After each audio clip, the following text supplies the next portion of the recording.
Good morning, my dear students. Welcome to the complete syllabus coverage in 32 hours, divided in two parts, 16 hours for 11th, 16 hours for 12th. And in these 32 hours, you will revise the entire syllabus on this very own channel of yours, Vedantu Need English. And this session specially designed for all the NEET 2025 aspirants based on the current trends and to make sure that you quickly glance through the syllabus and also apply these concepts in some peculiar problems. So today we are doing class 11th. We'll start off with physics. Then you're going to have zoology from 1 o'clock, and then you are going to have chemistry from 5 o'clock, and then you are going to have botany from 9 o'clock in the night. So that is how the day has been divided. I know it's going to be a long day, it's going to be a tough day, so tomorrow is going to be a break. But that is exactly what doctors do when they are operating, when they are treating patients. Many times they do not get sleep, many times they do not get rest. And let's see whether you pass this test of becoming a doctor. And it's not a written exam, it's just you have to sit and listen, isn't it? Hi Dinesh Krishna, welcome Nish, welcome Emperor Chintu. Nice to see you guys, and the fire in the chat box. Nice to see you guys. Hi Pramod, welcome. Hi Meghna, hi Kalesh, hello Asil, hi Noon, hi Tejaswini, welcome Atluru. Good morning Mitra, evening Star Bala. Hi Zero, hi Krishna, hi Parkodi. Welcome, guys. Thank you so much for joining in this early morning. It's me, your captain, Shreyas, none other than your capto, who has been mentoring and guiding students just like you for the past 13 years.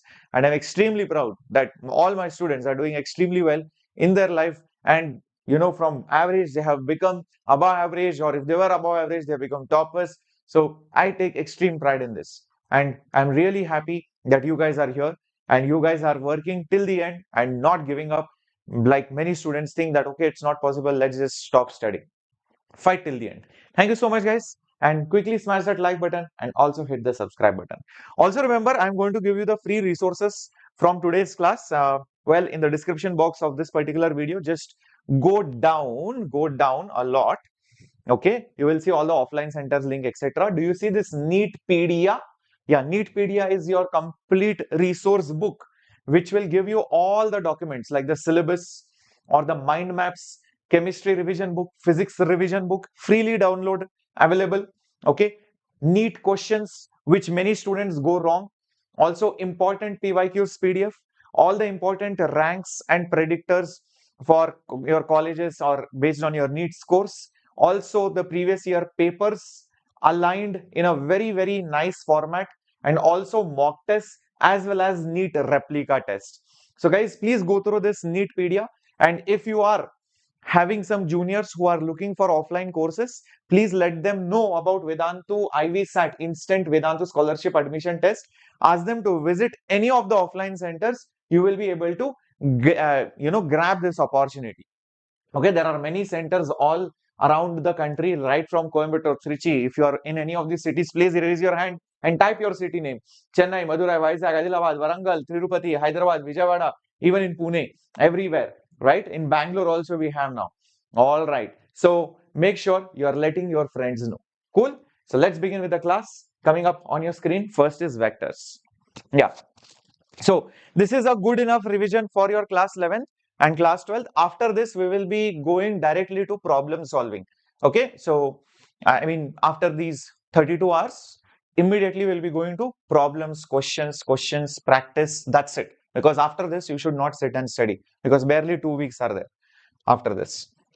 Okay, so let's discuss vectors, all the important formulas and all the important concepts, and obviously the questions, if any.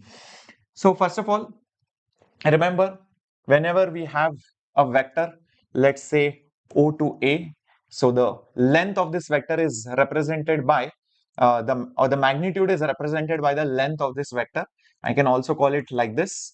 So this vector, oh my god, what is happening?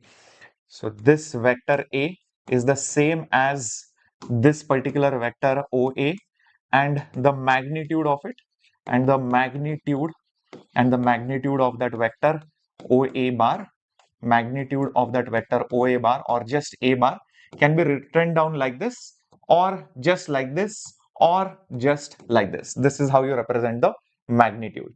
Similarly, you can also have an unit vector in that particular direction, which I can call it A hat. Unit vector means a vector of magnitude 1 in some direction. If I put A cap or A hat, it means a vector whose magnitude is 1 in the direction of A. So this particular A hat becomes equal to the vector itself, which is A bar, divided by the magnitude of that particular vector. This can be used in many problems, and often you will be needing it. Usually, whenever you write vectors, you can represent it in terms of the components.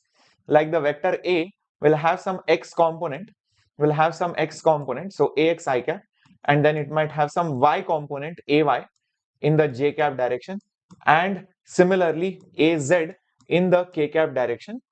So this is how you represent the vectors. I cap, j cap, k cap are the special unit vectors in x, y, and z axis. Like I cap is in the x direction, in the y direction you have j cap, and in the z direction you have k cap. These are your special unit vectors. In such a case, the magnitude can be then written down as root of nothing but ax square plus ay square plus az square. That is how you can write the magnitude of any particular vector quantity. Keep this in mind. All right. Now, having said that, if I ask you, okay, listen, there is a vector given by a vector, which is, let's say, x I cap minus 0.1 j cap plus 0.2 k cap. Find x is the question, given that this is actually a hat. Now, if this is the question, immediately you should realize that, okay, it is a unit vector a hat. If this is a unit vector, if this is nothing but an unit vector, because there is a cap over it, therefore the magnitude must be 1. So check the magnitude. So what is the magnitude? X square plus 0.1 square plus 0.2 square, the whole thing under the root. This is equal to 1. So square both sides. So I will get x square is equal to 1 square. Okay. And this 0.1 square, guys, this is nothing but 0.01, and this is nothing but 0.04.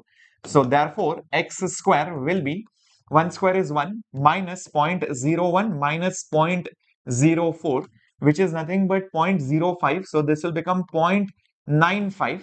So x square is 0.95, or x is nothing but root of 0.95. So that's how you can find out any such unknown quantities. Is that right, everyone? Yes, every subject will get 4 hours, Darshini. Yes, that's right, Aryan. Correct. Yeah, every subject will get 4 hours. Perfect. Moving ahead to the next concept over here. Say for example, you have been given find a hat if the vector a is 3 I cap minus 5 j cap minus 4 k cap. So how do I find a hat? Just like that formula which I have given you to you right now. So the a hat value is the vector a divided by the magnitude of that particular vector.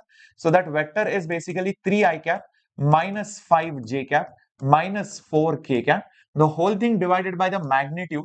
Magnitude is take the components, square it. Take the components, square it, and add it under the root.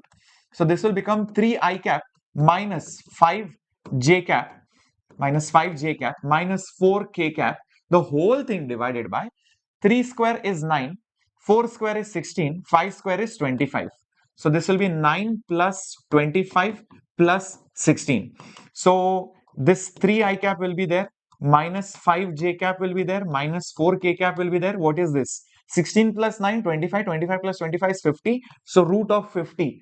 Yes, this is nothing but root of 50 then. 50 is 2 into 25. 50 is nothing but 2 into 25 basically. 25's root is 5.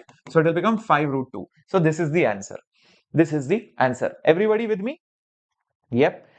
Hi Sauja, good morning. Good morning, Kamli. Welcome aboard. Yep. Good morning, Mohana. Nice to see you guys. And keep answering, keep solving. Keep a rough book. Don't sit blank in front of the screen. Keep a rough book. Keep solving with me. Next is, if you have vectors and you want to add them and or subtract them, there are multiple ways of doing it. First is, if you take the vector A and place the head on the tail of the another vector which has to be added, then there is a missing side which if you can complete and keep it in the same order, that means the tail to head, then that vector is your resultant vector, which is then the vector addition of these two. So R vector is then A bar plus B bar. This type of addition is obviously called as the triangle law of addition. This is called as the triangle law of addition. But if you do not place the vectors head, tail in that particular manner, then you join the tails together like the vector A and the vector B's tails together at the same point, and then try to draw parallel lines to both the vectors so that it looks like a parallelogram. And from wherever the tails are joined, from exactly the same point, join or complete the diagonal of the parallelogram. That becomes your resultant vector, which is nothing but again the vector sum of A vector and B vector. So this particular method of addition, because you are making a parallelogram, it is called as a parallelogram law of vector addition. This is called as a parallelogram law of vector addition. The same thing can be also done for subtraction, of course. So if A and B has to be subtracted using the triangle law, so I will show A vector as it is. I will show A vector as it is. B vector, I will negate it. B vector, I will negate it. So this will be negative B bar. So vector subtraction is like adding two vectors, but one of the vector is the negative value. So when I say 5 minus 2, actually what you are doing, you are adding 5 to the negative 2 number. So that's what it is. So negative B bar will be, so B bar is here, negative B bar will be exactly opposite. So hence this particular vector will be the vector subtraction, S I can call it. So vector S is nothing but your A vector minus B vector. It's like adding negative B vector to it. It's like adding negative B vector to it. Is this absolutely clear? You can do the same thing even here also. If I had to do using parallelogram law, so your A vector is over here. Negative B vector means it will be like this. This is your negative B vector. Now complete the parallelogram. Complete the parallelogram. So from the common tail, join the diagonal. Complete the diagonal. Yes, so that is your vector subtraction, which is obviously nothing but A vector minus your B vector. Keep this in mind. Is that right? Okay. Obviously, vector addition is commutative. A bar plus B bar is the same as B bar plus A bar. But A bar minus B bar is not the same as B bar minus A bar. It is not commutative. And also, very important, magnitude wise they are equal though. So A bar minus B bar is the same as B bar minus A bar magnitude wise. Is this absolutely clear? Everybody with me? Very good. And also we can check out the resultant's value. Like for example, in this case, what is the value of the resultant? The value of the resultant is given by root of, observe this, root of A square plus B square plus 2AB cos theta. So the value of the resultant which is made is A square plus B square plus 2AB cos theta in case of vector addition. Whereas in case of vector subtraction, the formula is slightly different, but most of it is same. You still have A square, you still have B square, but here you have minus 2AB cos theta. That's the only difference. If you're wondering what the hell is cos theta, well, let me mark it over here. So these two vectors, this is basically the angle theta. These two vectors, this is basically the angle theta that I'm talking about. Okay. So angle between A and B is theta. So that is what you will put here to find the difference or to find the sum of those two vectors. Everybody clear till this point? Okay. Next and last important thing over here is that the resultant value is always going to be less than or equal to, and it is going to be more than and equal to, more than and equal to. What are those two values? Very, very important, guys. Minimum and maximum. The minimum value is just the difference of the two vectors. So this is the minimum value of the resultant, and the maximum value is just a plus b. A plus b, magnitudes addition. So this is the maximum value of the resultant. And when does the resultant become maximum? If both the vectors are in the same direction, then a bar and b bar will produce maximum resultant. So basically when they are parallel to each other, but they will produce minimum resultant if they are opposite to each other. A vector is here, b vector is exactly opposite to a vector is here, b vector is opposite to it. The resultant will be least. It will be a minus b. So this is when they are basically anti-parallel. This is when they are basically anti-parallel. Keep this in mind. Everybody clear? Awesome. If you have zero knowledge, obviously it will be little difficult, my dear. I would suggest you to go through my RNA series. Okay, Winnie Prince. All right. Now moving ahead to maybe a question coming like this. If resultant, if the resultant of x and 2x is, say for example, root 3x, find the angle between the vectors. Find the angle between the vectors. Come on, my dear students, let's try this out. It's not that difficult. Okay. First of all, we have to find the angle between the vectors. The magnitudes are given. So what do? We know that the resultant value is root of a square plus b square plus 2ab cos theta. We know this. So what is the resultant value? It is root 3 times of x. What is a? A is nothing but x magnitude wise. B is nothing but 2x. So 2x whole square plus 2 into x into 2x into cos of theta. Okay. Remove the roots or square it on both sides. So it will become 3x square is x square plus 4x square plus what is this? 2 2s are 4 and x into x is nothing but x square into cos of theta. What happens immediately is x square gets cancelled. Okay, fair enough, guys. So what is remaining over here is 3. Bring this over here minus 1. Bring this over here minus 4 is equal to 4 cos theta. Now 3 minus 1 is basically 2. 2 minus 4 is basically minus 2. So minus 2 is basically 4 cos theta. So therefore cos of theta is nothing but minus 2 divided by 4, which is minus 1 by 2. Whose cos is negative half? Come on, guys. It is nothing but 120 degrees or basically 2 pi by 3 radians. Any one of them. Yes, cos of 120 is negative half. Everyone? Yeah, it is not 60, it is not 90, it is 120, not 60, guys. It is negative value. Be careful about it. Yeah, so when it is negative half, do not make it as positive half. Cos in the second quadrant is negative. All silver tea cups, all of them are positive. Sine is positive in obtuse angle, second quadrant. So cos will be negative. ASTC rule. Yeah, is that right? Okay, perfect. Let's move ahead. Let's move ahead. Now, if you have more than two vectors, then you obviously use the polygon law of vector addition, and it looks something like this: a vector, b vector, c vector, d vector, e vector, f vector, like that. So you complete a polygon. The missing side of that polygon will give you basically the resultant.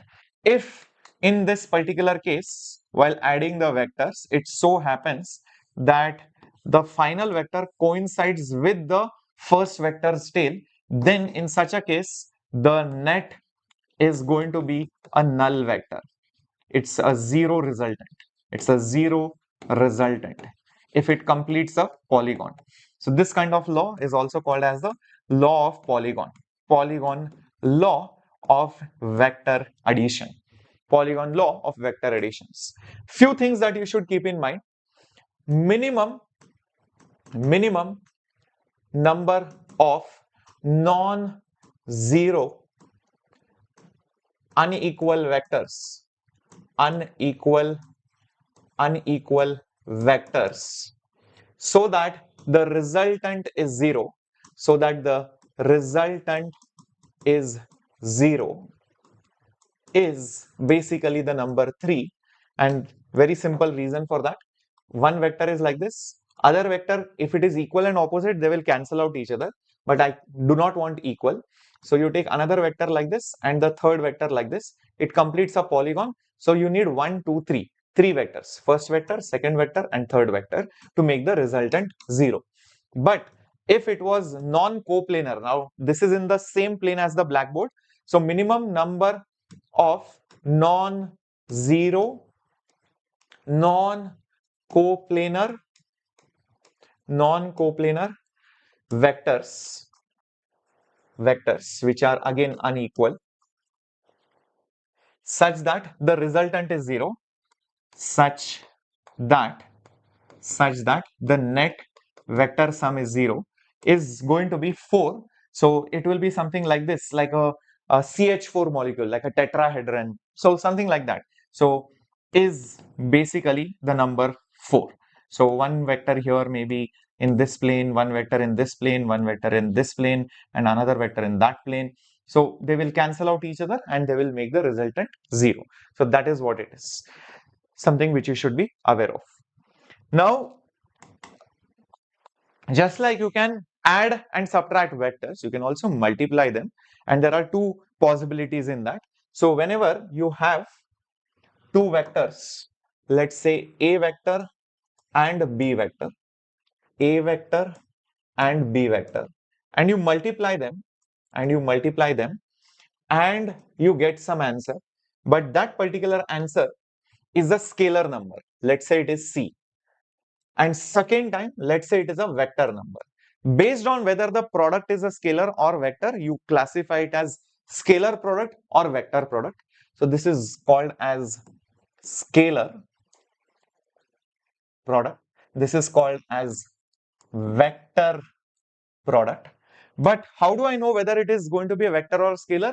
Depending on the symbol used. So if there is a dot here, the outcome will be a scalar. If there is a cross over here, the outcome has to be a vector. So sometimes this is also called as vector or just basically cross vector or basically cross product. Vector product or cross product is one and the same thing. That's why this sometimes instead of scalar product, you also call it as the dot product. This you call it as the dot product. Now, this is how you represent it, but what is the magnitude? Well, the magnitude in this case, because anyways it's a scalar, it is AB cos theta. A is the magnitude, B is the magnitude, cos of theta. That is what C will be. That is what your vector C, scalar number C will be. This can be used for the calculations of example work. Work is basically force vector into displacement vector, or basically even power.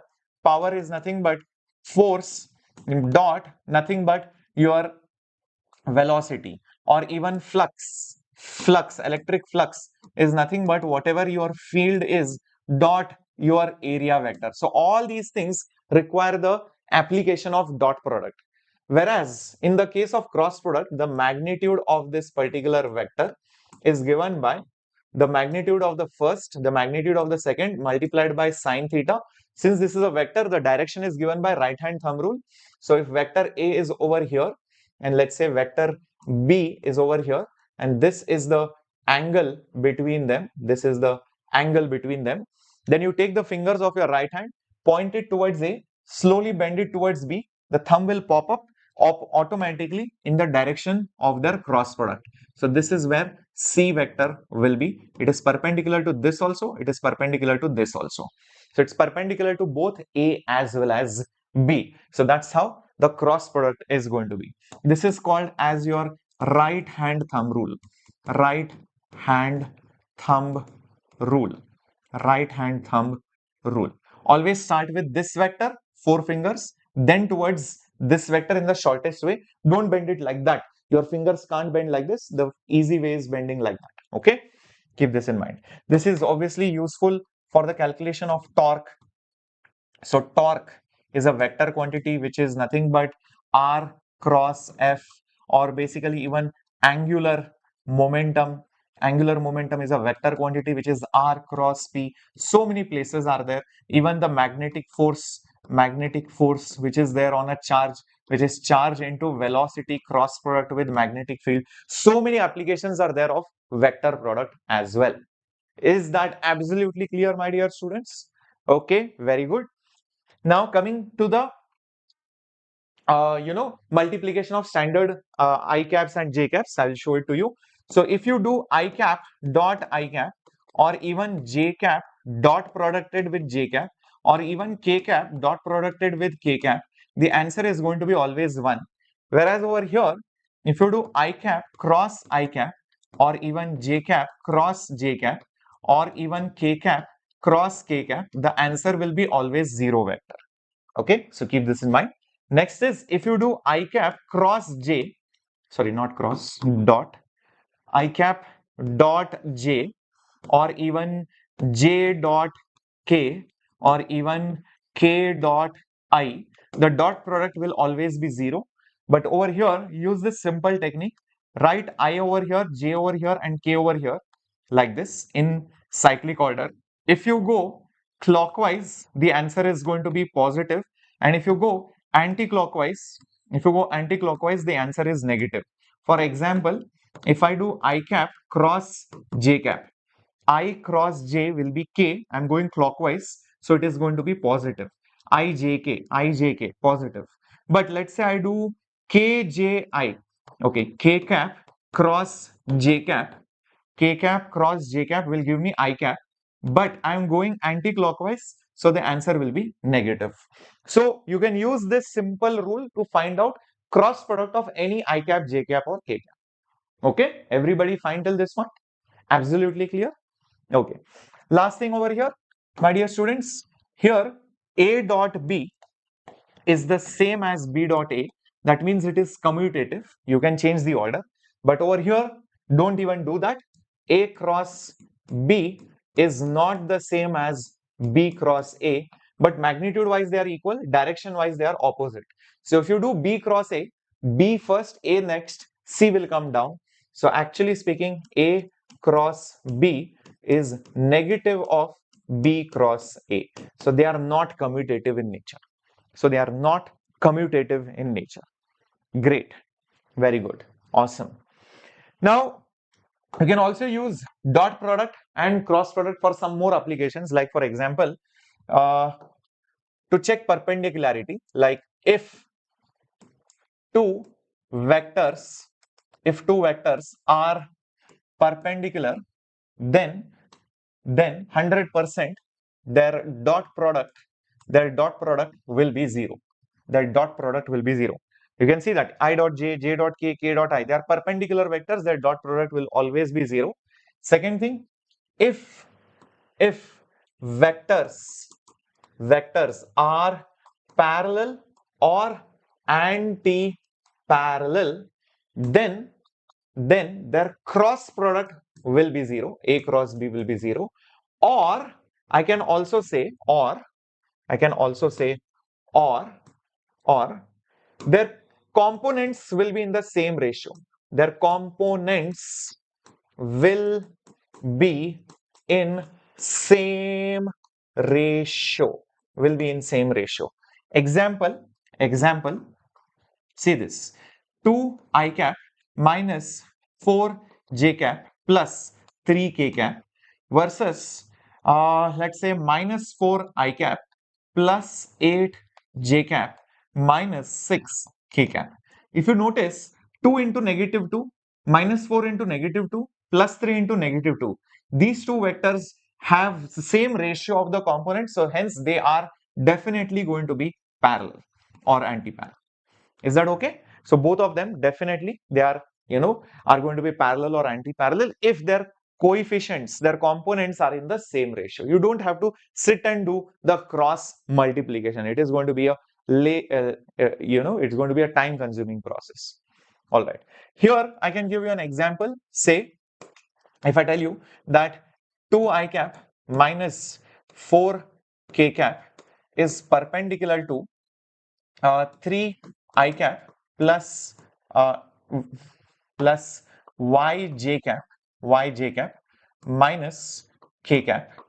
Find the value of y. We have to find the value of y. What do we do? We have to find the value of y. Okay, so this y is the questionable thing. So the dot product will be 0. That means 2 I cap minus 4 k cap dot producted with 3 I cap plus, I think it's better to put one more j term over here or else nothing will be there.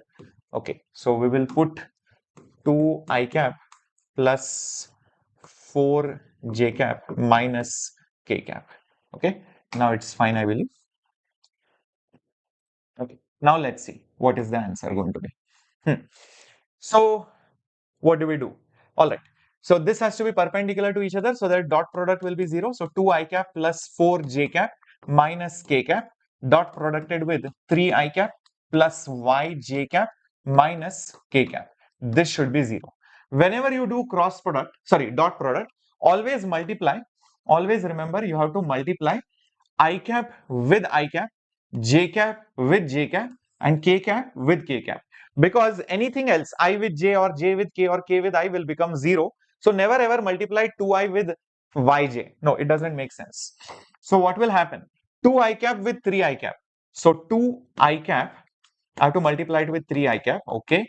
4j cap, I have to multiply it with yj cap. And lastly, minus k cap with minus k cap. That is basically going to be 0. 2 3s are 6. This will become 4y. This will become just 1 is equal to 0. So 4y is equal to 6 plus 1 is 7. So it will become minus 7. So y is minus 7 by 4. So that's how you can solve to find out any unknown missing component if the two vectors are perpendicular. Yeah. Good morning. Can we watch this full 16 hours after the live? Yes, definitely. But the live is the challenge, because if you think that, okay, I'll watch it tomorrow, you will not watch it tomorrow 100%, because backlogs and mindset and psychology and the live environment. All right. And tomorrow something else will come up. We'll have another session and then you'll miss that. So that's why watch it now itself. Another application, my dear students, is to find the angle between the two vectors. So sometimes to find angle between two vectors also you will need it. To find the angle between two vectors also you will need it. How to do that? The answer is basically do this. A dot B is nothing but A into B into cos theta. Example, let's say, example, find angle between I cap minus j cap plus 2k cap and 3i plus 2j minus k cap. Okay, some random things I have taken. Find the angle between the two. Okay, so what do we do? First of all, take this as vector A and find the magnitude of this particular vector. It will be nothing but root of, because I need A and B separately. So it will be 1 square plus 1 square plus 2 square. 1 plus 1 and 4. So it will become root of 6. Take this as B vector, find the modulus of it. So it will be 3 square plus 2 square plus 1 square. So 9 plus 4, which is 13, 13 plus 1, which is 14. So this is root 14. Lastly, find A dot B also. A dot B means I minus j plus 2k dot producted with 3i plus 2j minus k. Okay, so I will multiply with I. 3i into I is 3, minus j into 2j is minus 2, 2k into minus k is basically minus 2. So 3 minus 2 is 1, 1 minus 2 is minus 1. So the answer is minus 1. So now coming back to this particular equation, and let's see what do we get. A dot B. A dot B is basically negative 1 is equal to A is nothing but root of 6, B is nothing but root of 14 into cos of theta. So therefore cos theta is nothing but minus 1 by root 6 multiplied by 14. I can take 2 common, that will be better. So it will be nothing but 2 multiplied by 3 is 6, 2 multiplied by 7 is 14. So 2 2s are 4, root of 4 is 2. So 2 comes outside the root, 3 7s are 21. So it will become minus 1 by 2 root 21. That is the answer. So now you will be wondering, sir, shall I leave the answer like this? Well, the options might have something like this. So therefore, theta will be equal to cos inverse of minus 1 by 2 root 21, something like that. So that will be the correct answer. Cos inverse of, yes, minus 1 by 2 root 21. Very good, Pramod. Awesomeness. Yes, thank you, Christina, for letting me, letting everyone know to like the session. Very good. Excellent. So that is what is there in vectors. Shall we go to kinematics 1D and 2D, guys? Shall we go ahead? Everybody ready for it? Yes, a lot of things. Quickly revise. Yes or no? Very, very effective revision. Let me just get my water quickly.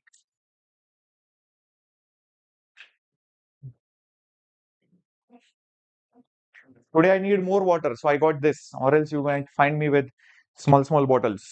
Today Shreyas sir is going to dig with big, yeah, tumbler.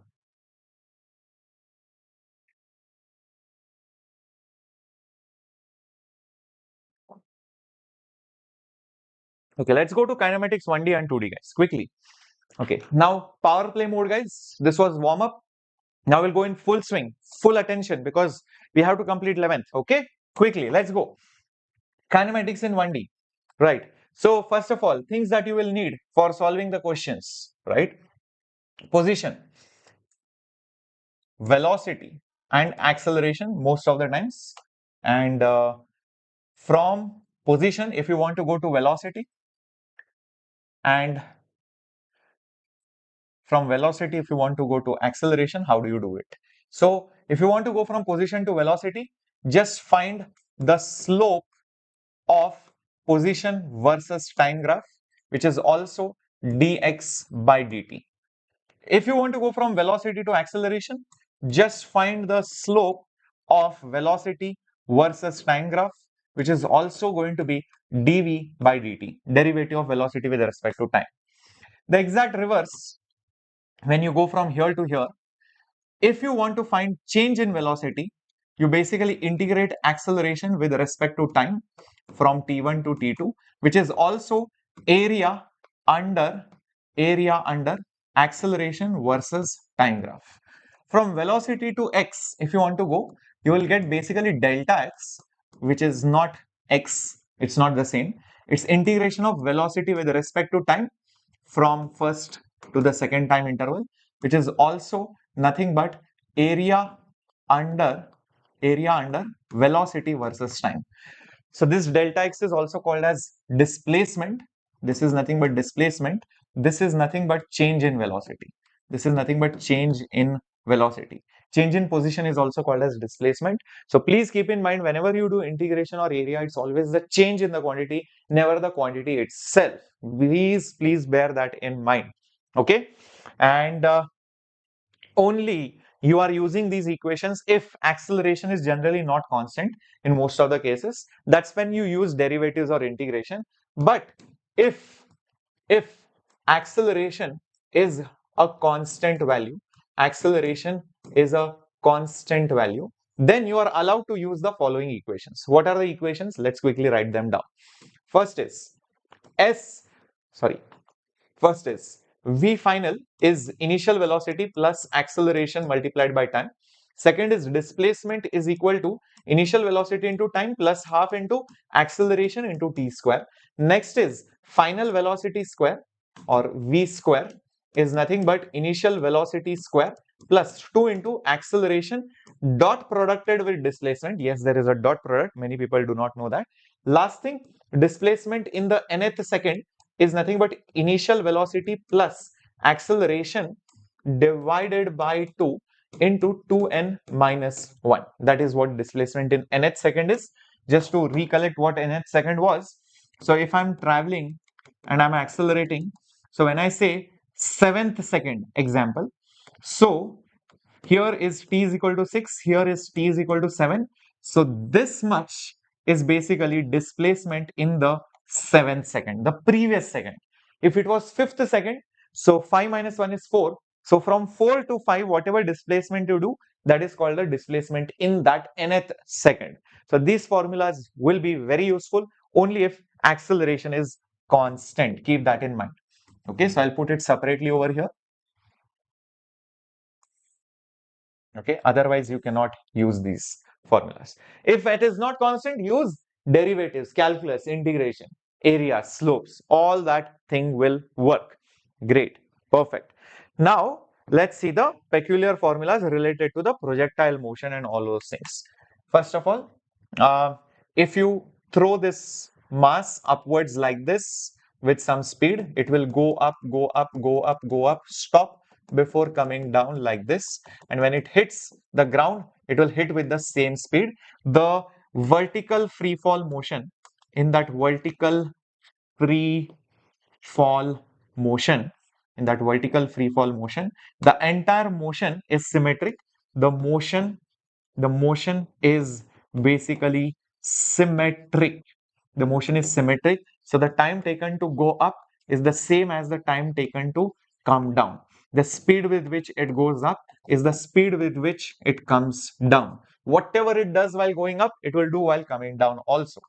Next, the height of this, the height, okay, the height of this, quickly let's write it down. What is the height of this? The height, yes, the height is given by u square divided by 2g. The total time to go up and down, which is 2 times the time taken to go up, which is also 2 times the time taken to come down. This particular time is given by 2 times u by g. So time taken to go up or down is just u by g. Keep these things in mind. At the topmost point, the speciality is the velocity will be 0, but acceleration is still going to be negative g. Yeah, only at that instant, at that moment, or at that instant. Okay, keep this in mind. Only at that moment velocity becomes 0, but acceleration is always going to be there. And the acceleration due to gravity, like we all know, we can use the value of g as 9.8 to be precise, which is approximately 10, which is also pi square. So you can sometimes use pi square as the value.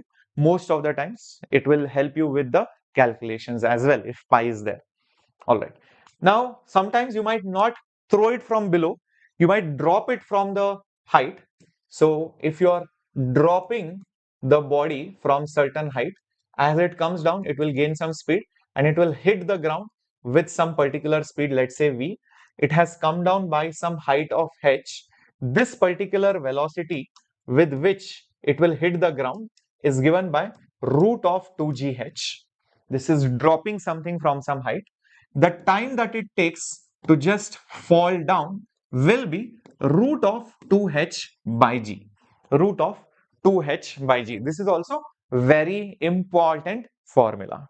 Everyone clear? Very good. Okay, moving on. Now, if I throw the body at an angle, then what will you do?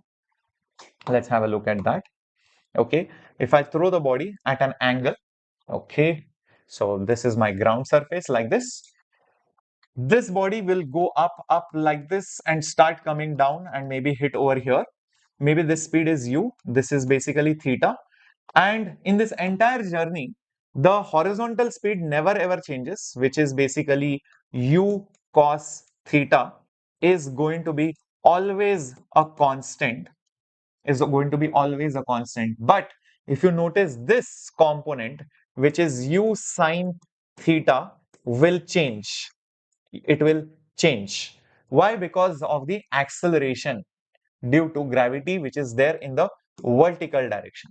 So g will change the velocity. So after some time, the velocity will become less, even less, and finally here the y component becomes 0, but only the x component will be there, and that x component is still existing, which is u cos theta. So at the highest point, the speed is minimum. The speed is minimum but it is not zero. Keep that in mind. It is not zero. Many students made a mistake. Just few days back, I was conducting a class. Again, many students said the speed is zero over here. No, it is not zero. Vertical speed is zero. Horizontal speed will always remain. Okay, keep this in mind. Next thing, this particular height, is given by u square sine square theta, the whole thing divided by 2g. Next thing, the range. The range. Yes, this is the range. That particular range is given by 2u square sine theta cos theta, the whole thing divided by g, which you can also write it as u square sine 2 theta divided by g. Now, please remember that the range is maximum for 45 degrees and for complementary angles, it is equal, meaning something like this. So if I throw it at exactly 45 degrees, if I throw it exactly at 45 degrees, the range is going to be maximum when theta is 45 degrees, and that maximum range, you can see that theta is 45, so 2 into 45 is 90, sine 90 is 1, so it will be u square by g. So maximum range will be u square by g, keep that in mind. And for every other angle that you throw, you will see, if you throw it like this, maybe it will not reach maximum distance, but for its complementary angle, it will exactly reach at the same place. So for complementary angles, for complementary angles like 3753, etc., or 3060, 2070, complementary angles, the range is going to be the same. The range is going to be the same. Keep this in mind. Okay, everyone?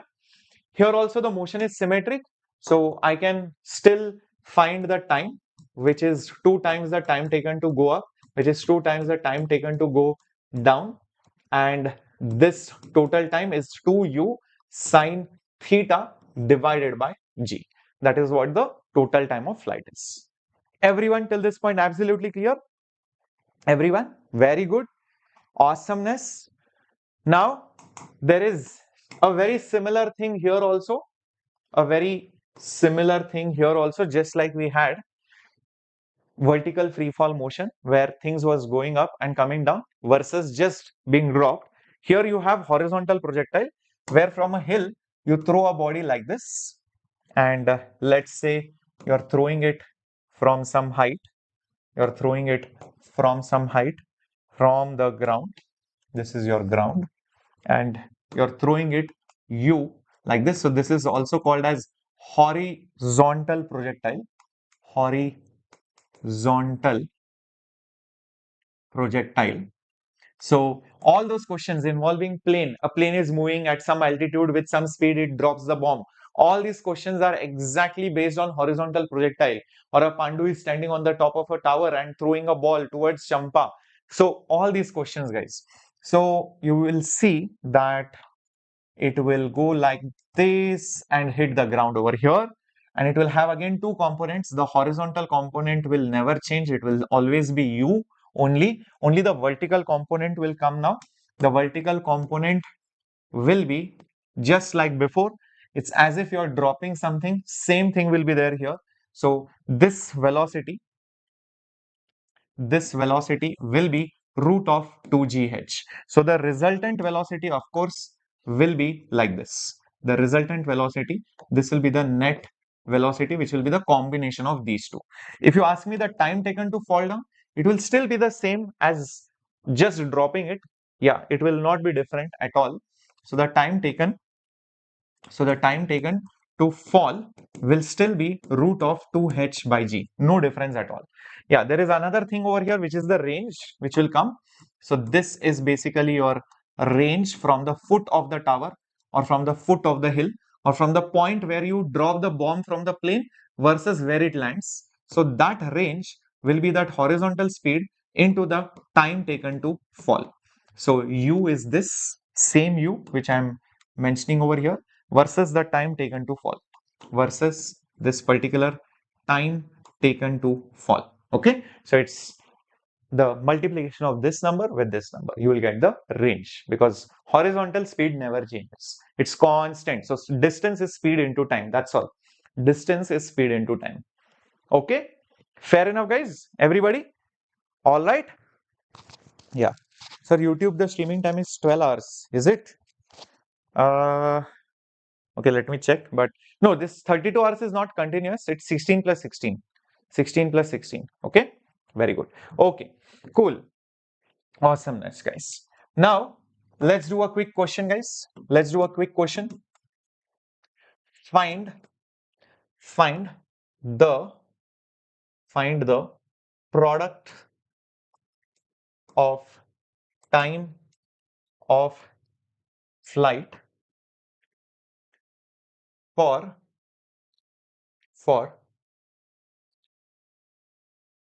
a projectile for a projectile whose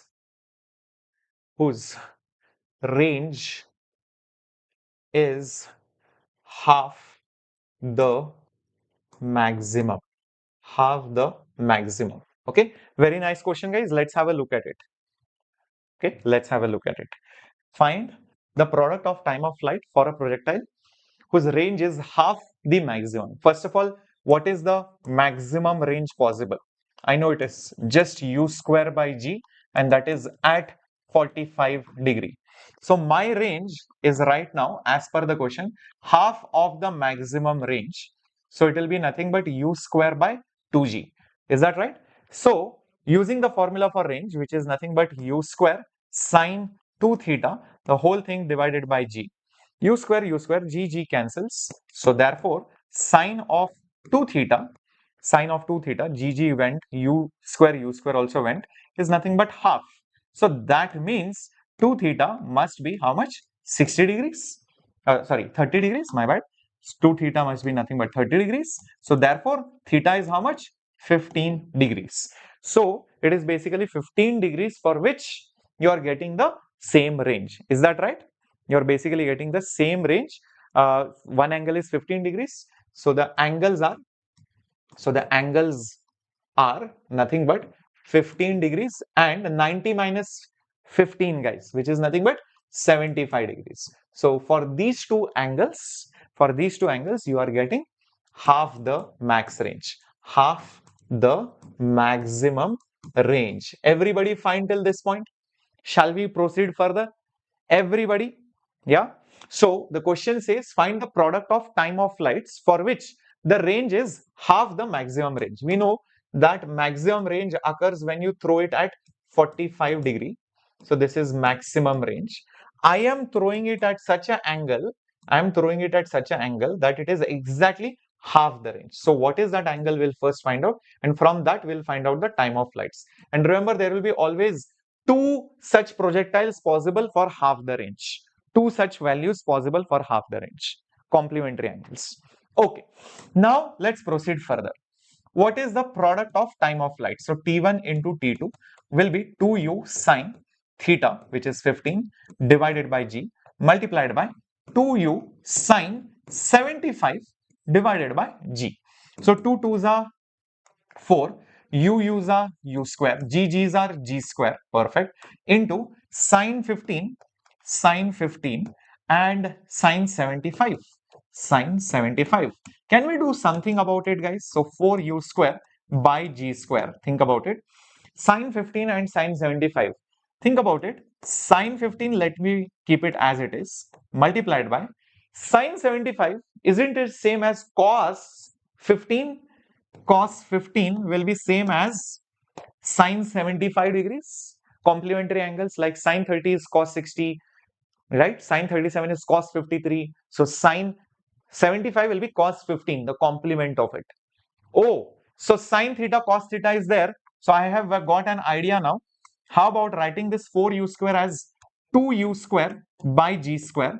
And let me take that number 2 from here, borrow it from here. 2 2s are anyways 4, and write it down like this. So sine 75 is cos 15.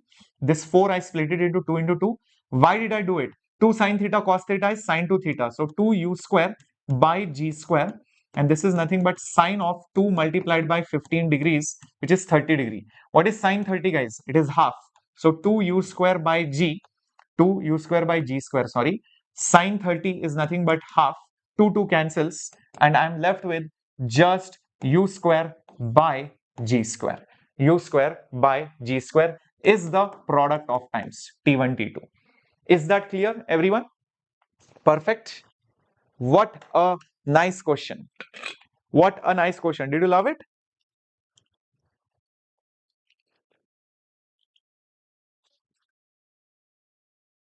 Awesome. Awesome. Perfect.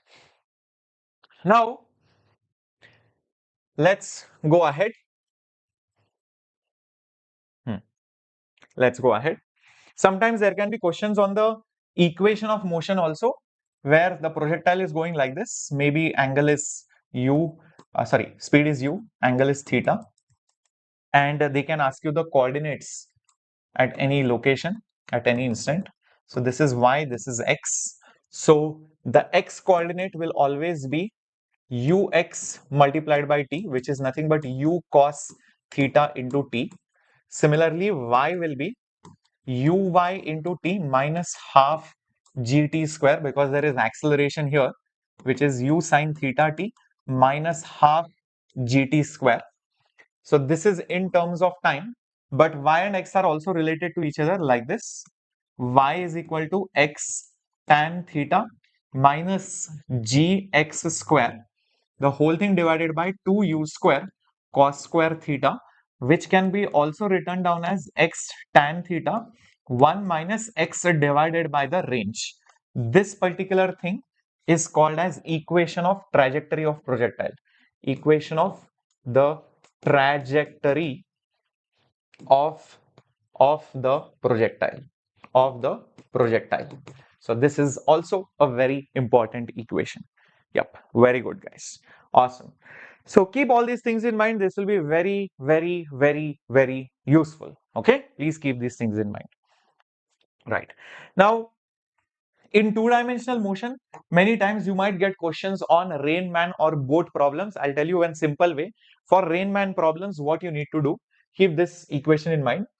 The velocity of the rain with respect to that man or that person will be equal to the velocity of the rain minus vrm, right? V12. Put the first term here, first alphabet, then the second alphabet, minus the velocity of that man.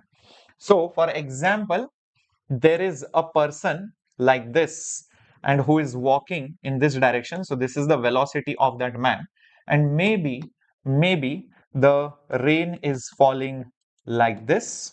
Maybe the rain is falling like this. So therefore, the velocity of the rain will be in this direction. So what you will do to use this equation, velocity of the rain, okay, velocity of the rain is like this. All right. So this is your VR vector minus Vm. So Vm is here, minus Vm will be exactly opposite of this. So this will be nothing but your minus Vm vector, negative vector. It's actually vector subtraction. Then you draw the missing side of the triangle. Draw the missing side of that particular triangle, which is basically this. So this is nothing but your velocity of the rain with respect to the man, means that this particular Pandu, if he is walking inside that particular rain, he will hold the stick of the umbrella along this green line. So we'll hold the umbrella stick along this green line like this, so that even if the rain, I know it's falling at a very different angle, it is falling at a slightly different angle, he will become the least wet. So that is how he should hold the umbrella. Is this absolutely clear? Yeah. So VR minus Vm is VRM. So this is the main equation. Solve it geometrically. Don't remember any formulas. Okay. Only this is the thing. No other tan theta, cos theta, sin theta. Some stupid people have given stupid formulas. Please don't remember such stupid things. Okay. Next important thing over here is for that boat related questions, boat man questions. what are the important things you should keep in mind?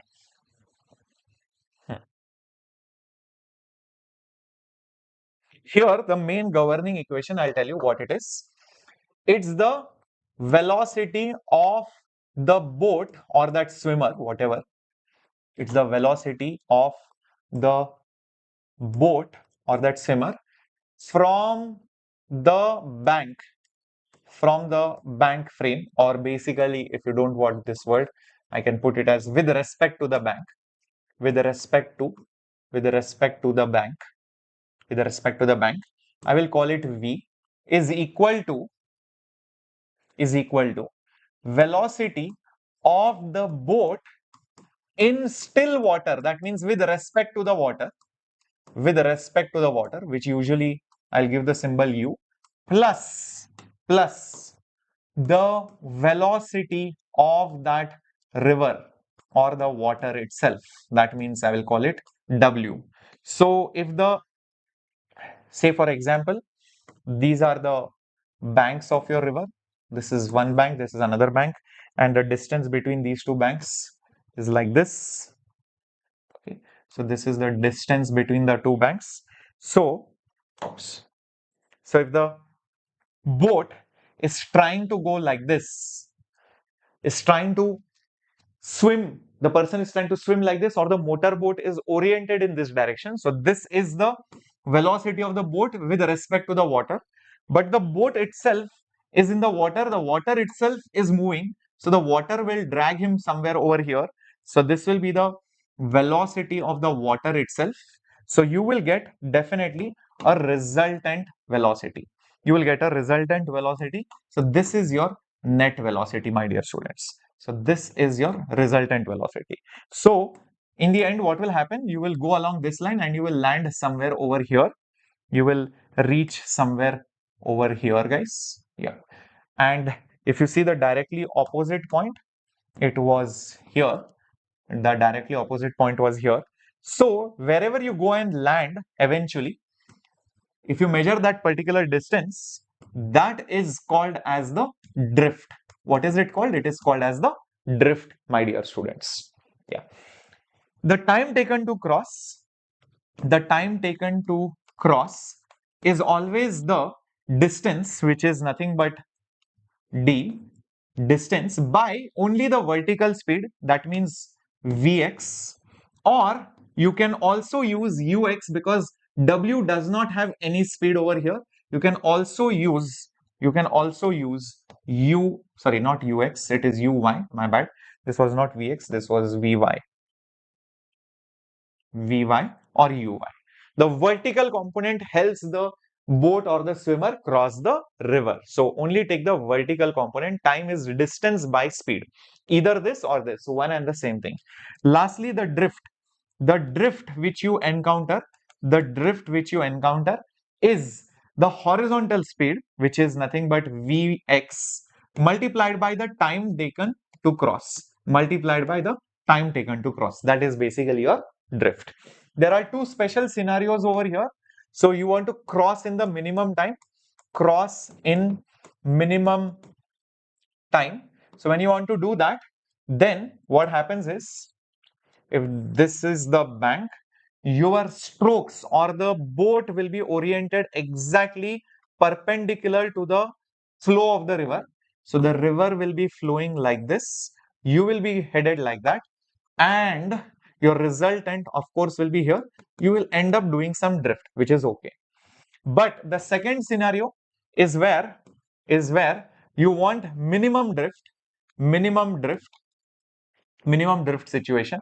In that situation, what you will do, if these are the banks, you will orient your boat or the strokes in such a way that the river velocity will cancel out the horizontal component, and what will remain is only the vertical component. So you end up reaching here without any drift, without any sideways motion, directly on the opposite side. So that is how you will move.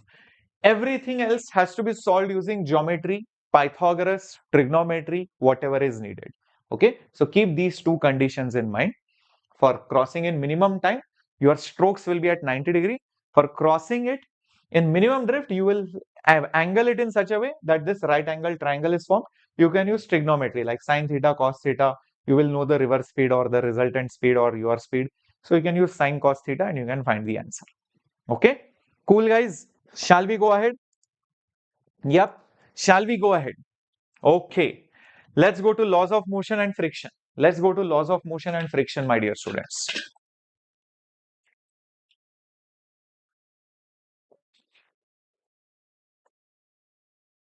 Okay. If you want some problems, I'll just show you one or two questions. Example, river velocity. River velocity. Example is, I don't know, maybe something like 4 kilometers per 8 kilometers per hour. The boat in still still water has a speed of 6 kilometers, or let's say, you know, maybe something like, okay, 6 kilometers per hour, maybe. Okay, the width of the width of the river, let's say, is something like, I don't know, maybe 12 kilometers, 12 kilometers, or let's say, okay, fine, 12 kilometers. So question is, first one, you want to cross it in minimum time. Second one, you have to cross it in minimum drift. Okay, so in each case, find the time taken to cross. Also find the drift encountered in both the cases. That is the question. So let's try to do this. First situation, it's clear that minimum time. So if this is the river banks, the person will try to make his strokes like this, and the boat will have a speed of 6 kilometers per hour. The river water is dragging that person, that boat, with a speed of 8 kilometers per hour. So the resultant velocity will be somewhere over here, and it will go and reach somewhere over here like this. Is that right? Okay. Now the time taken to cross, like I have told you before also, the time taken to cross is always the distance divided by the vertical speed. Distance is nothing but 12 kilometers, is nothing but 12 kilometers. Vertical speed is only 6, guys. So just put 6 over here. So this will be nothing but 2 hours. That's it. Next is the drift concept. So the drift will be nothing but the horizontal speed multiplied by the time taken to cross. The horizontal speed is exactly 8 multiplied by 2 hours, which will be basically 16 kilometers. So he will drift by 16 kilometers. That's it. Now, for the second scenario where you are crossing it with no drift at all, so with no drift at all, so that means your net velocity should be over here. Your strokes, or basically the boat, will be oriented like this. This will be 6, this will be 6, and the river will be pulling you over here with a speed of 8. Okay, so that you end up reaching over here. So in this case, obviously the drift will be 0. The drift is obviously 0. What time will you take to cross? So you just need the vertical component. So how do I find this v speed? So v square plus 8 square will be 6 square. I think then this is not possible, guys. I think the boat speed should have been more slightly, then it would be possible. Otherwise this can't be possible. So I had to take more speed over here, then only it would have been possible. So maybe I'll change the values a little bit. Is that okay? I'll just change the values a little bit. I'll make this as 10 kilometers per hour. Maybe I'll make this as 20 kilometers. Okay, so now it will be fine. So this is 6, right? Instead of that, it is now 10.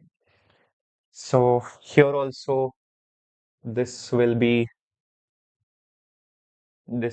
how much? This was 20 and this was 10. 20 by 10 is still 2 hours. Horizontal speed is still the same. There is no change here. Okay, now I can redraw the situation. Let me redraw the situation. Yeah. So My boat speed is basically 10. Reverse speed, where is it? Reverse speed is how much? It is nothing but 8, and the resultant will be over here. It will take it like this. So v square by Pythagoras plus 8 square is basically 10 square. So v square will be 100 minus 64, which is 36. So v will be nothing but 6 kilometers per hour.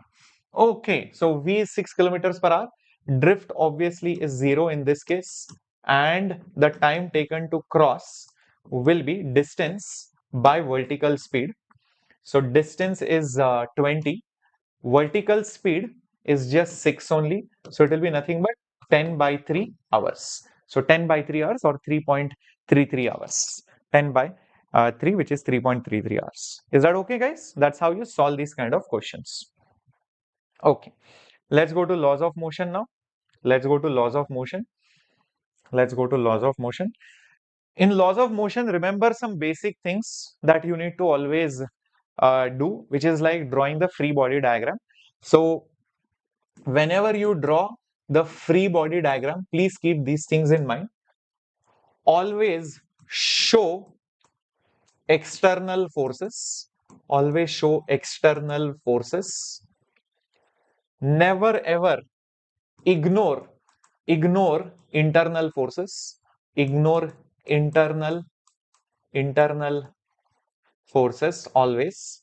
Never ever show the forces which are acting within the system. Next thing, also show acceleration or equilibrium, if any. Also show whether the problem is of equilibrium or whether there is some kind of acceleration. Okay. Only show forces acting on the body.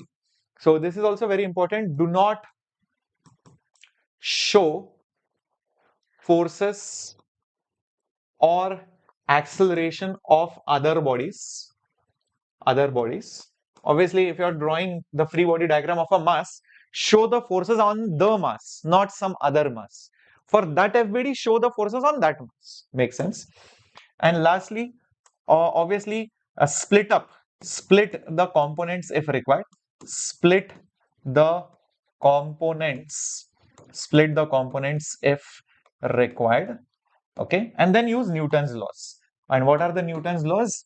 That is basically the total external force, if it is in the x direction, will be mass into acceleration in the x. The total force in the y direction will be mass into acceleration in the y. And if there is z direction, total forces in the z will be mass into acceleration in the z direction. This is what you will need. Also use Newton's third law, which says, so this was your second law of Newton. The third law which is there, which says that if there is one body here, another body here, if this body applies a force like this, F on 1 because of 2, this is the force on 2 because of 1, this F12 will be negative of F21. If this is action, this is reaction, they will not cancel each other because they are on two different bodies. It's not like both the forces are on the same body, they are on two different bodies, so they will not cancel out each other. So that is your Newton's third law. So you will need this again and again many times. Common forces that you will be needing is one is normal. So if you have some body in contact like this, say for example, right, so you will have normal which is exactly perpendicular to it. You might even have friction which is like this, and the resultant of normal and friction will be called as contact force. This is called as contact force. This is the resultant. This is nothing but the resultant of normal force and the frictional force. So magnitude wise, it is n square plus f square under the root. Okay.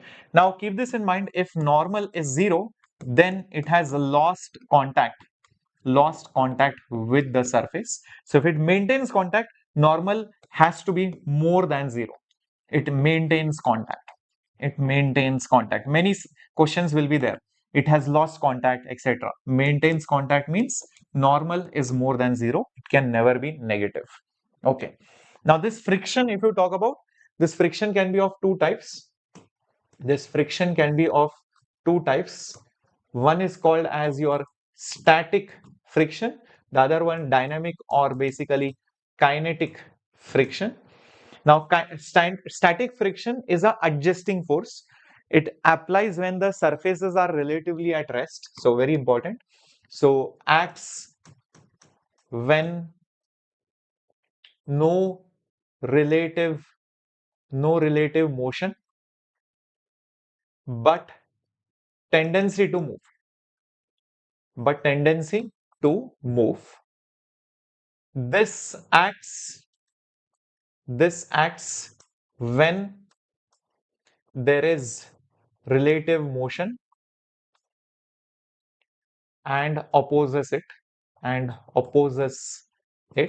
So what is the difference between the two? If you think, tendency is there, that means the surfaces want to move but they are not moving, they want. It's like I want to buy PlayStation, but I'm not gone and bought it.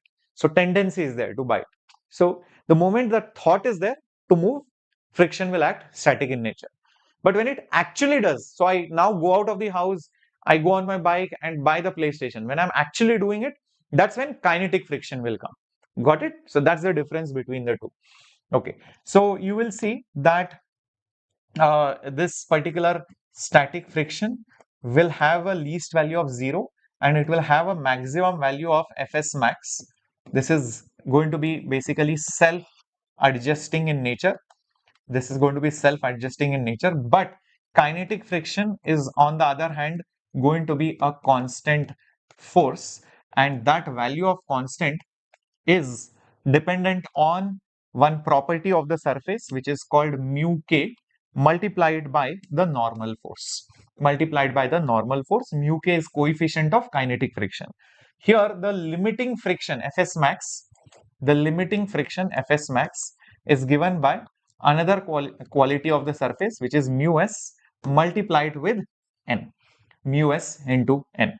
Always mu s usually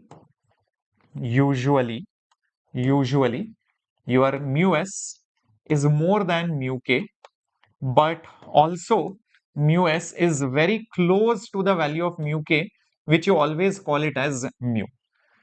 Also remember, if mu is 0, that means it is perfectly a smooth surface. It is basically a smooth surface. And if mu is very, very large, then it is a rough surface. Okay, so keep these things in mind. Very, very important, guys. Okay, static friction, kinetic friction, normal force, and contact force. Everybody fine till this point? Awesomeness. Okay, great. Now moving to the next kind of force, guys. Obviously, the basic force is weight. So if you have any mass, the gravitational pull is called as the weight. So weight is always going to be mg. It is the gravitational force, and it always acts downward or towards the center of the planet, center of that particular planet. Another important force, which is nothing but your weight. Next important force, guys. Next important force, my dear students. Friction done, normal done, contact force done, weight is also done. Yes, your tension is also there. So whenever you have a rope and you pull it, when you pull a rope or a string or a small slender object, then what develops under it is nothing but tension. So tension acts like this. For a very, very important, for a light rope, the tension is going to be the same. The tension is basically going to be a constant. But questions where you might suddenly see that yes, I have a rope over here like this, which is hanging from the roof, and let's say you are going at a distance x from the bottom. This rope has mass. So if this is a rope with some mass, obviously there will be tension over here, and this tension will keep on changing. So that particular tension will be mg into x divided by the length of the entire rope. So L over here is the length of that particular rope. So it will keep changing. It will not be a constant. It is definitely not a constant, especially when the rope has some mass over there. Okay. So tension is again the force which acts between the molecules or the atoms of that thread, which will help it preserve itself. It will uh, act opposite to the pull. It will try to keep the string taut. Yes, tension is more than zero. That means the string is taut. Whereas if tension is zero, then the string has now become loose. The string has now become loose. Yeah. Okay, great. Last thing, spring force will be needed in certain questions. Standard thing, guys. If a spring is now pulled by an amount of x, the spring force will act opposite. The spring force will be opposite. So magnitude wise it is kx, direction wise it is minus kx. Direction wise it is minus kx. K is basically called as your spring constant. Spring constant. K is called as your spring constant. Keep this in mind. This will be also useful in many questions. Just keep in mind, if the springs are in series, this is K1, this is K2, versus the springs are in parallel, this is K1, this is K2, you can convert them into one single spring like this. You can convert them into one single spring. In case of series, this 1 by Ks will be 1 by K1 plus 1 by K2. In case of parallel, the formula is Kp is K1 plus K2. You will need it whenever you have to solve questions of cutting the springs or joining the springs together. Okay, very important again. Great. All right, great. All right. How can we find static friction in the problem? Okay, let's have a look at some questions now before going ahead.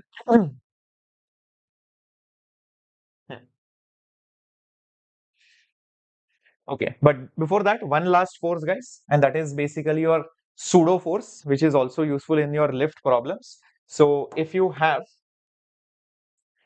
an observer who is accelerating, if you have an observer who is accelerating, let's say this is the observer over here who is accelerating like this, then such an observer is said to be in a non-inertial frame.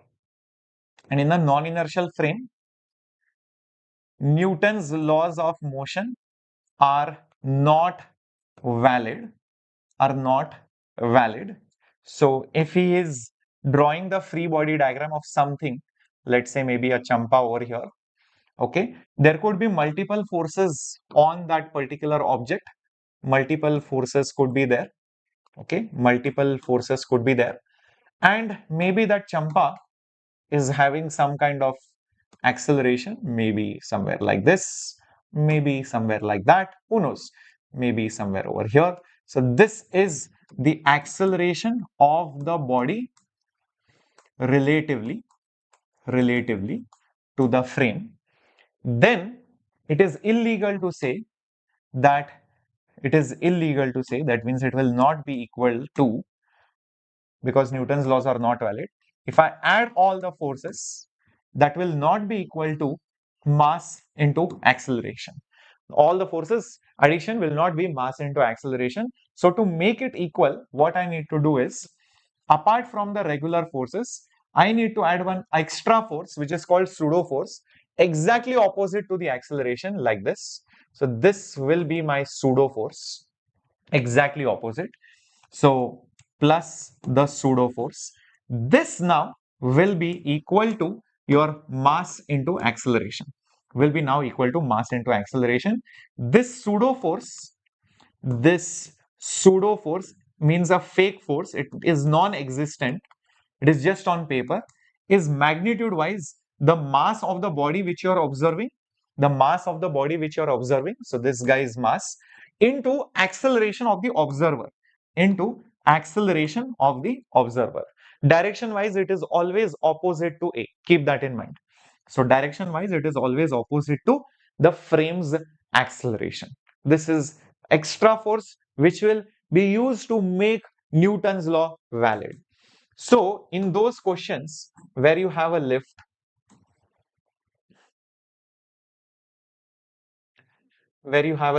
like this, I'll give you some examples. Say for example, over here, that body is there, like this. Say this lift is going up with an acceleration. Let's say this lift is going up or down with some velocity which is constant. Let's say in this case, the lift is going down with an acceleration less than g. Let's say the lift is going down with an acceleration equal to g. So some peculiar scenarios which I'm drawing over here. So when the lift is going up, then my dear students, the gravity is downwards. Because of the acceleration of the lift, the pseudo force acts opposite to the acceleration, again downwards. So the gravity and the pseudo force act together. Gravity and the pseudo force act together. So the pseudo force will be here. In this case, acceleration is down. So the pseudo force will be upwards. Here also acceleration is down. So pseudo force will be upwards. Here there is no pseudo force because velocity is constant, acceleration is not there. Remember, velocity is constant, so capital A is 0. So actually speaking, this is not a non-inertial frame. In fact, it is just a simple inertial frame. It is just an inertial frame. So in this particular scenario, the acceleration which the person will perceive will be g only. Whereas over here, gravity and the pseudo force will act together. So he will perceive the acceleration to be g plus a. This guy will perceive the acceleration to be g minus a. Here, g and a both are same, so they will cancel. So there will be no gravity effectively. No net gravity. No net gravity, guys. Yes, it will as if be in free space. You are in a gravity free space. That's what it will behave like because you're falling down freely. So this is actually a free fall motion. So in a free falling lift, there is complete weightlessness experienced by the person. Whereas when the lift goes up, the person will feel heavy. So G will be replaced by G plus A. When the lift is going down, the person will feel lighter. It will be G minus A. It will be G minus A. Is that okay? All right. Great. Awesomeness. Cool. So main kind of questions which might come apart from the lift also. Standard problems, guys. This one. You have a pulley, you have two masses. This is M1, this is M2. You have to find the acceleration, or sometimes there might be a block, okay, like this. And there is another block over here. Let's say this is M2, let's say this is M1. Sometimes it could be maybe like this. This is your pulley. There is a block over here and maybe something like this. All these kind of questions can come. Theta, let's say this is M1, let's say this is M2. For solving all these questions, there is a simple technique, and I'll tell you what the technique is. The technique is this. Use this formula. The acceleration is basically the net pulling force minus the net opposing force, the whole thing divided by the net mass, divided by the net mass. Just use this net pulling minus net opposing upon the net mass. How to use that? Here, let's say M1 is more, M2 is less. So accelerations will be like this. Here, this mass will go down, this mass will go here, this mass will go like this, okay, and this mass will obviously go over here. Now show the forces acting on the body, guys. It will make it simple. Like there will be M2G over here, there will be M1G over here. Here there will be maybe M2G. M1G is down, it is not along the motion, so ignore. If there is friction, that means if this particular surface is rough, if this particular surface is rough, then there will be another force over here, which will be nothing but mu M1G. Other than that, there will be no force along the motion. Is that right? Okay. Let's assume over here there is no friction. So in that case, there will be one force like this, one component here. I have split the components. This component will be M1G sine theta. M2G will be down. It will not be along the motion. If you ever get confused in splitting, remember the rule of 8, which I have taught already in case you have not attended my previous classes.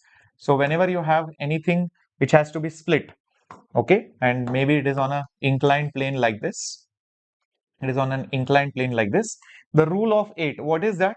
Basically draw a line which is parallel to the incline, perpendicular to the incline, and then a perfect vertical and a perfect horizontal.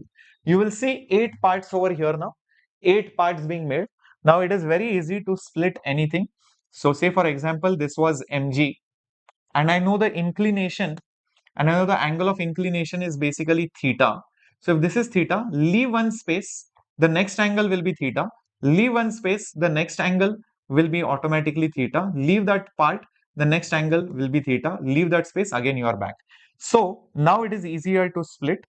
See how? If mg is there, I can split it into one component here and the other component over here. This is theta, this is closer, the component closer to theta, C. C for close, C for cos. So this will be mg cos theta. Whereas this component is far, then it will naturally be sine theta. So mg sine theta. So you can use this for solving questions. Correct? Everyone? Awesome. Great, great. Perfect. So that is how you can split up the components. Now to find the acceleration using this particular method, all you have to do is see this, guys. What is the pulling force? Acceleration is downwards. This m1g is pulling it. M2g is opposite to acceleration, so it is opposing it upon the total mass. So m1 plus m2. Directly you can solve it. Same thing over here. See, this acceleration will be, the pulling is basically m2g, opposing is mu m1g. So mu m1g upon the total mass. That means m1 plus m2. Over here, if I write down the acceleration, the pull is only because of m1g sine theta. So m1g sine theta. Nothing else is there to oppose, so don't write anything, upon the total mass, which is m1 plus m2. So I hope you understood. This is a very easy way without solving too much or too many things. Easily you can write down the acceleration. Is that right? Loved this trick? Yep. Okay. Okay. Very good. Now, similarly, my dear students, please keep this in mind regarding friction, where if you have a smooth surface versus if this is a smooth surface, then this mass will accelerate, with an acceleration given by g sine theta, But the moment our surface is a little bit rough and the angle of inclination is more than something called as critical angle, which is your angle of repose. Now, what the hell is this angle of repose? So, as long as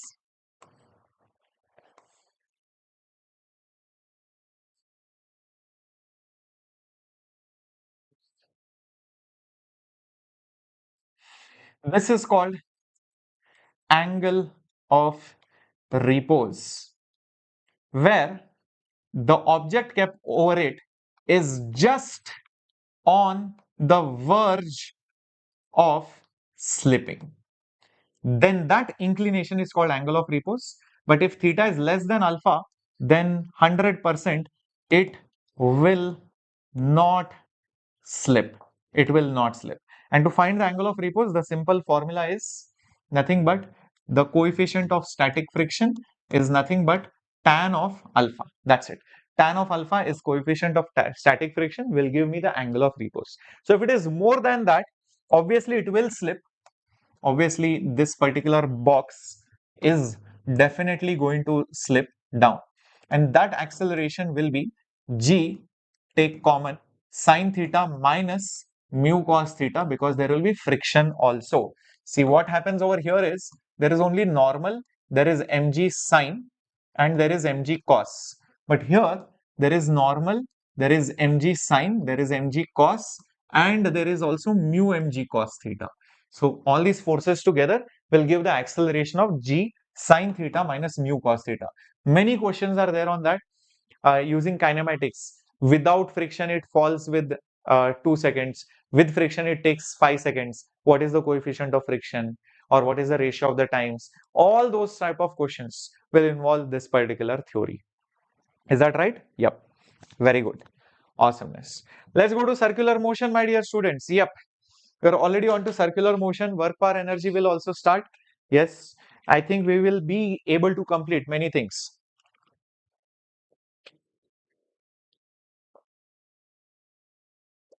Okay, ready for circular motion, my dear students? Okay, ready for circular motion? Perfect. Okay, now in circular motion, any particle going in a circular track of radius r will have its own tangential velocity, along the tangent, and when it moves, it might have two kinds of acceleration. One is acceleration along the tangent, another is acceleration towards the center. So acceleration component towards the center and acceleration component along the tangent. So this is called as centripetal. This is called as tangential. This tangential acceleration is dv by dt, which is nothing but rate of change of speed, how quickly the speed changes. This centripetal acceleration is given by v square divided by r. You will see later on it will be also equal to omega square r. You will also see this tangential acceleration will later on be alpha into r, where alpha, omega are angular accelerations and angular speeds. We'll come to that in a bit. Okay, so all these are important formulas. Again, if you take the resultant of these two, you will get the total acceleration. This is your total acceleration. This is your net acceleration, magnitude wise and vector wise. This will be AC bar plus AT bar. Vector wise, magnitude wise, it will be AC square plus AT square. So that is your magnitude of the acceleration, guys. Everybody fine till this point? Okay, great. Now, what is this omega and what is this alpha? See, guys, just like in kinematics translation, you had linear velocity, linear position, linear displacement, linear acceleration. Here, everything is in terms of angle. So, here we go with first theta, then to omega, and then to alpha. This is your angular position. This is your angular position. This is your angular velocity. This is your angular velocity. This is your angular acceleration. Angular acceleration. So when you want to go from theta to omega, you basically find the slope of theta versus time. That means you just have to do d theta by dt. To go from omega to alpha, you just take the slope of omega versus time, which is nothing but d omega by dt. Okay, so that's how you go from theta to omega, omega to alpha. Very simple and straightforward, just like position, velocity, and acceleration. Here you have angular position, angular velocity, and angular acceleration. Okay, which is used over here. Angle covered per unit time. Angular acceleration is how quickly the angular speed will change. That is your alpha, which is there over here. Okay, cool guys. Shall we proceed ahead? All right, perfect. So, yes, yes, please concentrate. Atluru is also mentioning that. Yes, NKPK, I know you have lot of things to discuss and all the kinds of distractions, all the kinds of things will come exactly at the moment when exam is near. Trust me, the moment your exam is over in May, immediately after you come out of the exam hall, no, even after going back home and nobody is there to say anything to you, even when the game is in front of you, video games are there, movies are there, your friends are there, the cricket bat is there, TV is there, whatever is there, or the bed is there for you to sleep, you will not feel like sleeping, you will not feel like playing, you will not feel like watching. That's how your psychology works. I know right now you are like, the day exam is over, I will be eating in that restaurant, or I will be going out with my friends, or I will go to this mall, I will do this, I'll do that. But the moment that time arrives, everything just vanishes. Poof. Just you're like wondering what just happened. Where did my cravings go? So these are all, psychological things. Your brain is playing with you. It's not helping you. You're thinking brain is your friend. No, but your mind is definitely not being controlled and you are deviating here and there. And the person who will be able to focus and control his mind or her mind will be able to ace in the exam. The last couple of days, focus, guys, because that's what you need to become a doctor, right? Okay. Bed is there. Oops, Satvik, I did not mean it like that. Okay, bed is meant for sleeping, and sleeping means sleeping. Okay, cool. Villain brain. Ah, right. So let's say for example, theta is equal to 5t cube minus 2t. Okay, radius is equal to 2 meters. Find omega alpha at t is equal to 2 seconds. Find centripetal and tangential acceleration at t is equal to 2 seconds. What else we need? Find total acceleration also. Okay, so that is the question. Let's see how do we do this. Everything is given. Theta is given to me. Radius is also given to me. More than enough for me to solve the problem. Right? Correct. Okay, come on, guys. All right. Thank you, Surva. Very good, Roshan. See, guys, even Shreyas sir was a student, no? Shreyas sir was not born at whatever age.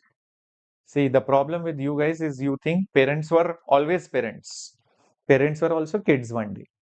You will be parents one day. There used to be one serial which used to come at 10:30 when I was a student. It was called Kyunki Saas Bhi Kabhi Bahu Thi. It was a Hindi serial, but it meant because the mother-in-law was the daughter-in-law once. It sounds very weird when you translate it literally in English, but it means that the person who is elder once was a kid. So same thing, guys. Please understand. We know all the tricks, all the things that you guys do. Okay, we have been there, done that, and our techniques were non-digital, so it was very painstaking. So your tricks these days are very digital in nature, where it's very simple, like you can always create an account and do things. But we were the OGs. We were the OG villains, guys. I mean, come on, think about it. You cannot mask yourself, you cannot mask your identity, you cannot do things without revealing yourself, and still you have to do something. So that what makes the real OGs, and it takes real talent to do that, isn't it? Yeah, correct. So OGs, You can Google it. I will not tell it to you now. All right. So theta is equal to phi t cube minus 2t. So let's find omega first. Omega is nothing but d theta by dt. Okay. So take the derivative. So 5 dt cube by dt minus 2 dt by dt. Okay. So this will be 5 multiplied by 3t square minus 2 dt by dt is 1. Okay. Perfect. So this will be 15 t square. That is your omega. Okay. Let's find alpha. Alpha is nothing but d omega by dt. So 15 is the constant outside. So derivative of t square with respect to time. So 15 multiplied by 2 multiplied by t, which is nothing but 30 into t. But you have to find it at 2 seconds. That's what the question says. So omega at 2 seconds will be 15 multiplied by, instead of time, put as 2. So 2 square. So 15 multiplied by 4, which is basically 60 radian per second.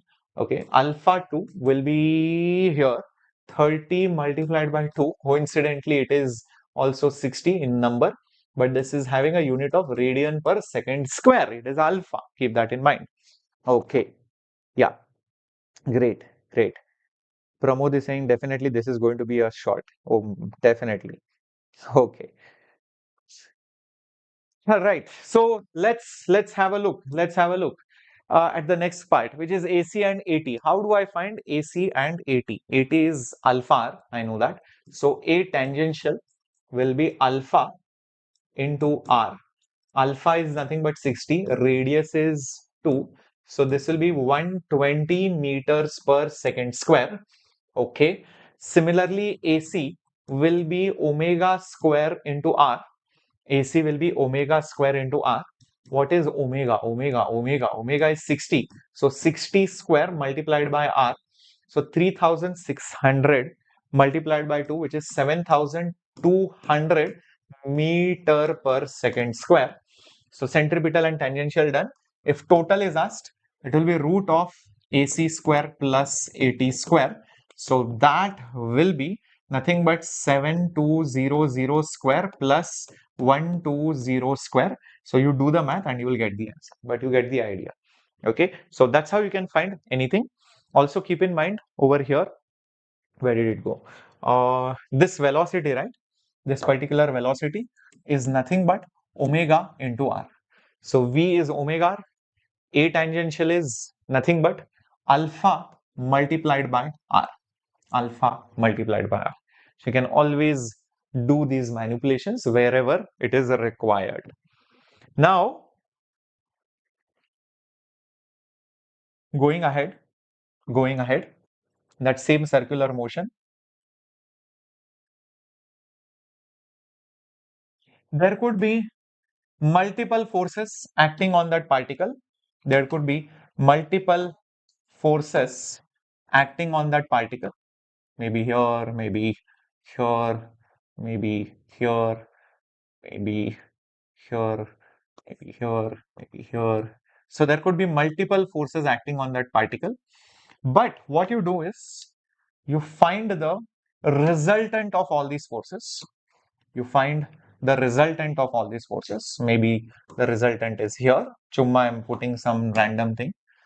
And this resultant force is actually a vector sum of, or you can split it into two components. You can split it into two components. Observe how.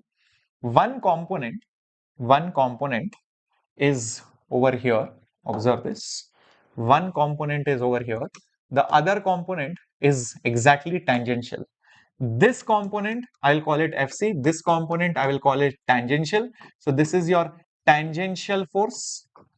Tangential force. This is your centripetal force. Centripetal force. It's not a new force. It's just a component of the net force.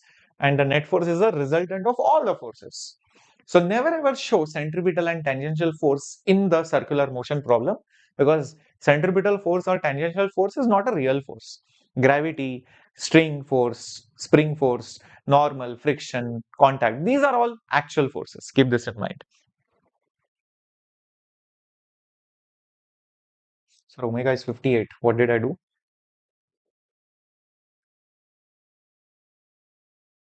Oh, I missed that too. Oh, sorry, guys. So sorry. Over here, I missed that too. My bad. Happens. So omega, my bad. Sorry, guys. I missed that too. See, this is silly mistake. Happens. Minus 2. So this will be 60 minus 2, which is 58. Mm, so this will be also, what is it? 58 square multiplied by 2. Yes, this will be also 58 square multiplied by 2. That will be your centripetal. Yes, so then this will be nothing but 58 square multiplied by 2, the whole square plus tangential, which is nothing but 120. So 120 square. Now is it fine? Now is it fine? Just check it out. Yes, Chintu. Yes, Asil. Yes, Surva. I just went back. Yes, Krishna. Yep. Small mistake, Bunty. I know that. Minus 2, we missed it. Yeah. See, that is what distraction. I was reading your chats. Happens. Okay. Coming back. So this will be the combination of centripetal and tangential force. Magnitude wise, this will be nothing but Fc square plus Ft square because of Pythagoras theorem. If you ask me what is tangential force, otherwise it is nothing but the mass of the body into tangential acceleration. Centripetal force is mass of the body into centripetal acceleration, and the total force, that is the total mass into the total acceleration. Very simple. F is ma, but depends on which component you are taking. If you use C, put C. If you put T, use T. That's all. That is how this particular thing works. Is that right? Great. Now, in the specific case of uniform circular motion, in the specific case of uniform circular motion, this is radius, this is velocity. What happens is there is centripetal acceleration, there is also centripetal force. So centripetal force is definitely mass into centripetal acceleration, which is mass into v square by r, or m into omega square r. That is definitely there. But what is not there is tangential force. Tangential force is not there. Even the tangential acceleration is not there. And the reason for that is because the velocity is a constant, or basically omega is a constant. Angular speed is a constant. That is the meaning of uniform circular motion. So the angle covered per unit time is the same, speed is the same. So keep in mind, although I'm saying v is constant, it means speed is a constant. Speed is a constant. But if you talk about velocity, velocity is not a constant. Velocity is not a constant. Same way over here, even the centripetal acceleration, although it is mv square by r by magnitude, the vector of centripetal acceleration is definitely not a constant. Not just that, even tangential force is not a constant because the direction is continuously changing. Sorry, centripetal force is not a constant because the direction is changing. First it is here, then it is here, then it is here. How is it constant? Because the direction is changing, so the vector will definitely change. Keep these things in mind. Also, because of all these things, alpha which is there, okay, omega is a constant, even alpha angular acceleration will be 0. Alpha will be 0, no angular acceleration. Only omega will be there. That's it. And that omega or velocity will be constant. Last things over here is about the time period of revolution. The time period of revolution is the total circumference, which is 2 pi r divided by v. 2 pi r divided by v, which you can also write it as time period as 2 pi divided by omega. And if you want, you can also write omega is equal to 2 pi by time period, where I can write it as 2 pi f, where the frequency is 1 by time period. So this F stands for your frequency. So the frequency is 1 by time period. This is angular speed. This is the time period of revolution. This is your time period of revolution. Again, very important things. Oops.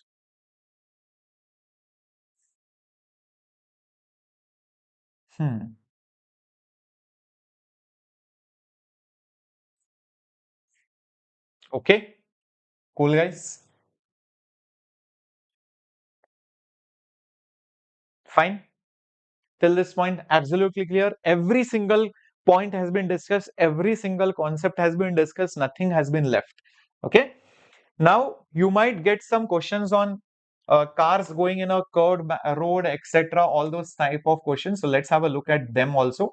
So say for example, our road is like this versus the road is like this. This is a unbanked road.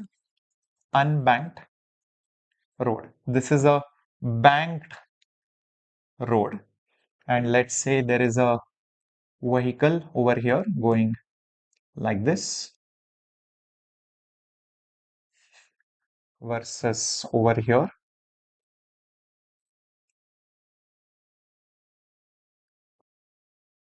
This is some velocity. This is some velocity. Okay. So the maximum speed with which this vehicle can go is given by root coefficient of static friction, radius of that road into g. Anything less than that is perfectly okay for no slipping or skidding, for it to not slip. But here, the maximum speed has this particular formula. Look at this. It is slightly higher. That's why you bend the road slightly. It is nothing but static friction plus tan of theta, which is the angle of banking, upon 1 minus mu s tan theta. So it is slightly better than this because you are taking help of normal to give the centripetal force. But here, what happens, although the speed is maximum for no slipping condition, in this case, the friction is going to be maximum. The friction is going to be maximum. It will cause a lot of wear and tear of the tires. To remove the wear and tear of the tires, you have another speed which is slightly lesser than that. So it is definitely not going to slip, but it will cause very less wear and tear. It is given by root Rg tan theta. This is called as the optimum speed with which you should drive. It's a recommended speed. If you go higher, it's still okay. It's just that your tires will get worn out. But do not ever exceed this speed because that will be a danger. Your vehicle will get thrown away. So that is your optimum speed. This is your maximum speed for unbanked and banked roads. Next important thing which you will have is a conical pendulum where it will be like this somewhat. This is that mass, this is that length. It is hanging over here and okay.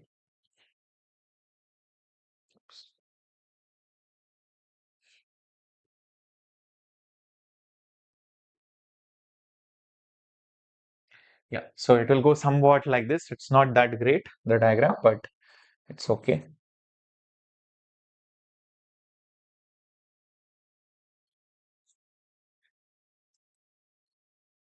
Okay, something like this. Hmm. Hmm. So in this case, there will be tension over here, there will be mg over here, and there will be obviously centripetal acceleration. There will be centripetal acceleration, and this is definitely doing uniform circular motion. But this setup is called as a conical pendulum. Conical pendulum, because you can see it is tracing the surface area of a cone. In such a case, the tension is given by m omega square into L, where omega is basically the angular speed with which you are rotating it. Omega is nothing but the angular speed with which you are rotating it.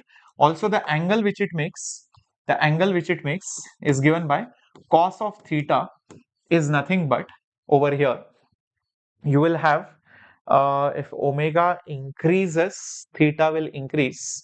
That means cos theta will decrease. So yes, omega square L will be below and G will be on the top. Yes, that is the answer. So cos theta will be G by omega square L.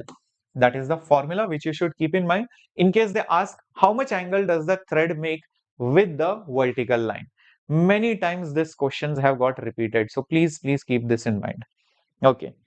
Uh, Sir, if you know Malayalam, Ningal Polina means I don't know. I don't know what it is. Okay, cool. Sir, whether this session will be recorded? Yes, it will be definitely recorded. I mean, after the session is over, you will be able to watch the recording. But I need to check because some students said beyond 12 hours, YouTube does not allow live recording. This is a news for me. If that is the case, then I might be in a big soup, guys. So I will see what has to be done.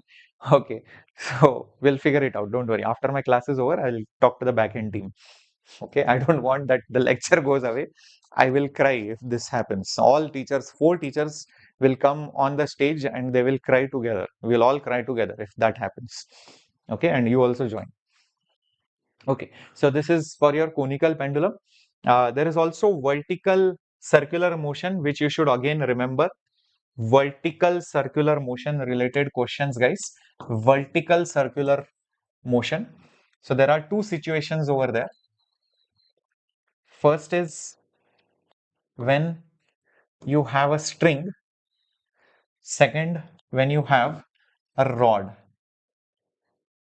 When you have a string which is connected versus you have a light rod which is there. A light rod which is there over here. Okay.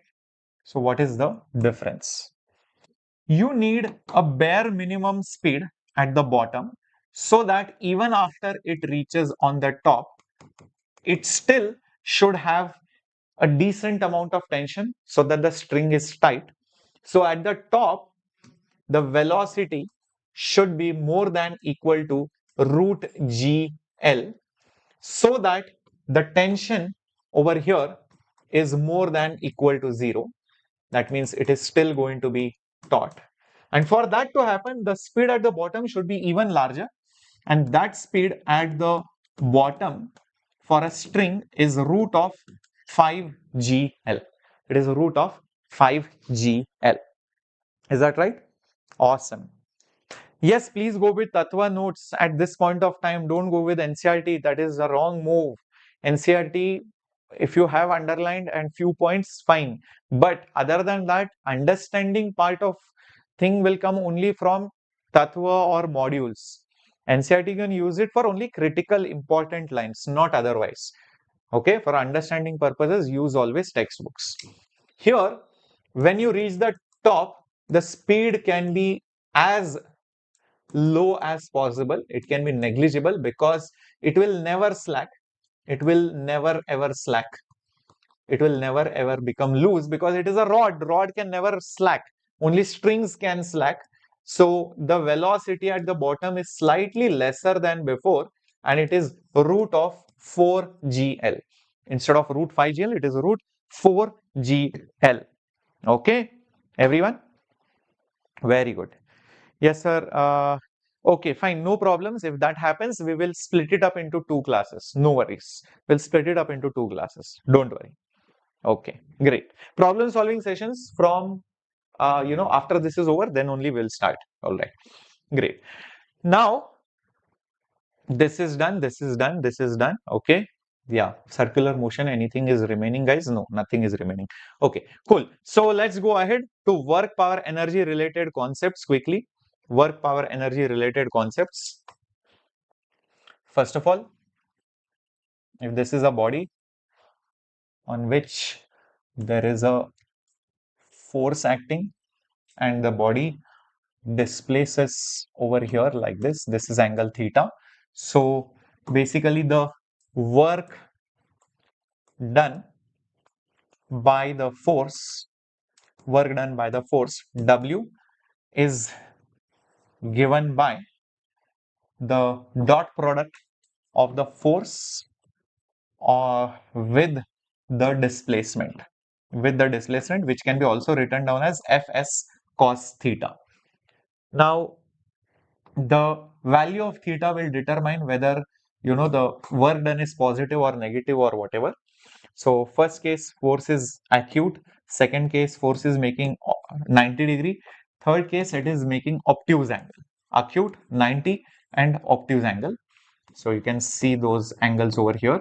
So when theta is less than 90, what happens? The work done will definitely be positive. The work done will be positive because cos theta will be positive. When it is perpendicular, then what will happen? The work done will be 0 because cos 90 is going to be 0. And when it is obtuse, the work done by it will be negative in nature. So that's how the sign convention of work is: positive, 0 and negative. Now this is okay as long as the force is constant. You can use this if it is a constant force. But for a variable force, there is another formula which is very similar. The work done will be integration of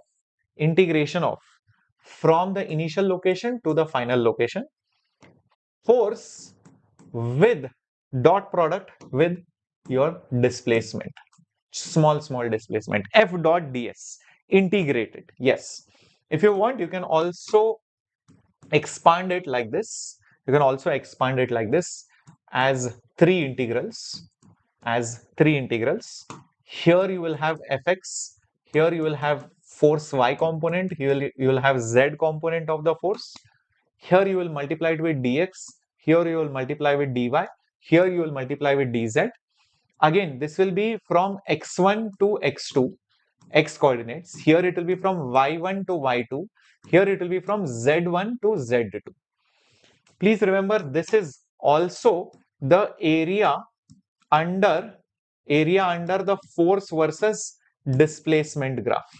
The area under the force versus displacement graph. So say I have a graph which goes like this. This is my force, this is my displacement, this is 0, the origin, and let's say the graph is going like this. Then all these areas will be positive. This also will be positive, whereas these areas should be counted as negative areas. Okay, so the area under the graph gives me the work done.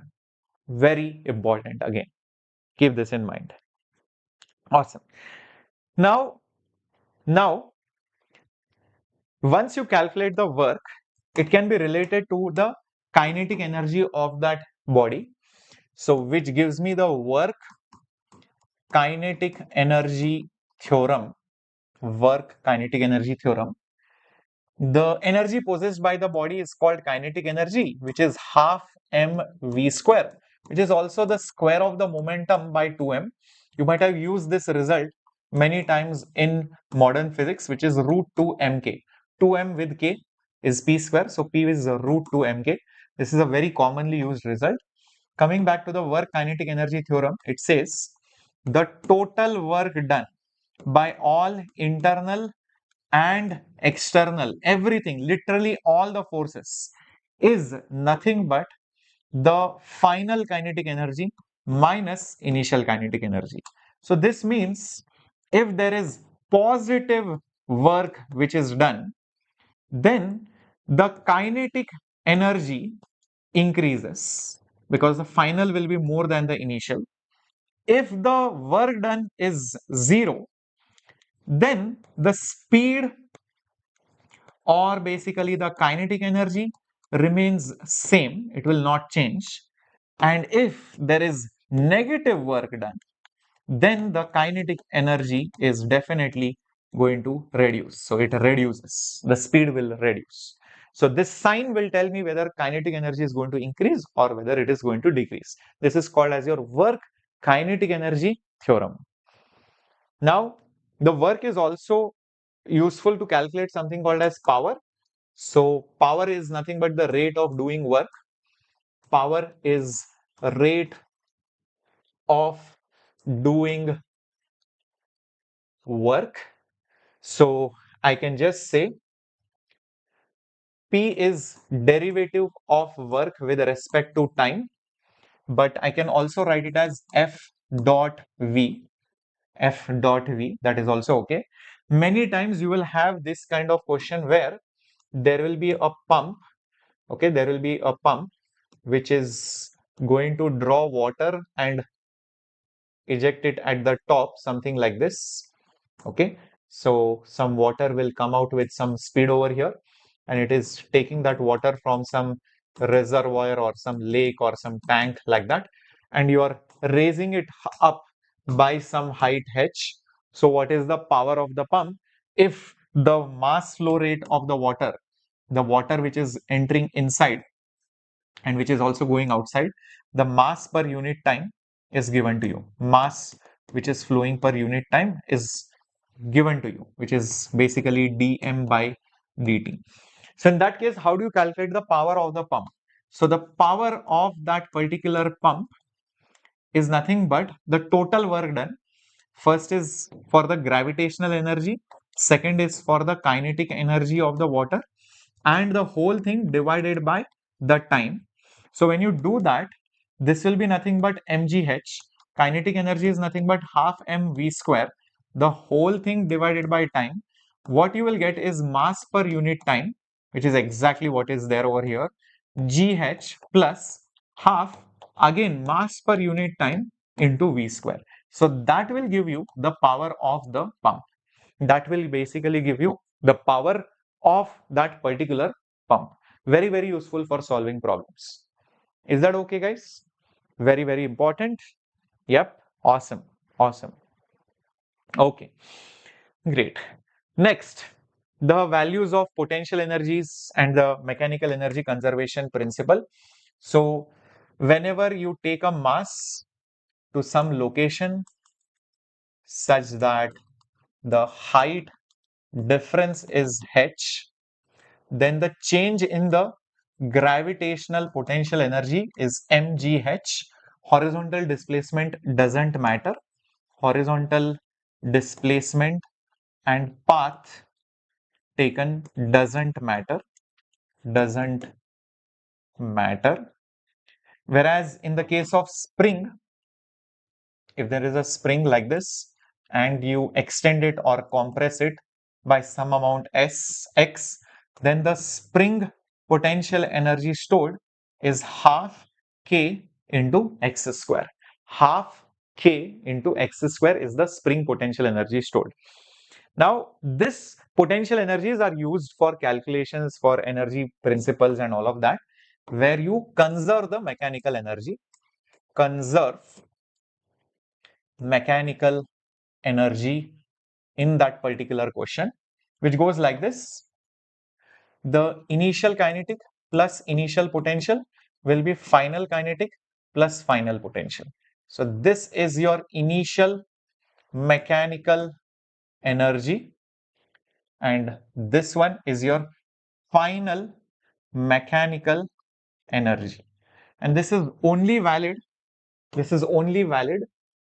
if non-conservative forces don't do work, don't do any kind of work. If you're wondering what is conservative and non-conservative forces, well, things like so conservative force,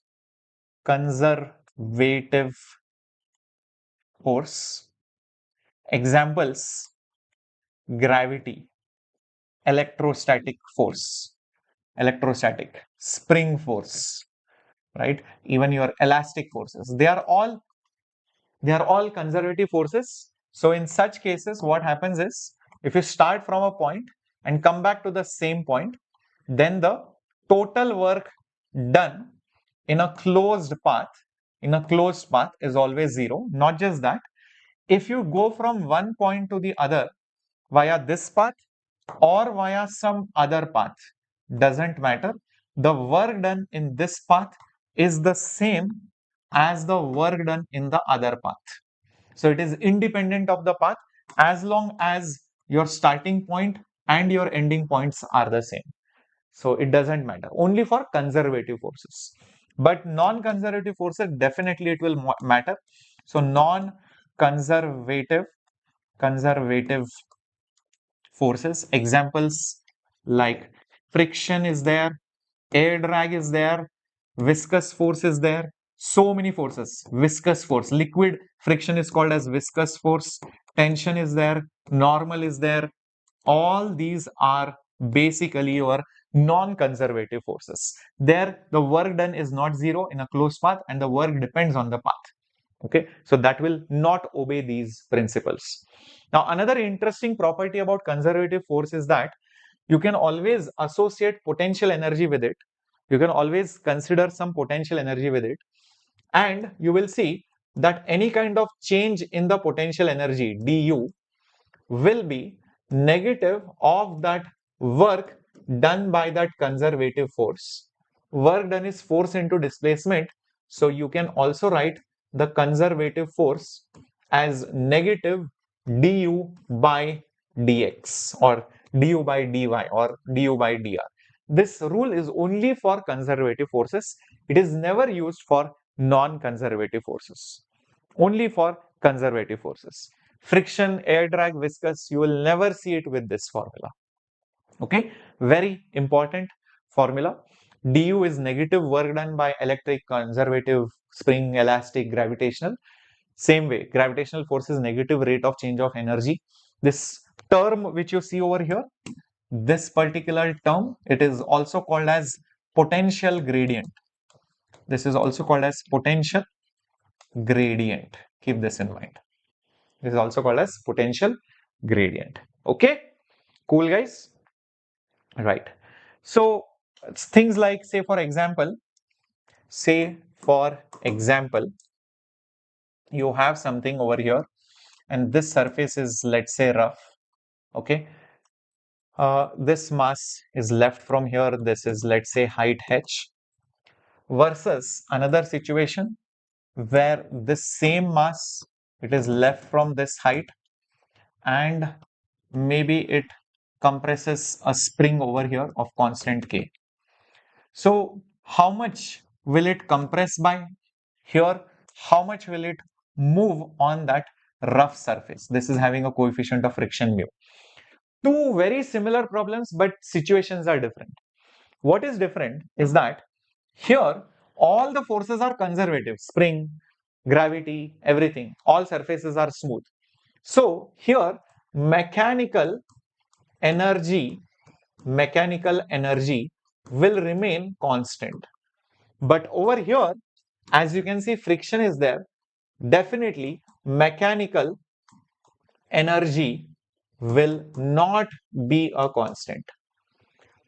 So this problem is fairly easy. Like if I have to conserve mechanical energy, I will just say, okay, initial kinetic plus initial potential energy is final kinetic plus final potential energy. What is initially the kinetic energy? It started from rest, so 0. Potential, just mgh. Kinetic, when it completely compresses the spring, 0. Potential wise, it will have spring energy, so it will be half k x square. So solving this further, I can write x square is equal to 2 mgh, the whole thing divided by k, or x is nothing but root of 2 mgh divided by k. That is what I can write. Now I found this in case of spring, which was fairly easy, but what to do over here? Because this particular principle is only valid if non-conservative forces are not doing any work. Your friction is doing work. So in such cases, it is easy to apply your work kinetic energy theorem, which says total work done is final minus initial kinetic energy. It is going to be very easy using this work kinetic energy principle. So total work done. Who are the forces which are doing work? Work done by gravity, work done by normal, work done by friction, that's it, is final minus initial kinetic energy. I will use work kinetic energy theorem. Gravity is down, displacement is also down, so gravity will do positive work, force is mg, displacement is h. Getting it? Why gravity is doing positive work? Because it is coming down. Force and displacement in the same downward direction. So positive work. Yep. Okay. Normal. Normal will never do work because no matter where you are, check this out. Normal force will always be perpendicular to the displacement. So the moment it is perpendicular, it will never ever do work. Okay. In this particular scenario. Okay. Friction will do negative work because what will happen is the friction will act like this. It will be mu mg and displacement is here. So it will do negative work of mu mg is the force, displacement is x. Finally, it will stop, so 0. Initially also it was at rest, so this is also 0. So this becomes easy to solve now. So therefore, mgh is equal to mu mgx. Mg cancels, so h is basically mu x or x is basically h by mu. So that is the answer in this case. This is the answer in this case. Very similar problems, but two different ideas, two different concepts. Getting it, guys? Everyone? Very good. Perfecto. My God, skibidi. Let's go to system of particles, center of mass and momentum. Ready for it?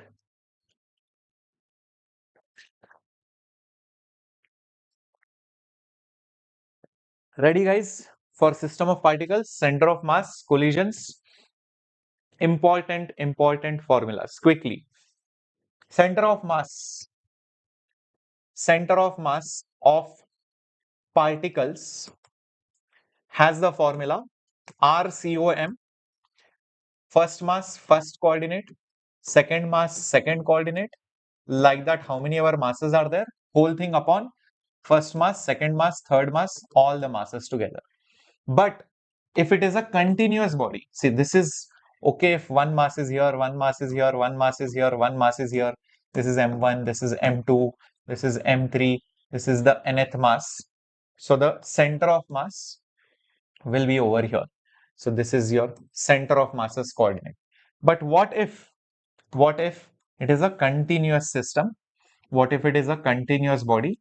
Then what you do is basically take small masses, which is the dm, and then you will find where the center of mass is.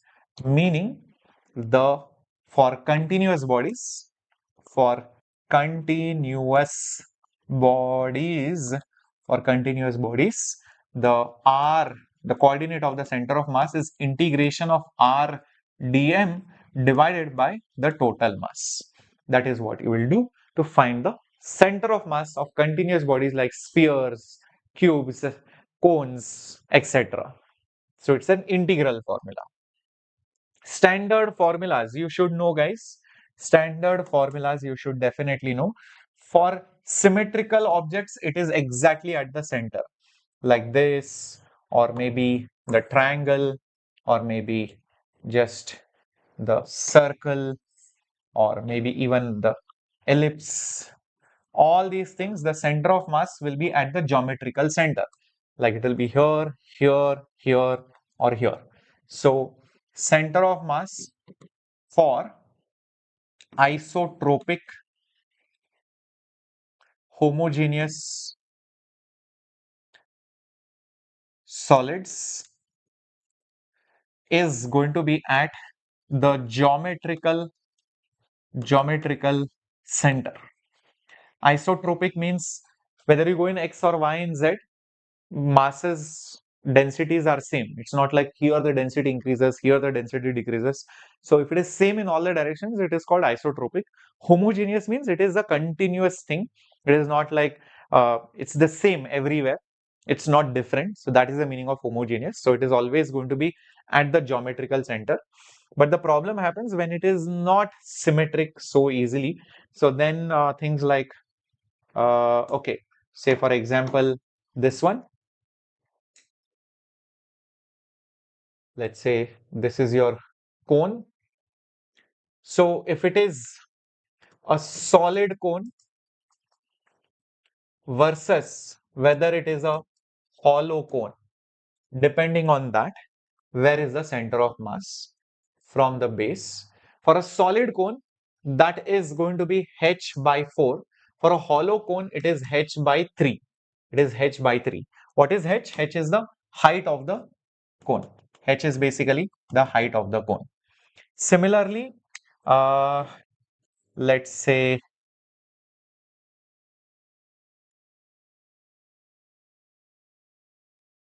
over here, okay, like this.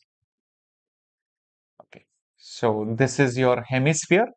Maybe the center of mass is somewhere over here. Okay, the radius of that sphere is basically r. So if it is a solid versus a hollow hemisphere, where is it? For hollow, right, it is going to be this distance of center of mass is going to be basically r by 2, and here it is going to be 3r by 8. For solid, it is going to be 3r by 8 versus it is r by 2 over there. Awesome. Great. Perfect. Last thing over here, when you have an arc,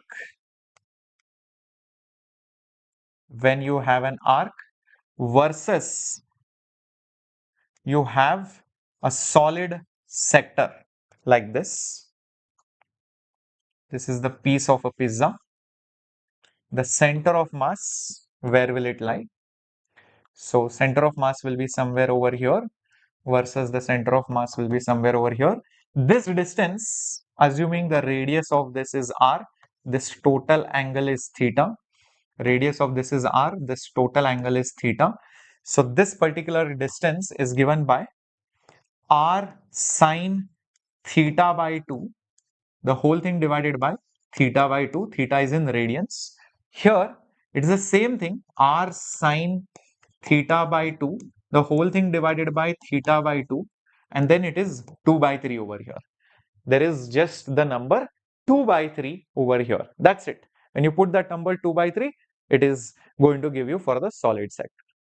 Is that okay? Perfect. All right. Very good. Very good. Excellent. So these formulas will help you everywhere. Now there are many questions where you will see that something has been removed, something has been added, etc., or something is moving here and there, and find the new location where that mass should be kept so that center of mass does not change. All these kind of questions. So whenever you are adding two things, say for example, there is one object here and maybe some another object here. Chumma, I'm giving something. Okay, so you want to find the center of mass of the combined system. Then what you do is the position of the center of mass will be given by, if this is m1, this is m2, maybe center of mass is here and here, it will be given by m1 position of the first mass, m2 position of the center of mass of the other guy, divided by m1 plus m2. This is when you have composite. Composite means you are adding the two things, composite bodies. But let us say you have something over here, and from that you are taking out something, and this is what is remaining. This is what is remaining. Then the position of the center of mass is given by, take the big body m1 r1, take the big mass, from that take away the removed mass, take away the mass which has been removed. So this part is basically the one which has been removed, the one which has been removed. In this case, that is basically this is the part which has been removed. So take that over here. So this is basically the formula for bodies with cavity. Bodies with cavity. Now, depending on whether it is a two-dimensional, three-dimensional object, you will use mass per unit length, mass per unit area, or mass per unit volume. So, for objects like rods, which are linear objects, so rods, wires, etc., basically linear objects, you will need, basically, if you take a small mass dm, the width of it is, let's say, dx, you will need a term called as dm by dx, which is linear mass density. Linear mass density, which is mass per unit length. Linear mass density. If you have some sheet, okay, some sheet which is there, some two-dimensional object which is there, then you will need sigma, which is the mass per unit area. Mass per unit area. But if you have something which is like a volume, three-dimensional thing, okay, you have some three-dimensional thing, then obviously some three-dimensional object, then you will need density, which is the total mass divided by the total volume. So that is what you will use depending on whether it is a 1D, 2D or three-dimensional object. Okay, this is what you will need for solving these questions, just reminding you of all these things.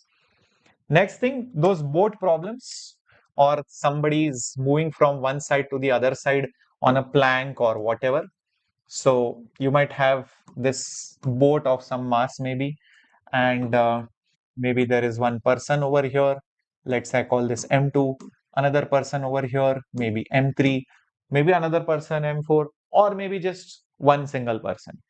In such cases, what happens is, because it is on a smooth surface, the net force externally on it is zero. So the center of mass has no acceleration. So if it is at rest, it stays at rest because it is not accelerating. It stays at rest. What stays at rest? What is that it over here? It over here means center of mass. And when that happens, first mass into displacement 1 plus second mass into second displacement plus third mass into third displacement is equal to 0. So you can keep on adding more terms also. So m1 s1 plus m2 s2 plus m3 s3 is going to be 0. This equation will be needed for solving the boat problems. First mass, second mass, third mass, each displacement will be given to you. You can easily find it. But usually what happens, they might tell this person goes from this point to this point on the boat, or this person goes to the midpoint of the boat. So what they usually give is the relative displacement. So please keep it in mind. If they give you such things, relative displacement will be usually given to you. So say for example, displacement of the boy or this person with respect to the boat is given, then use this S2 minus S1. If the displacement of this person is given, S31, so it will be S3 minus S1. So usually you are given relative displacements. This is given to you, this is given to you. You can solve these equations together to find the final answer. Keep this in mind. Okay, cool. All right, perfect. Now, regarding momentum, let's quickly go through it. Let's quickly go through it and then we'll take a small break before going to rotation. Although rotation I have done it yesterday, so I would advise you to go through that lecture, but still we'll do it very quickly. Yeah. So where were we? Momentum. Yeah. So we all know momentum is mass into velocity. If there is a particle moving and suddenly the momentum changes, so whenever there is a change in momentum, there is a change in momentum, it's possible only because there was a force acting on it, and that force changes the momentum and it gives something called as J, which is nothing but your impulse. So that impulse is nothing but how much does your momentum change by. So it is mass into final velocity minus mass into initial velocity. So that is your impulse. Yes, it is a vector quantity, guys. Please keep that in mind. Yes, it is a vector quantity. Okay. Also, another way of calculating impulse is just take that force and see how much time it is acting. Let's say delta t, force into time, but this is only okay if it's a constant force. If it's a constant force. But if it is a variable force, then just integrate force with respect to time from T1 to T2. That will give you the impulse in the case of variable force. In the case of variable force. And because you can see there is integration, this is also area under force versus time graph. So if I had a graph like this with force over here, time over here, and the graph goes something like this, then obviously this particular area which is there, this area gives me the impulse. Okay, this particular area which is there, it will definitely give me the impulse. Just measuring this area is going to give me the impulse. Okay, clear? Everybody till this point, what is impulse, what is force? Now, sometimes they might ask you what is the value of average force acting on that particle.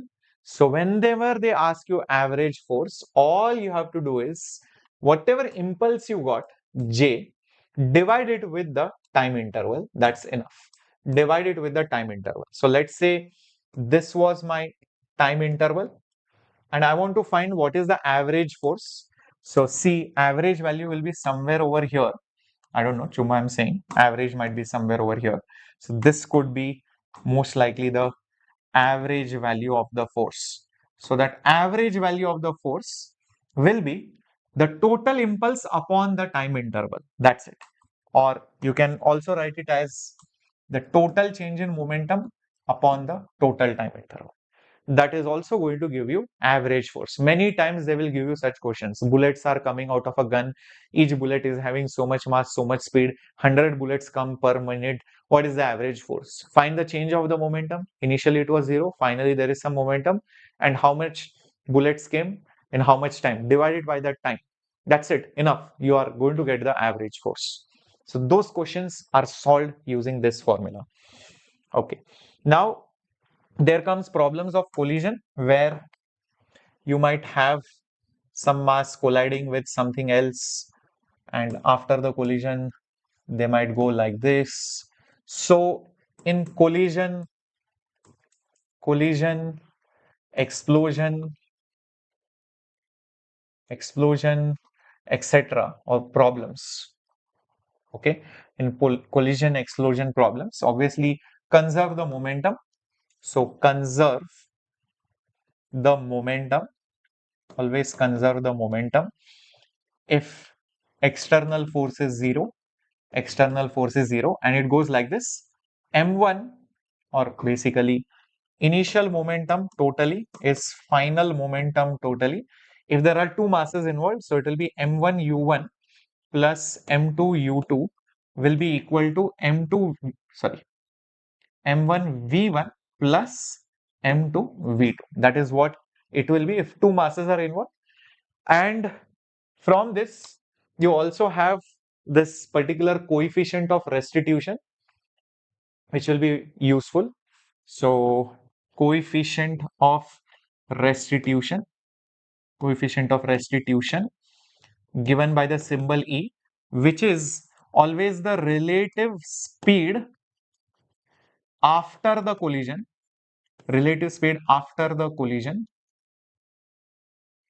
okay, upon relative speed before the collision. Sometimes you can also write it as relative speed of separation upon relative speed of approach. So that constant will be usually given to you, and there are three possible cases. First, if the value of E is equal to 1, then it is called as elastic collision. So there is no loss of energy. If it is elastic collision, no loss of energy is there. Then the second one, which is the most general case which happens, then E is obviously more than 0, but it is less than 1. Then it is said to be inelastic collision. and there is some loss of energy, which is usually the case. And the worst possible thing is when your E value is equal to 0, it is said to be perfectly, perfectly inelastic collision, perfectly inelastic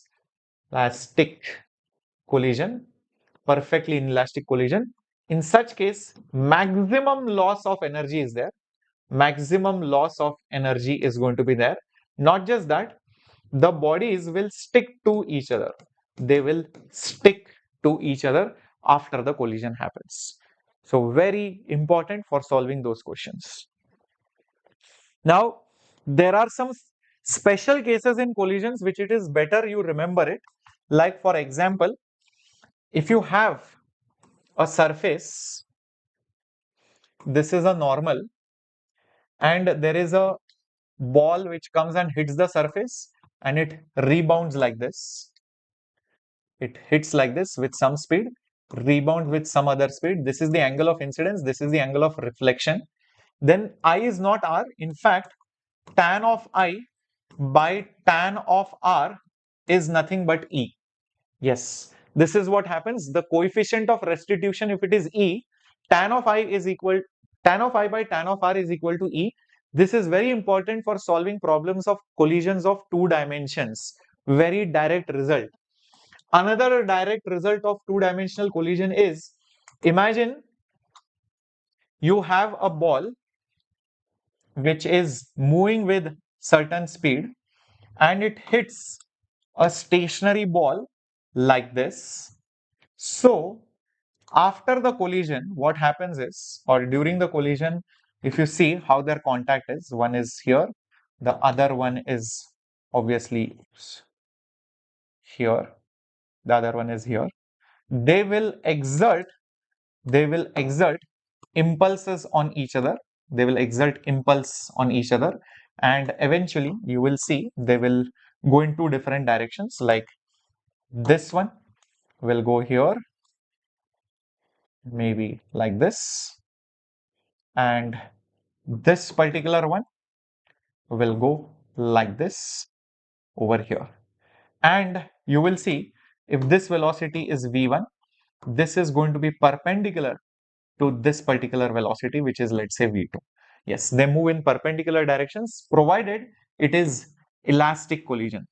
That means E is equal to 1. Elastic collision, and also this mass m should be equal to this mass. The masses also should be equal. So two equal masses, if they hit each other elastically but at an angle, after the collision they will move perpendicular to each other. This happens in carom, pool table, and so many other places. Okay. Similarly, if you have a very tiny mass versus a very heavy mass, now this is colliding with a very heavy mass over here, which is at rest, and it is colliding with a very small mass which is at rest. So this is going like this, this is going like this. So after the collision, what happens? After the collision, what happens? Okay, so let's draw that also.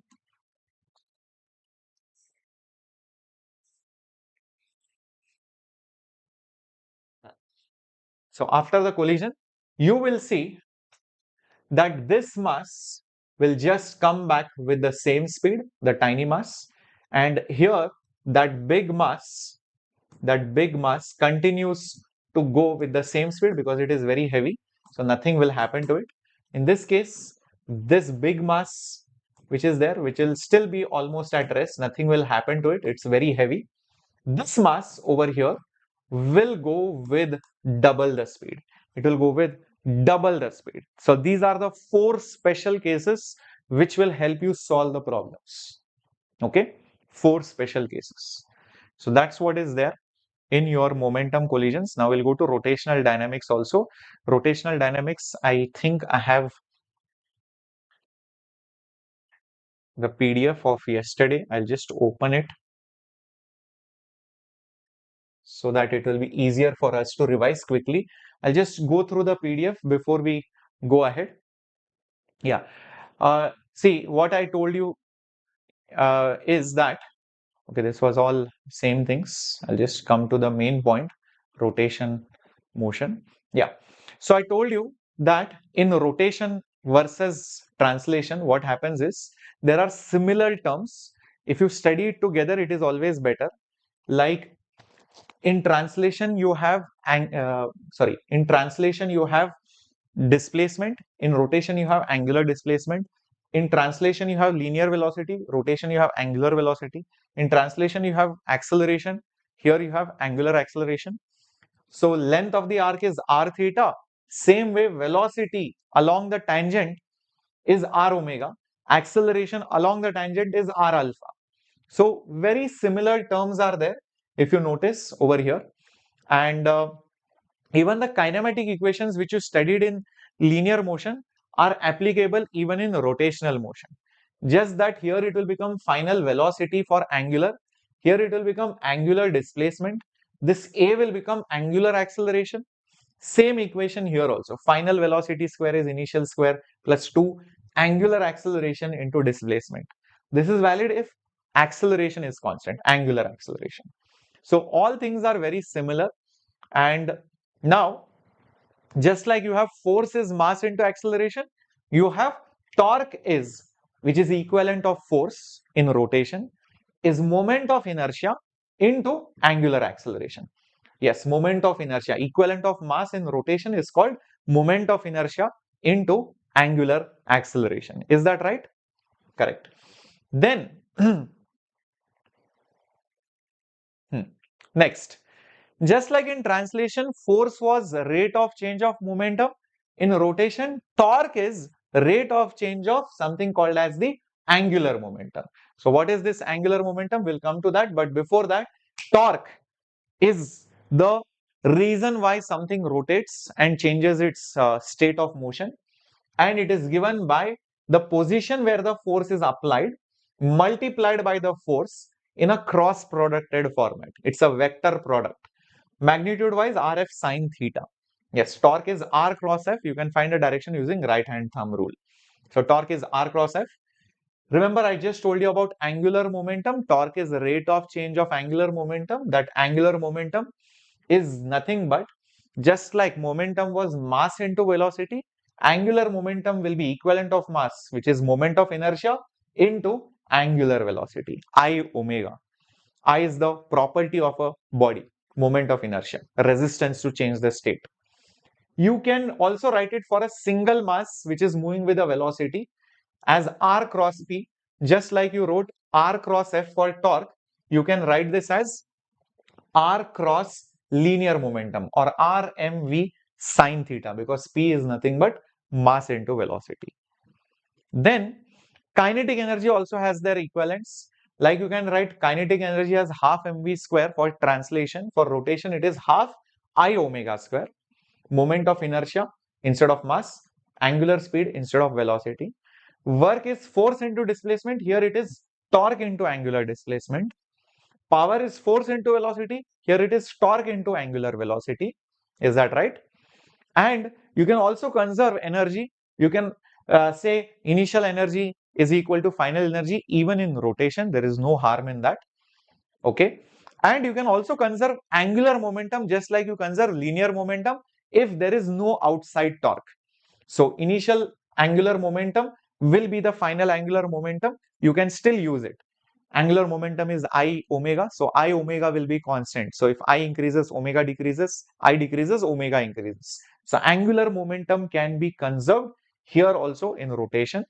Then, yeah, moment of inertia of standard bodies. By definition, moment of inertia is summation of masses into the distance square from where they are from the axis. So standard moment of inertia of different bodies. For a rod, it is ml square by 12. For a plate, it is ml square plus b square by 12. For ring, it is mr square. For disc, it is mr square by 2. Ring behaves like a hollow cylinder. Disc behaves like a solid cylinder. For a hollow sphere, 2 by 3 mr square. For a solid sphere, 2 by 5 mr square. Keep these things in mind. And then, yeah, you have those two important theorems of parallel axis and perpendicular axis. So whenever you want to find the moment of inertia about an axis parallel to an axis passing through the center of mass, just write moment of inertia about center of mass plus mass into the distance by which you are shifting its square. If it's a two-dimensional object, then the perpendicular axis moment of inertia is the sum of two moment of inertias which are perpendicular and the axes are meeting exactly at the same point in that plane of that sheet. So that is your perpendicular axis theorem, my dear students. So we had solved some questions on that. And yeah, for rolling related questions, remember the point of contact will be always at rest. Only for rolling objects, velocity will be omega r or acceleration will be alpha r. Otherwise, they are not equal. The friction acting is always stationary, static in nature because the point of contact never moves. And the highest velocity is at the topmost point, which is double the velocity at the center. Rest all points have lower velocities. We have seen that, very important. And whenever you get questions of rolling down an incline, the acceleration is given by g sine theta upon 1 plus moment of inertia of that object by mr square. This formula is very important. Okay, so that is what we had seen in rotation, guys. Right. So quickly, let's go through the formulas for units and dimensions also, guys. There are only few things in formulas for units and dimensions. Let's keep it quick because I know I have to end it by 1 o'clock by hook or by crook now. Okay, so let's go. In units and dimensions, the main formula is regarding the errors, combination, etc. Like for example, see guys, any measurement that you do errors wise, uh, any measurement that you do, any value that you take has the format m plus minus delta m. Usually this is your least count or basically the uncertainty in the measurement, and this delta m by m is called as relative error, and delta m by m multiplied by 100 is called as percentage error. This is called as your percentage error. Now, imagine, okay,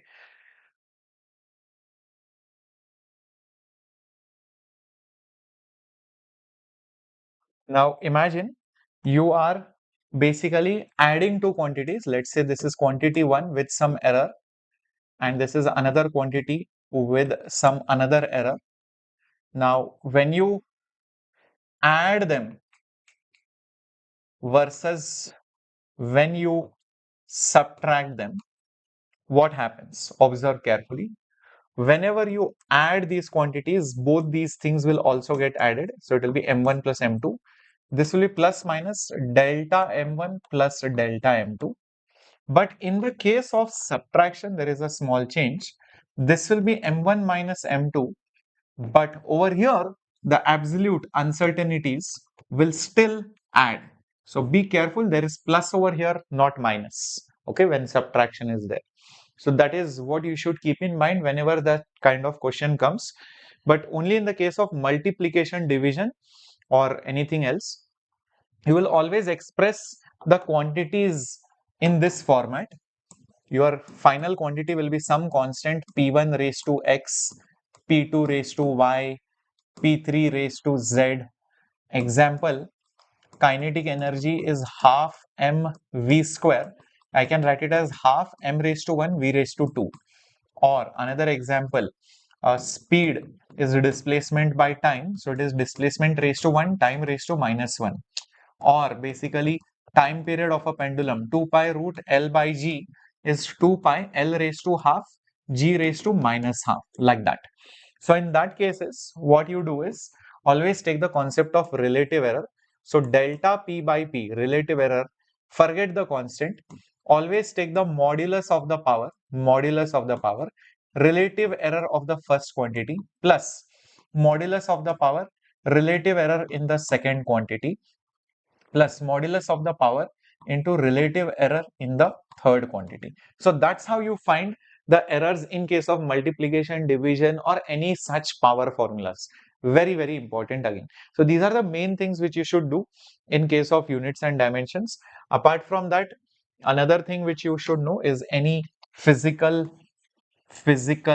quantity will be given by unit and value multiplication. So if you change the unit, the value will change. So n1 u1 is n2 u2, where u is nothing but the unit and n is nothing but the value of that physical quantity. Like length is 5 kilometers, length is 5,000 meters. So if the unit changes, the value will also change. So these are the main formulas which will be there in units and dimensions. So let's quickly go through gravitation related questions or formulas. So first of all, in gravitation, my dear students, in gravitation, so let's say this is first mass, this is second mass, this is separated by distance of r. Gravitational force is always going to be attractive in nature. So it will be nothing but g m1, g is a gravitational constant, g m1 m2 product of the masses, and inversely related to the square of the distance between them, where g is 6.67 10 to the power minus 11 in SI units. So that is the gravitational pull between any two masses. Those two masses also possess a potential energy. So the potential energy between the masses is negative g m1 m2 divided by r. So that is the gravitational potential energy. Now sometimes it happens that you might have one mass over here, let's say m, and there might be other masses m1, m2, m3, m4 like that. So maybe m1, m2, m3, mn like that. Each mass on this mass might exert some kind of force, maybe one force like this guy will, sorry, it is always attractive. So like this, like this, like this, like this. So the net force on that particular mass is just the vector sum of all the forces F1, F2, F3 like that till Fn. This is basically called as your superpositioning theorem or superposition principle. You find the force due to every single mass and do the vector addition. In case of gravitational potential energy, you might have things like this. There are multiple masses over here, and each mass with the other mass will experience some kind of potential energy.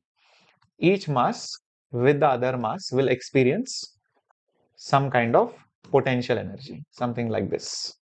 Check this out. All the permutation combinations.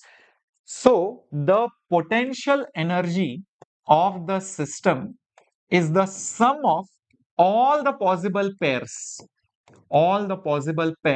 like 1 with 2, 1 with 3, 1 with 4, 4 with 2, 4 with 5, like that. All the possible pairs, you will get the potential energy of the system. Very, very important. Now, what happens is sometimes you might end up changing the configuration.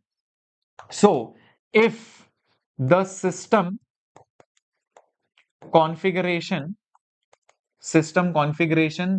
changes, then what you should do, keep this in mind, guys. Then the work done externally is exactly the change in the potential energy of the system. That means you find the final energy and you find the initial or the original energy.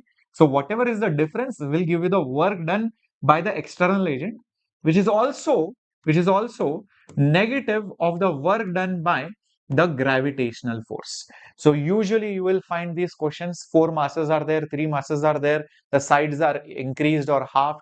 What is the work done by gravity? What is the work done by external force? Always use this particular formula. Is this absolutely clear, my dear students? Everybody? Very good. Awesome. Great. Perfect. All right. Now, moving ahead, coming to the next concept of gravitational field and gravitational potential. So whenever you have a mass or a system of masses, maybe, so wherever you have a mass or system of masses, and you are standing somewhere over here. So at that particular point, you will get something called as the gravitational field, gravitational field, which is nothing but the force of gravity per unit test mass. This m which is there over here. So whatever test mass is there, that same test mass you put it over here. That is the gravitational field value. And at that particular point, the gravitational potential V, gravitational potential, gravitational potential, that V is nothing but the gravitational energy between those two masses per unit test mass, per unit test mass. Very, very important. Now, anytime you see gravitational field, anytime you see gravitational field, the gravitational field being a vector quantity, it can come from different places, it will have different directions, but it will always end up on a mass. Gravitational field lines, gravitational field lines always terminate, they will always end, they will never ever originate, terminate on a mass. It is not like electric field which can originate or terminate. Not just that, they will never intersect. Also, they will never ever intersect. So they will never ever intersect. They will never ever intersect. And lastly, you will see that they will be always perpendicular. They will always be perpendicular to equipotential lines. So they will be always, if these are your equipotential lines, points with same potential, equipotential lines, they are perpendicular to the field lines, perpendicular to the field lines. Very, very important again. So all these things you should know definitely. And is field related to potential? Just like I know potential energy is related to force by this equation. Force is nothing but negative du by dr. Remember, this is something which you have seen before also. The gravitational potential energy change, negative of that is the force. Same way, you will see that the gravitational field is nothing but negative dV by dr. Very important formula again. Is that right? Okay. Keep this in mind. Very identical, very similar also. Now, going ahead, all right. Now, geometrically speaking, all the formulas of field and potential are similar to electricity. So whatever formulas are there in electricity, same formulas are there in gravitation. I will do those formulas in electrostatics when I take up the 12th standard syllabus. Let's do gravitational specific concepts right now. One thing is, what is the acceleration due to gravity on the surface, on the at some height and at some depth, all the three things. So when you are at the surface, G value is given by gravitational constant, mass of the planet, and radius square. R is the radius, M is the mass of the planet. This is at the surface. This is acceleration due to gravity at the surface of the planet. But the moment you reach some height, at this point the gravitational acceleration will become gm by r plus h whole square, gm by r plus h whole square, which is the same as writing gr square by r plus h whole square. As you can see, gm is gr square, we can do that, and this is approximately equal to g 1 minus 2h by r, provided height is much, much smaller than the radius. So that approximation comes only when the height, the altitude is few kilometers, not thousands of kilometers. Till 100, 200 kilometers, it's okay.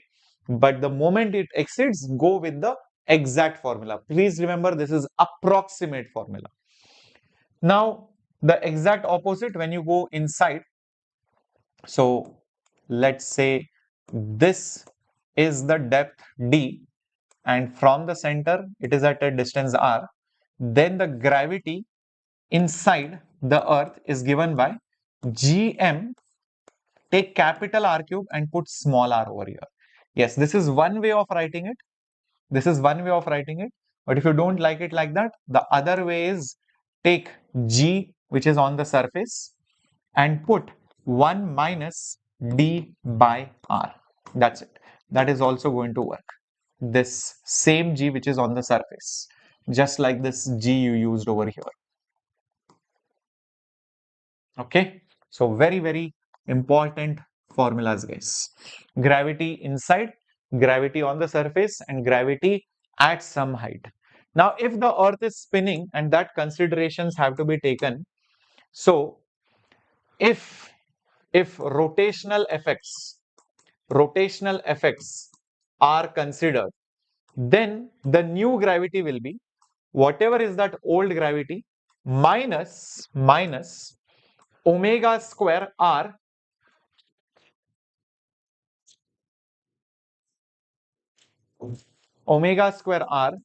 cos square lambda.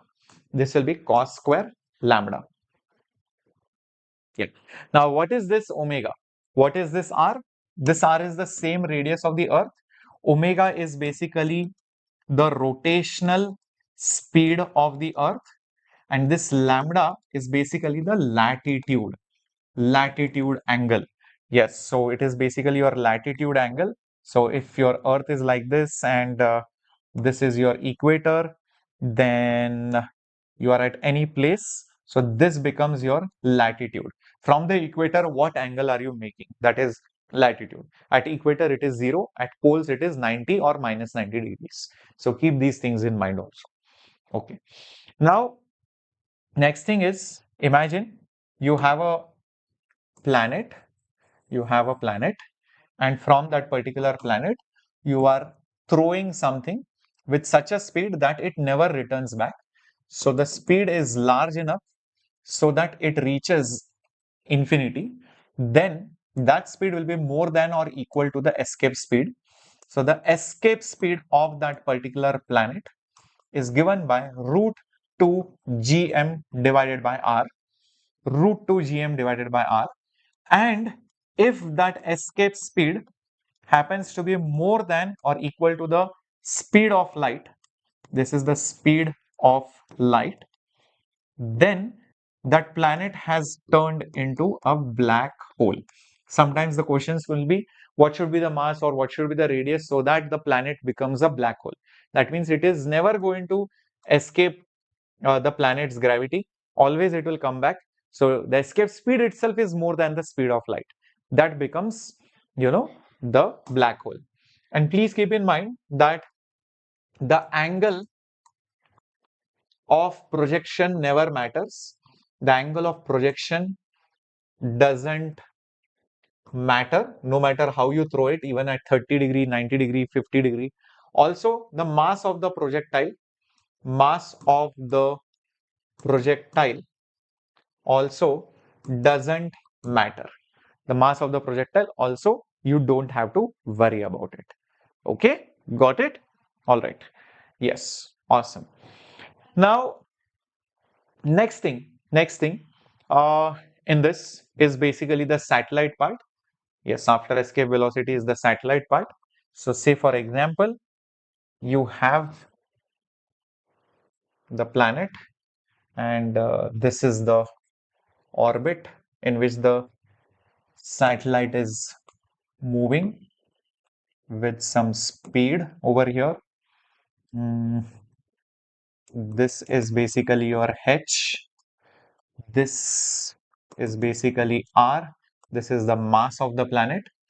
Then if the satellite is performing uniform circular motion in this particular orbit, obviously there is a gravitational pull like this, and this is causing the centripetal acceleration. The gravitational pull is mass into centripetal acceleration, of course. From this, you get the velocity as root gm by r. Notice, if you compare it with escape speed, the 2 is there for escape. For circular orbit, it is just root gm by r, nothing else is there. Sorry, r plus h, my bad. R plus h, which is the total distance. You can also write it as root gm by small r. Small r is the total distance. Small r is the total distance. That's also okay, nothing wrong in it.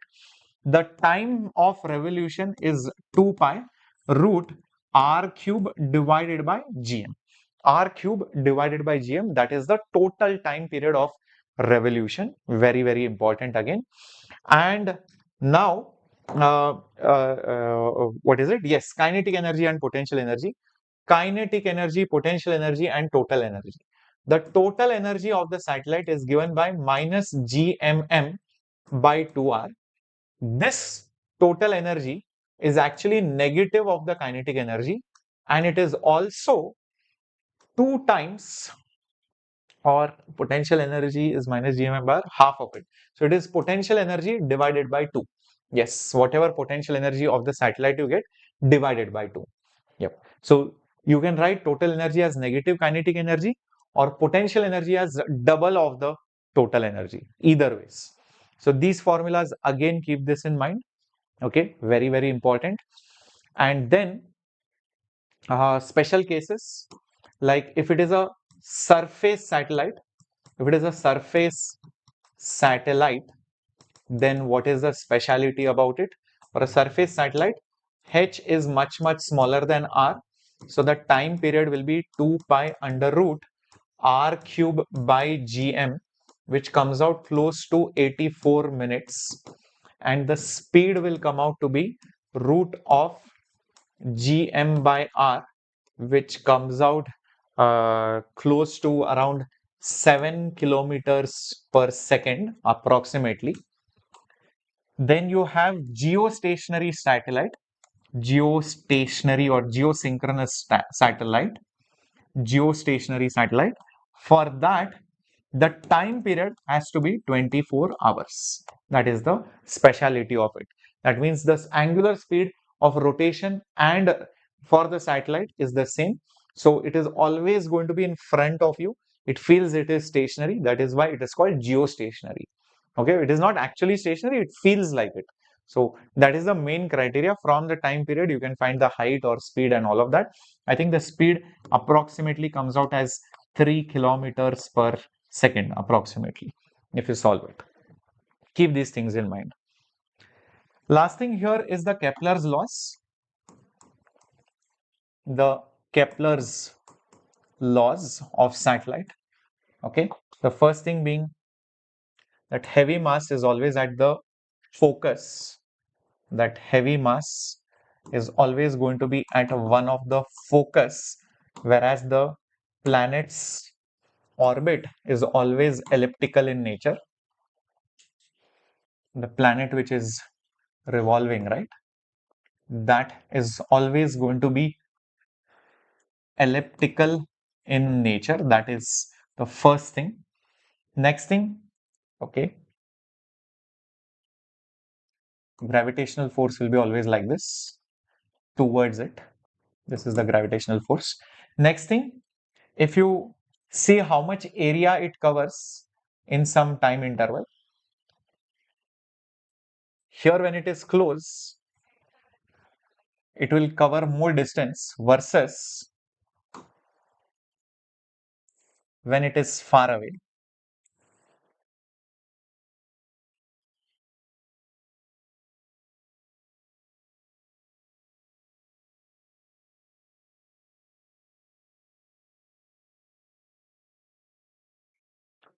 That is what it is.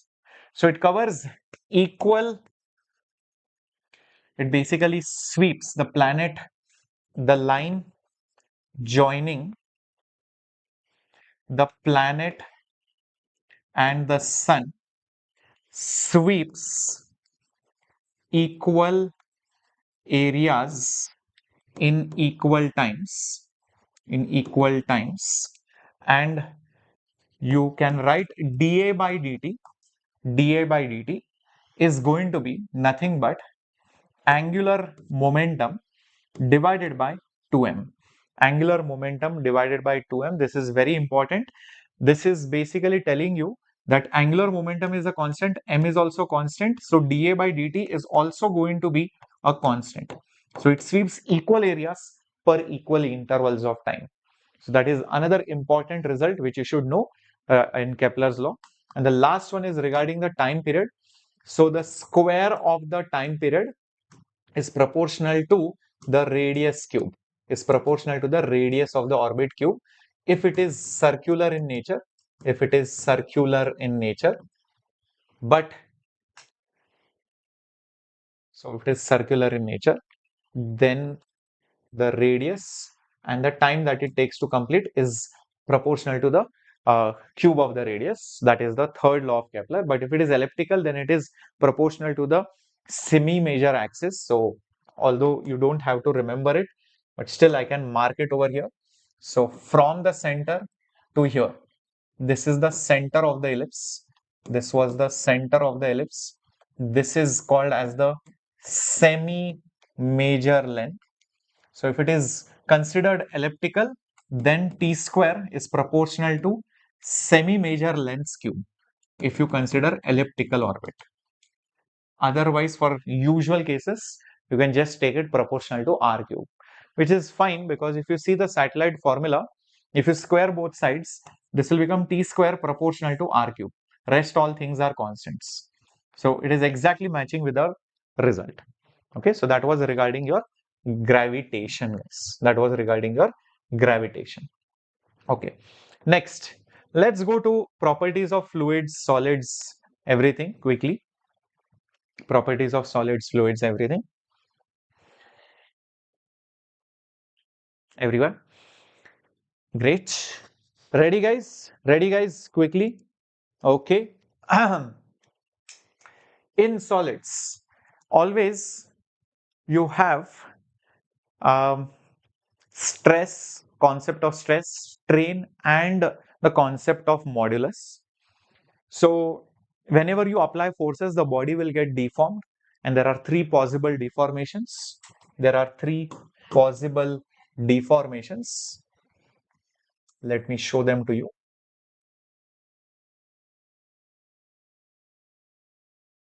So maybe the length increases, maybe the length increases, maybe it bends over here like this.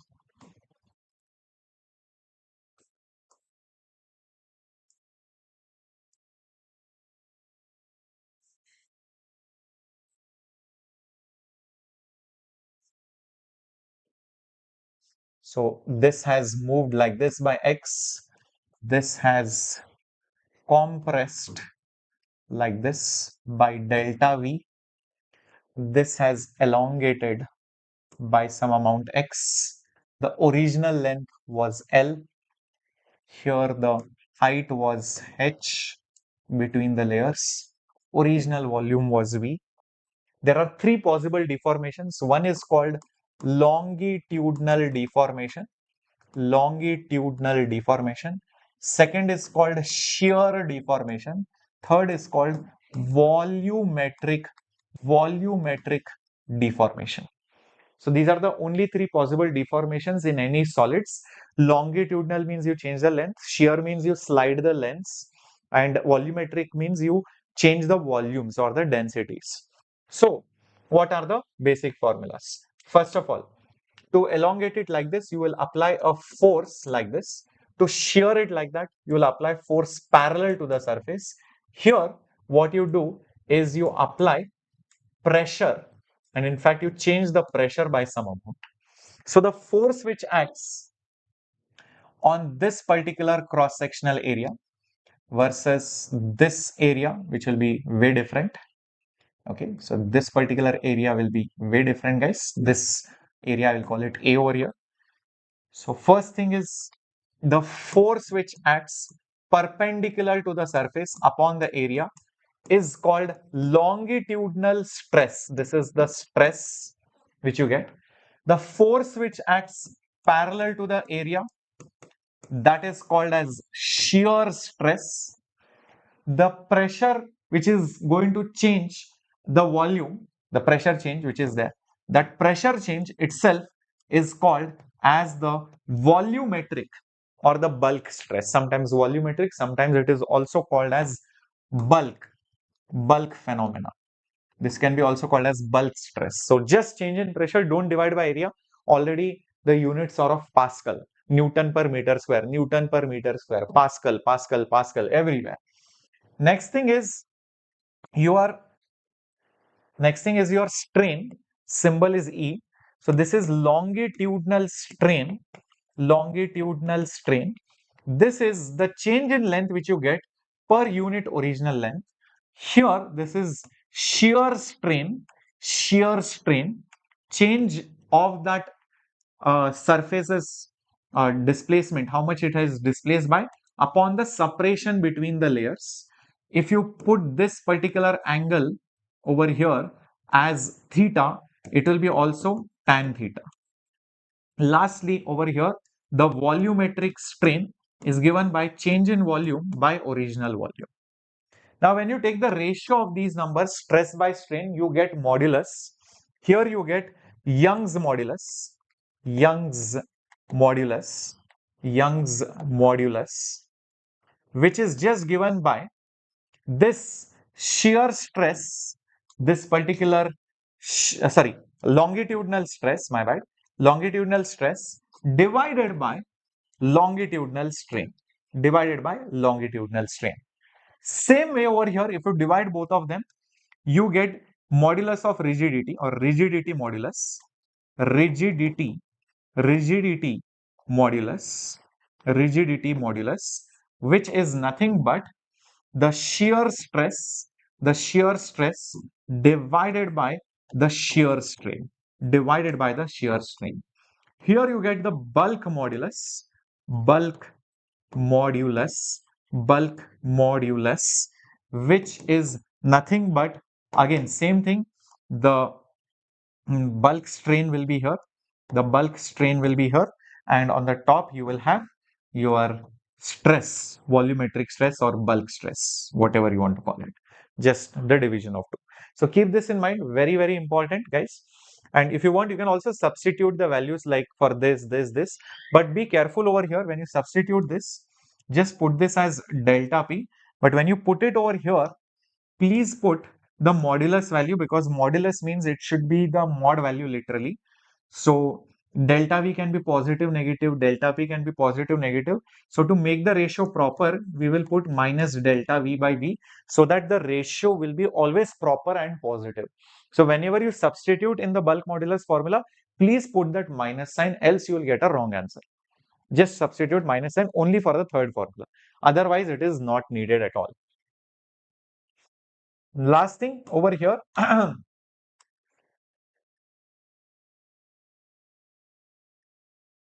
this is strain. Here you have stress. Initially, you will see that the stress will be proportional to strain, which is called as Hooke's law, and it will be proportional till this particular point, that A is called as the proportional limit. Proportional limit. The slope of this line, the slope of this line basically gives me the modulus of elasticity. So stress by strain will be the slope. You can see that very easily. Height by base. That will give me the modulus of elasticity. Beyond this point, what happens? It is not proportional. It might be non-linear. It will go like this. Maybe till this point B. And this particular stress that you get is called as yield stress. So A to B is basically non-linear, but still it is going to be elastic in nature. Meaning, if you remove the stress, it will come back to its original shape and size. If you remove the stress, it will come back to its original shape and size, back to the origin, back to pavilion. Beyond point B, what happens is it becomes plastic in nature. It becomes plastic in nature till this particular point C. So B to C is often called as the plastic zone, because if you relieve the stress, then it will come back to some another point. It will still perceive some strain. There is some deformation which is still there. Even when you remove the stress, this is often called as permanent set. It has been permanently deformed or permanent set, I can call it. Permanently, it has been set. This happens till this maximum limit, which is, this happens till a maximum limit. This is, array, what is this? This is called as the strength of the material. This is called as the strength of the material. So C is the maximum load which it can bear. Beyond that, what happens is it basically fractures. It fractures. You will see the stress starts reducing, it gives up, and it just breaks after that point. So that is the maximum strength till which it can bear when you keep loading it. Next important thing over here is regarding the areas which you get. So let me mark this particular area, guys.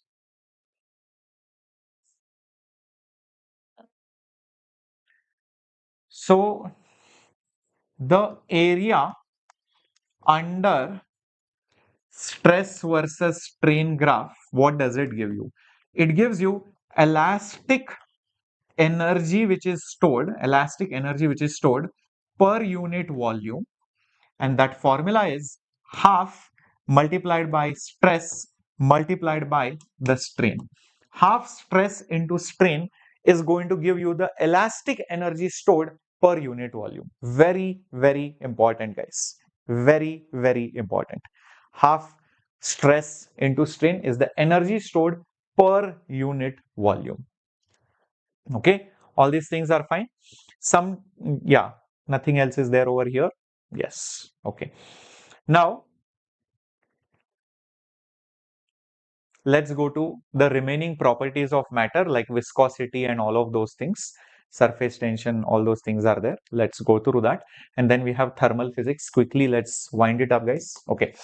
So, whenever you have layers of fluid, whenever you have layers of fluid moving with different speeds, let's say any layer is moving with speed v, next layer is moving with the speed of v plus dv, there will be viscous force Fv, which is your viscous force between layers of fluid. Layers of fluid. When there are layers of fluid, it is also called as laminar flow. Laminar flow. That viscous force is given by eta A dV by dx. dx is the separation between the layers. Dx is nothing but how much are the layers separated by. So eta A dV by dx, eta is your coefficient of viscosity. Coefficient of viscosity. A is the area of contact. How much area is there in contact? This is called as Newton's law of viscosity. Newton's law of viscosity. Newton's law of viscosity. Eta A dV by dx. Please keep in mind that this particular eta will reduce if temperature is increased. Temperature is increased, provided it's a liquid. If it's a liquid, but eta will reduce, sorry, eta will, my bad, eta will increase if temperature is increased. If the layers that we are talking about is for a gas. For a gas, eta increases. For liquids, eta decreases when you increase the temperature. Special point to be remembered. Now, if you have just one sphere and it is moving with a certain velocity, certain velocity, radius is also given, let's say r. Then there is a viscous force acting on it like this. After calculations, that particular drag force, the viscous force acting on it, is given by 6 pi, 6 pi eta into basically r into v. So this is valid only for spherical bodies, only for spherical objects, nothing more, nothing less. This particular law is also called as your Stokes law. What is this called? This is called as your Stokes law, guys. What is this called? This is called as your Stokes law. Very good. Excellent. Next important thing. If that same ball starts to fall, eventually the speed will become constant because the weight, the viscous force, and the buoyant force will balance each other. So the acceleration will be zero, and you will see the velocity will be constant. This velocity is called as your terminal velocity. So when you drop that object from a height, you will see that the velocity versus time graph looks something like this. Starting it is zero, it will increase, and it will become constant. It will become constant, it will reach a particular value called as Vt, terminal velocity. This terminal velocity has a formula 2 by 9 g r square, density of the solid minus density of the liquid, the whole thing divided by eta. So this is for the solid, or whatever that I would say the sphere, for that sphere, and this is for that fluid in which it is moving. This is for the fluid in which it is coming down. G is acceleration, R is radius, 2 by 9, eta is coefficient of viscosity. So this is the concept of terminal velocity, which you should definitely know, which depends on Stokes law, Okay. Then you have the concept of surface tension, which is a force of for a tendency of a liquid surface to contract, basically. So if this is your liquid surface like this,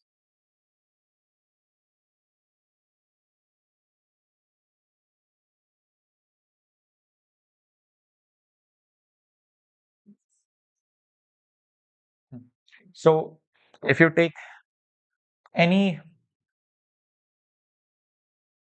line on the liquid surface, so this is basically the surface of the liquid, this one, this is inside the liquid. So inside the liquid is basically called as the bulk of the liquid. So this is a surface phenomena. The surface tries to contract. It tries to contract itself always from all the sides, So the force which acts per unit length is called as the surface tension.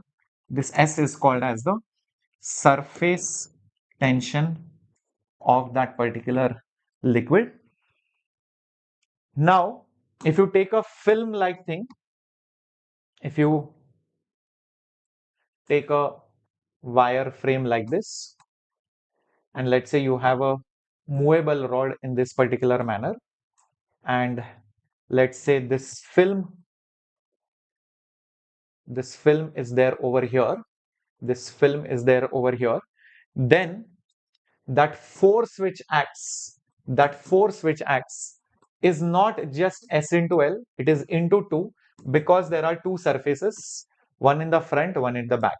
So there are two surfaces, please keep this in mind. It's a film. So film has one back side and front side. So both the sides the force will come. So lot of people make mistakes over there. So please keep that in mind. Next, there is also called as surface potential energy. Surface potential energy. And that surface potential energy U is given by surface tension into the area which is exposed. As simple as that. So just to give you an example, for a drop the energy will be surface tension into 4 pi r square. But if you take a bubble, the energy of that entire bubble to make it will be S into 4 pi r square into 2. Why into 2? Because there is inside and outside. Bubble has two surfaces exposed. Drop has only one outer surface which is exposed. So for a bubble, it is always into 2. For a drop, it is just 4 pi r square into S. This is one big point where many students make silly mistake. Yes. Is that clear? Next thing. If you take any curved surface, this is the concave part, this is the convex part. Always you will see the pressure in the concave part will be more as compared to the convex part. So P1 minus P2 will be 2S by R, or it can be 4S by R, depending on whether it is just one surface or it's just a film. So if it is just one surface, then it is 2S by R. If it is a film, then it has basically two surfaces, then it is nothing but 4S by R. Very, very important pressure difference between concave and convex surfaces. Now, if you take a liquid and you dip in it a capillary tube means a small thin tube, you will see that the liquid will rise in that capillary till some height h. It does not depend whether you are tilting it, etc. It just doesn't depend. That height rise in that capillary is given by 2s cos theta by density into g into radius of the tube. That r over here is just the radius of the capillary. S is surface tension, rho is density, g is acceleration, theta is the angle of contact. Meaning, inside that capillary, following possibilities are there. Like the liquid surface might be like this, or like this, or like this. If it is like this, theta is basically acute. This is called the angle of contact. Here it is 90 degree. Here it is theta is basically obtuse. This is the concept of angle of contact. Angle of contact. This happens when the liquid sticks to the solid. This happens when there is no specific sticking. There is cohesion and adhesion in equal amounts. This happens when cohesive forces, liquid forces are more, adhesive forces, that is liquid solid forces, are little bit less. So when it sticks, adhesion is more. When it doesn't stick, it is going to be obtuse. This happens in the case of mercury with glass. This happens in the case of glass with water. Glass with water will stick to each other. Glass with mercury will tend to repel each other. Water placed in a silver container will make 90 degrees. Okay, so these are some things which you should know regarding the height rise in a capillary tube. By the way, when theta is acute, h will be positive, it will go up. When theta is obtuse, instead of going up, it will come down. So h will come out to be negative, means there is a dip in the height rise. Okay, cool. All right, perfect. Amazing, amazing. So let's go through some important formulas of thermal physics also, guys. I know we have very small amount of time. I'll try to cover it by 1:15 maximum. If Gopika ma'am is there, I think I'll tell her. Yeah, probably I'll be done by 1:15. Yes. Okay. Quick formulas, guys, in thermal properties. Let's have a look. First, whenever you expand something, the change in length is given by original length alpha into delta T. This is your coefficient of linear expansion. This is how much it has been expanded or contracted by. This is your initial length, and delta T is nothing but your change in the temperature. So this is the concept of thermal expansion.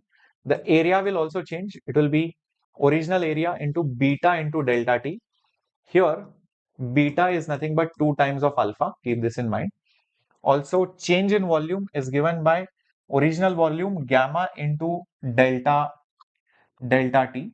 Here, gamma is 3 times of alpha. Gamma is 3 times of alpha.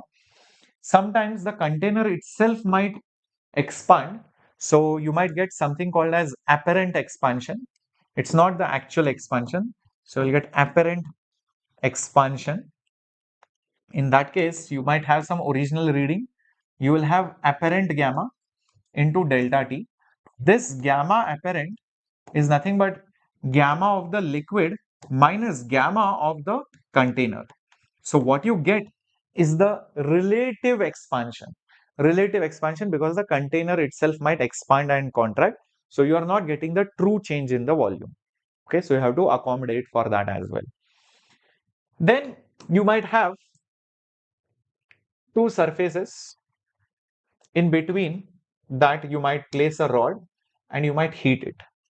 So when you heat it, so when rod is heated, it can't expand. So there is some force which comes from the sides. So there is definitely some kind of thermal stress which is developed. So what is that thermal stress given by? So that thermal stress is given by Young's modulus alpha from here and delta T. This thermal stress is that force acting per unit area. Stress is always force by area. So Y alpha delta T is the stress which is developed in that rod because you are trying to expand it. Keep that in mind. Also,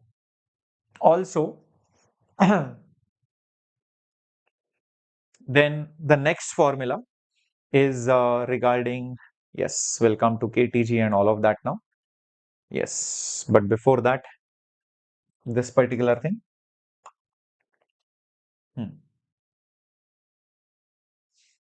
So if you are going from solid to liquid, liquid to gas, gas to liquid, liquid to solid, so whenever there is a change of state, the heat which is absorbed or released is M into L. L is the latent heat. Latent heat.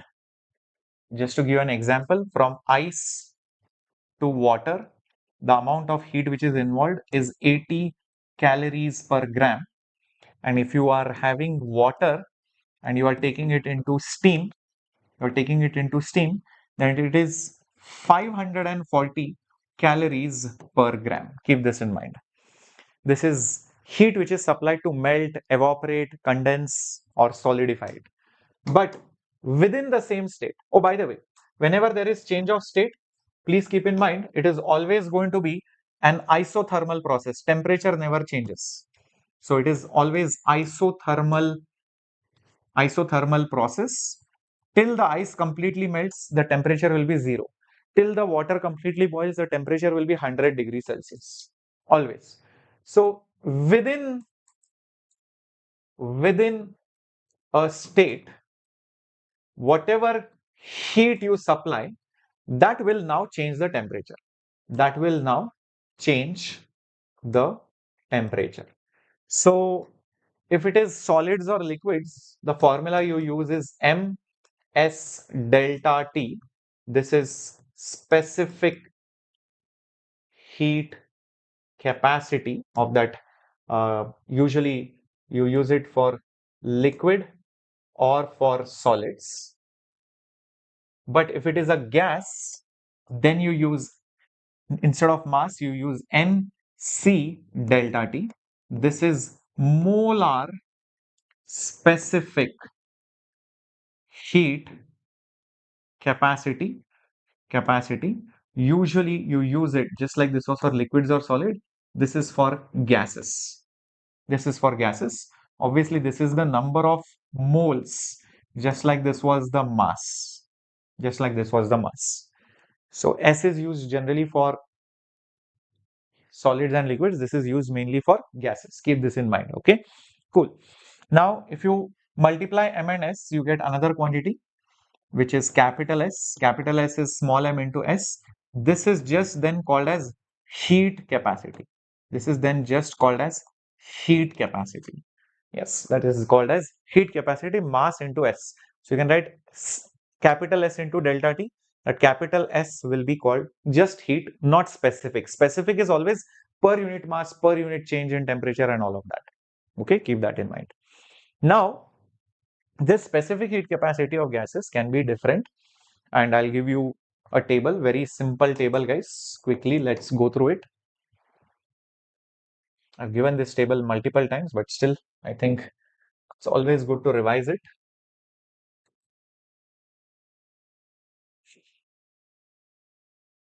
Let's see first monoatomic,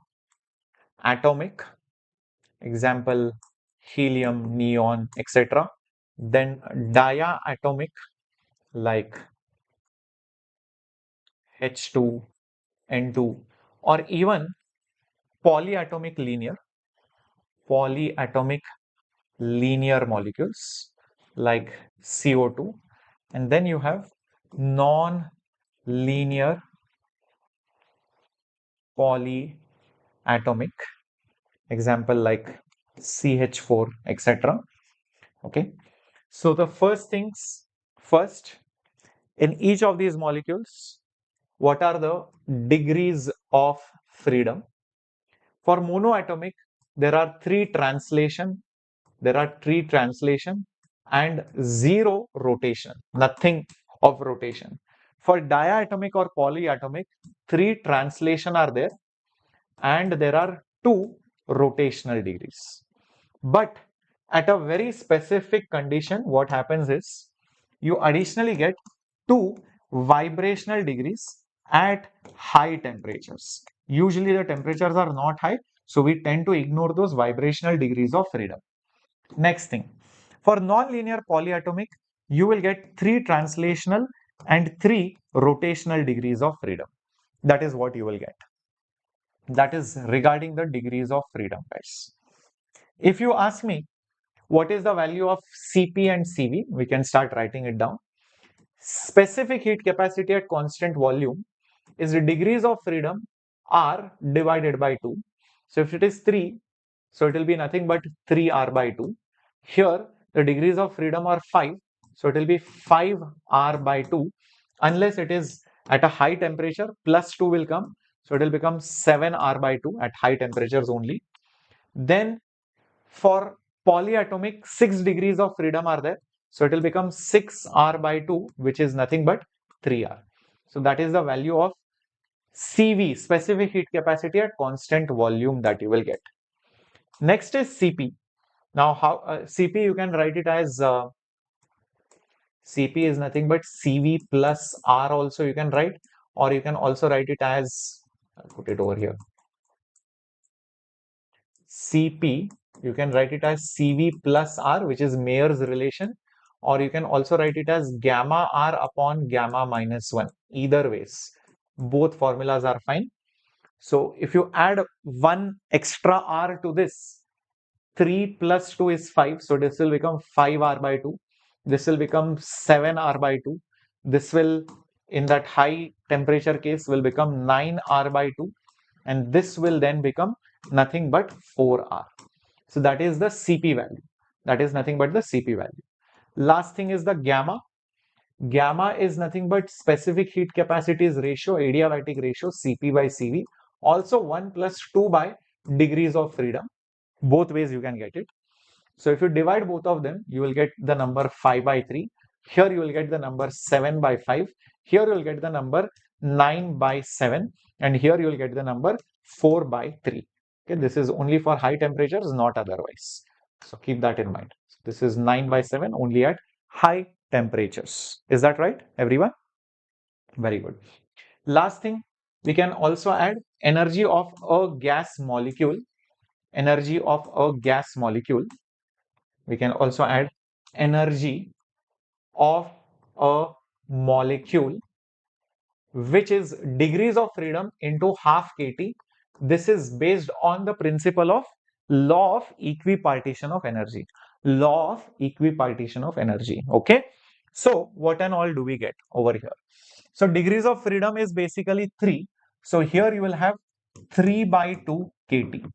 Here 3 plus 2 is 5. So it will be 5 by 2 kT. Here degrees of freedom, two extras will come. So it will become basically 7 by 2 kT. Lastly, it will just become 3 plus 3 is 6. So 6 by 2 kT, which is basically 3 kT. So these are the energies of the molecules, energies of the gas molecules. Great. Okay. Right? Awesome. Awesome. Awesome. Great. Cool. Let's move ahead. Yeah. Regarding KTG, I think this much is enough. But apart from that, any other formula that you might need is very simple. I'll just put it over here. Yeah. One is the molecular speed distribution. I'll just put it over here. Your speeds and number of molecules of a gas. So that speed distribution looks like this, where this is the most probable speeds. Many molecules are there, many speeds are there, but many molecules have a particular speed called as the most probable speed. So the most probable speed is given by root 2 RT divided by molecular mass. M is mass, R is gas constant, T is temperature, obviously. Next one that you get is basically the average speed, which is nothing but root of 8 RT divided by pi M. Average is always first molecule, second molecule, nth molecule, the whole thing divided by the number of molecules. That is the meaning of average. Last is root mean square speed, which is given by root 3RT divided by M. This is nothing but root of first speed square, second speed square, like that nth speed square. Take the average and then take the root. So that's why called as the root mean square. Then the molecules of the gas may be colliding and travel some distance on an average. So you have something called as the mean free path. That lambda is given by volume of the gas divided by root 2 pi diameter square into n. This is the diameter of the molecule. Diameter of the molecules. How much freely they can move without colliding.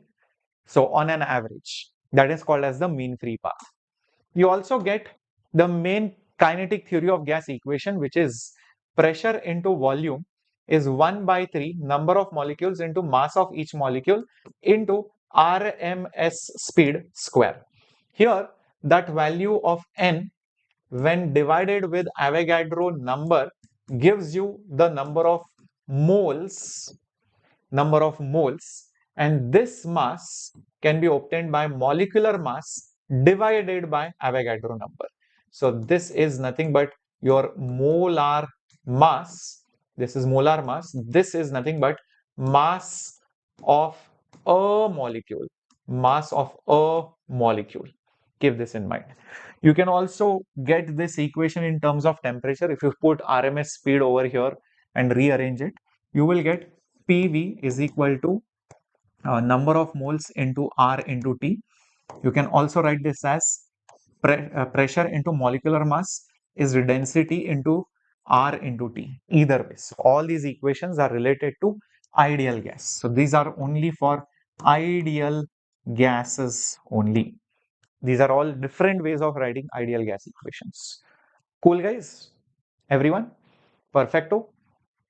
Going on to thermodynamics, this is the last part which we are doing. I'll be taking up oscillations with AC and light waves. That will be easier. So guys, don't worry. SHM oscillations and waves, I think let's do it together with light waves and electromagnetic waves. It will be much simpler. Okay. So don't worry. So let's finish it off with thermodynamics then. So in thermodynamics, some important principles. Zeroth law, everybody knows. Zeroth law.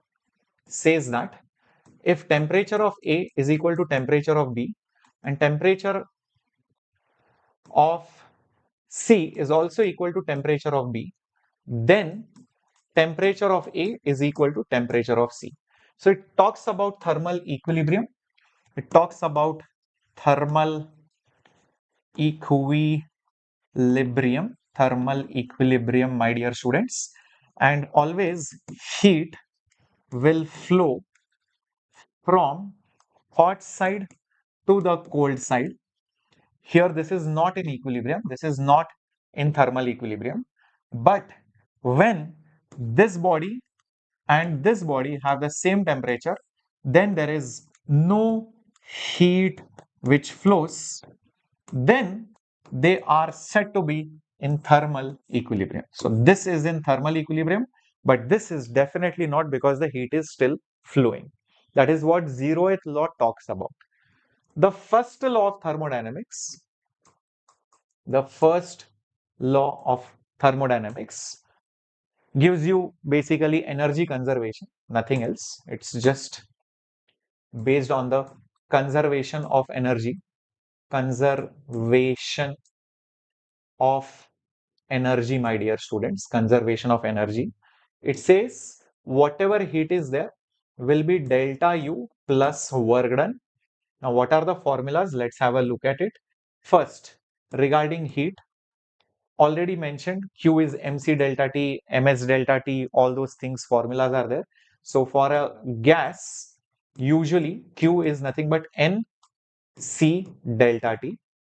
Then delta U is NCV delta T, always. N specific heat capacity for constant volume. This is all for gas. Please keep this in mind. Okay, whatever we are doing over here, usually we do it for gases. And work done is nothing but integration of P dV. All these are for gases, guys. All these are for gases. Usually you deal with gases in thermodynamics. So NC delta T, NCV delta T, and integral PdV. Now, here, keep in mind,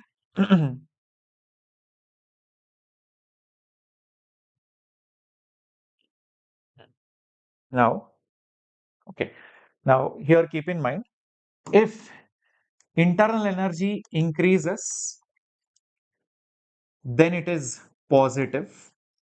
If internal energy decreases, then U will be negative.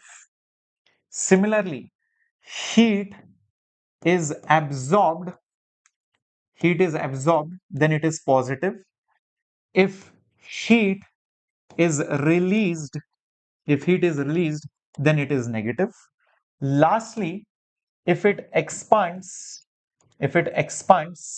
then it is positive work. And if it contracts, then it is negative work.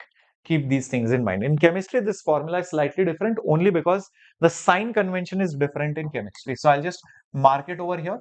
It's a different sign convention in chemistry. Rest all things are same. So the work part comes over here. In physics, we take work done by the gas as positive. In chemistry, it is taken as work done on the gas, which is positive. Okay, cool. Now, coming to the next part.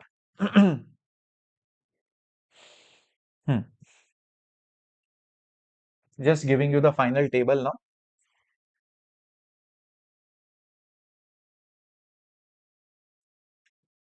So starting off with, let's say, isochoric process. Then let's go to isobaric process. Then let's say isothermal process. Then adiabatic process. And then polytropic process. Okay. Whatever is constant, let's write it down first. So in isochoric process, volume is obviously constant. So pressure is directly proportional to T. Isobaric process, pressure is basically constant. So volume is directly proportional to temperature. In isothermal process, temperature is constant, so pressure is inversely proportional to volume. In adiabatic process, PV raised to gamma is a constant, or you can say TB raised to gamma minus 1 is a constant. Okay. In polytropic process, PV raised to some number, let's say X, is a constant. That number can be anything. It need not be gamma or any specific thing. It could be anything, literally. Okay. One thing I forgot before going here, let me just mention it. For cyclic processes, yeah, I had to mention that. So if you have if you have a cyclic process like this versus a cyclic process like this, what's the difference? Here, the area under this enclosed is positive work because it is clockwise, whereas this particular area is anti-clockwise, so it is negative work.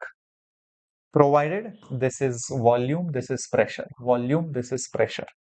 But in both the things, what is zero is delta U is zero because initial state is equal to the final state.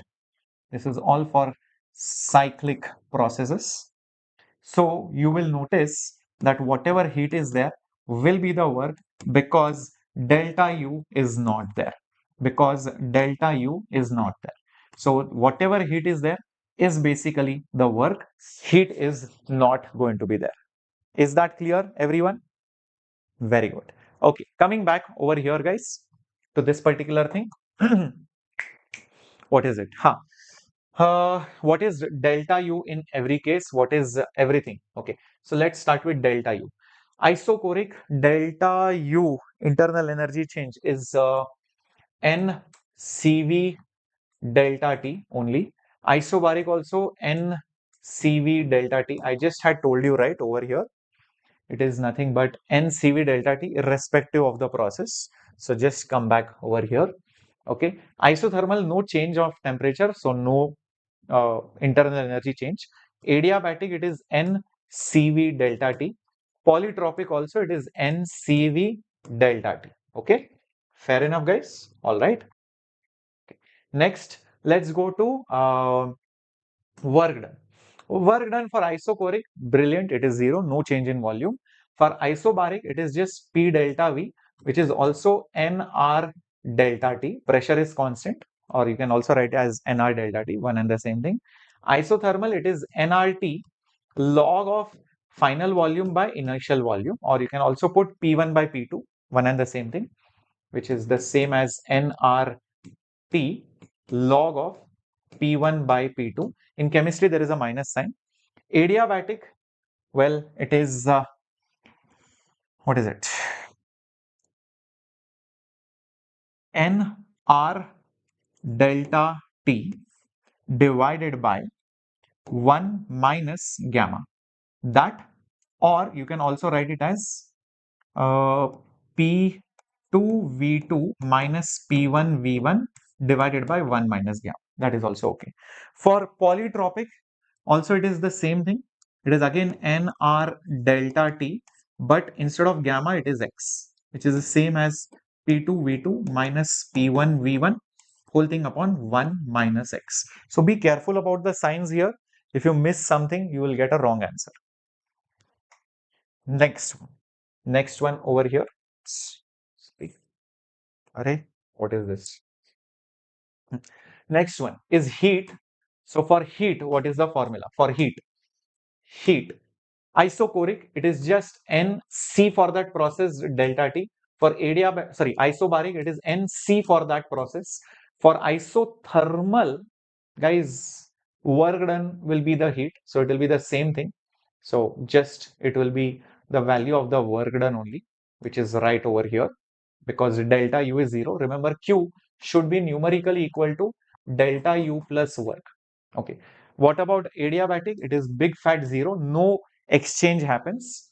And here it will be NC for that particular process into delta T. So from this, actually you can find C because you know this value, you know this value. So from this, you can actually get the value of the C for that process. In fact, the value of that C comes out to be CV plus CV you will get plus R upon 1 minus X. So that is what C for that process comes out to be. For any process, any polytropic process. Keep this in mind. Okay. All right. So going to the last slides, guys, regarding conduction, heat conduction. Going to the last slide now. If you have heat which flows in, goes out, here temperature TH, TC, area is A, length is L. So the heat which goes per unit time, which is also called as the heat current, is thermal conductivity A, temperature difference by the length. Temperature difference by the length. You can replace this rod with a resistor, but of thermal resistance. This is also called thermal resistance. Thermal resistance. But then this resistor will have a voltage difference equal to the temperature difference. Yes, the voltage difference will be equal to the temperature difference. And the current which will be going, through this resistance will be the heat current. Then this thermal resistance is given by, L divided by conductivity into area.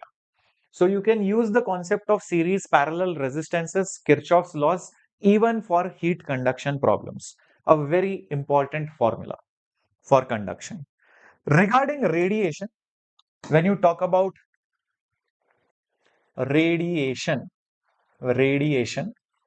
okay, first things first, okay, so you have some mass over here. You have some mass over here. Maybe light is falling onto it. This is your incident radiation from the surrounding. Let's say the surrounding temperature is Ts. Some of it will definitely get absorbed. Some of it will get absorbed radiation. Some of it will just pass as if nothing happened. So it will be just transmitted. And some of it obviously might get reflected. It will get reflected. Some of it will get reflected.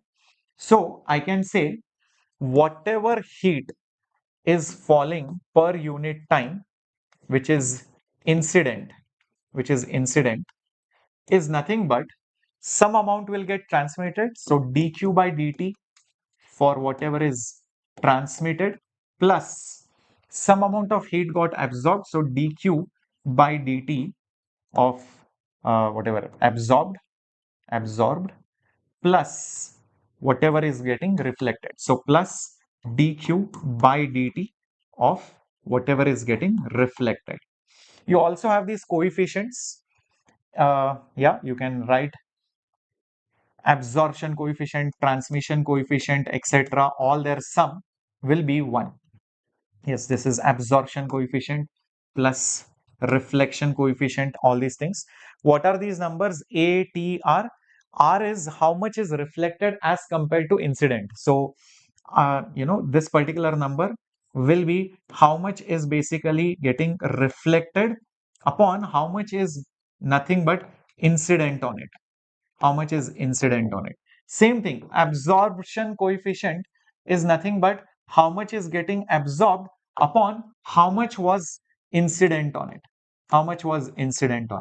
Same way, transmission coefficient or transmittivity is how much is getting transmitted upon how much is incident on it. So their summation is always going to be 1. You will also see Kirchhoff's law. We'll come to that in a bit. So that is one thing. Now, this body itself will also emit radiation on its own, irrespective of whether light is falling or not. So there will be some emission which happens, and that heat which is emitted per unit time, dq by dt, which is emitted per unit time, is emissivity into sigma into A into temperature of the body raised to 4. This is called as emissivity, and it is a pure number on how much is emitted by a normal body, upon how much is emitted by a black body. How much is emitted by a black body? That is just a simple ratio. It's a number, and this particular value of E is equal to 1. It emits the most for a black body. And for a black body, especially, even the value of absorption coefficient is also 1. Yes, this absorption coefficient is also 1. In fact, there is a law which says that always, no matter which body you take, A value will always be equal to E value. This particular law is called as Kirchhoff's law. This particular law is called as Kirchhoff's law. Emissivity is absorptivity. Good emitter is a good absorber. Bad emitter is a bad absorber. Keep this in mind. Very, very important formulas, guys. Yeah. No, radiation part is not deleted. It is basically the Newton's law of cooling which is deleted. Okay. Other parts are still going to be there. Keep this in mind. Now, yeah, this much is done. Last is your Wien's law. Let me go to Wien's law. So Wien's law is regarding radiation which is emitted. Not every wavelength is the same.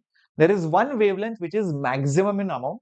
So if you take that wavelength which is present in maximum amount and multiply it with the temperature of the body, that is always going to be a constant. Very, very important. This is Wien's law. This is the wavelength which is emitted the most emitted wavelength.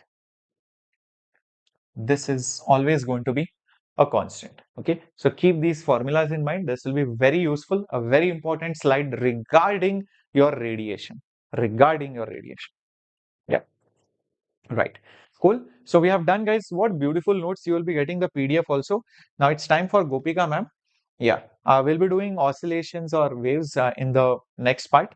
I mean, because we can do it with light waves. It's going to be easier there. Cool. Done. Dusted. Perfect. Okay. So it's time for Gopika ma'am. Now I'll just turn on the break. Okay. So hold on. Let me get in touch with Gopika ma'am.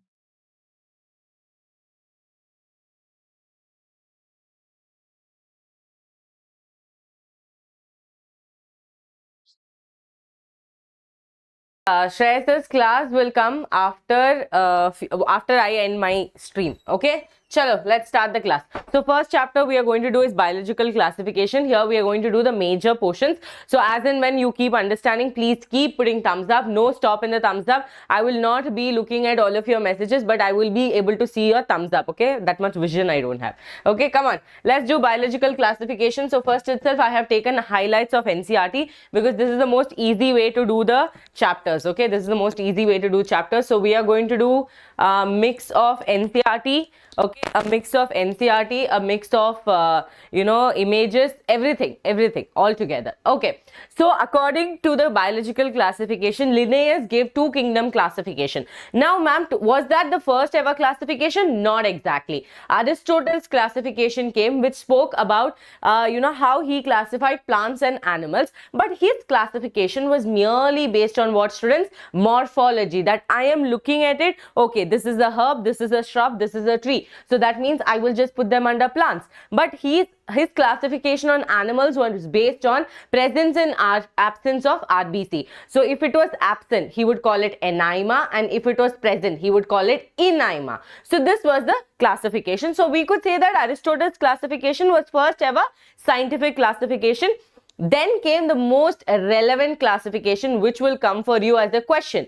Carl Linnaeus classification. So Carl Linnaeus classification, students, was based on two again, Plantae and Animalia. You will be like, ma'am, you just told that Aristotle also did the same classification. Now what made Carl Linnaeus classification so special?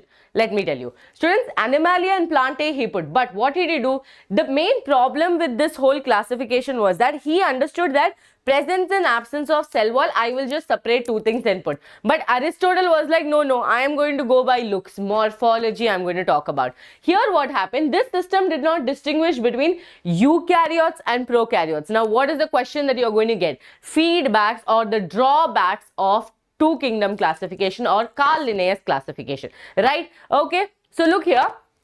He did not distinguish eukaryotes, prokaryotes. How can a classification happen without separating eukaryotes and prokaryotes? Next thing he did not separate was what? Unicellular and multicellular organism. Third thing he did not separate was what? Photosynthetic and non-photosynthetic. He put fungi and algae together. Telling that, okay, these people have cell wall, these people do not have cell wall, so let me just do the classification. Now you people tell me, is this the right way to do it? Of course not. It's not the right way to do it. So here he understood that main problem, students, these three are the main drawbacks. Other than that, large number of organisms did not fall into either of the category. Maybe there are exceptions like your insectivorous plants. Now they are an exceptions. Now Carl Linnaeus did not know, where do I put this fellow now? Do I put them in plant or do I put them in animal? So many of them did not fall. Many of them who were very closely related according to their anatomy were separated because of their morphology. Like this, many issues kept happening. Okay, many issues kept happening. So here you see, besides the gross morphology, a need was also felt for including the characteristics like cell structure, nature of the wall, mode of nutrition, habitat, methods of reproduction, evolutionary relationships. So just by looking at the mere morphology and saying that, okay, I'm going to put this fellow into plants because this fellow looks green in color, or I'm going to put this fellow into animals because he does not have a cell wall, or he can do some kind of locomotion, was not the right way. Clear to all of you? I want thumbs up in the chats, okay? Thumbs up in the chats. Come on. Now, students, now we came into understanding again what were the main problems, what is the depth issues that we have to clear. So look here. The main issues was that the classification, that is the earlier classification system, included bacteria, blue-green algae, fungi, mosses, ferns, gymnosperm and angiosperm under plants. That was a big issue. Why? Because here you can see that this fellow is capable of making food. Okay? And on the other side, you see fungi who is not capable of making food. Now, putting an autotroph and a heterotroph was not the right thing. Or let's say in simple language, photosynthetic and non-photosynthetic, not a right thing. So here the problem arose. Okay. And then students, the character that unified the whole kingdom was all that the organism had was cell wall in their cell. So this was one thing that, made the classification or made the unification of everything. Okay, telling that, okay, you know what, actually this is how classification should happen. I hope the screen is visible to all of you. Yes or no?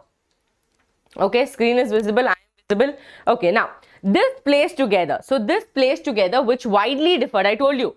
People who were very far from each other came very close to each other, and people who were very close to each other came very far to each other because of this mere classification of taking only cell wall as a consideration. Okay, so understood the drawbacks of Carl Linnaeus. What was the issue? Now students, it brought together the prokaryotic bacteria and blue-green algae, which are cyanobacteria, with other groups which were eukaryotes. So imagine you put the most highest, okay, plant kingdom, okay, in the highest phylum, you put angiosperm and you put cyanobacteria. Just imagine that you're putting the most complex organ with the most primitive organ together. So this also was one of the issues. It also grouped together unicellular organism and multicellular organism. Like example, Chlamydomonas and Spirogyra were placed together under algae. That means Chlamydomonas and Spirogyra were first placed under plants. Telling that, you know what, let's learn under plants. Now also you study algae under plants, but it was not the right way to do it. And then amoeba and paramecium were placed under animals, telling that, hey, you know what, this fellow can do locomotion, so why don't we put them under animals? Now, When RH Whittaker came, he was like, I do not agree to any of this. I want all of these people under protesta. So all these people were put under protesta right now. Okay. So the classification did not differentiate between heterotroph groups, fungi and autotrophic green plants. Any doubts so far? I hope there's no doubts. Now, coming to the most important box of your chapter, that is your RH Whittaker's classification. Now, what made RH Whittaker classification so much better than Carl Linnaeus classification, Ernest Haeckel classification, Copeland's classification is that he went into the depth, and most importantly, he went into the phylogenetic relationship. So students, if you go into the phylogenetic relationship, there is no way that you will go wrong. What is phylogenetic? Phylogenetic means, ma'am, I go into the evolution, I go into the ancestors. Okay, I went into the, checking about my ancestors, and I got to know that, you know what, one of my ancestor was a German, one of my ancestor were Anglo-Indians. Now, if you go back there and learn about your existence, then there is no way that you could go wrong. So same thing happened for RH Whittaker. RH Whittaker also went into the past, okay, phylogenetic relationship. So look here, students, this box is the most important. Questions will come from this box, okay. Here, he took the cell type, that is Monera was the only prokaryotic organism, rest everyone were eukaryotic. So when I say prokaryotic or when I say eukaryotic, what am I talking about? I am talking about the nuclear membrane. So can you easily write this point and this point together? Yes, ma'am, I can write it. I know that the organism who are prokaryotic, they will not have a nuclear membrane, and the ones who are eukaryotic will have a nuclear membrane. Okay, so look here, students, prokaryotic is going to have absent, eukaryotic it is going to be present, and it continues. Okay, now when we come into the second most important thing, that is about the cell wall. Cell wall. All of you keep answering whatever you know. You don't have to wait for me to ask a question. Keep answering whatever you know. The moment I tell Monera, tell about the cell wall, tell about what you know, tell about the soul members in Monera. Don't wait for me. This is the revision, so it should be like a revision. It shouldn't be like first time you are ever listening to biological classification. Okay? Yes, excellent. Evolutionary relationship. I hope all of you marked your attendance. We should become 1000 soon. 1K soon. 1K likes are going to be super easy to make. Now look here, students. Monera, it was a non-cellulosic polysaccharide plus amino acid. That means I can other words call it an amino sugar. Okay, where do I write it now? I can call it amino sugar. Yes, ma'am, you can, because you told me that it is sugar plus amino acids. But the most common name that you have to know here is peptidoglycan. Peptidoglycan.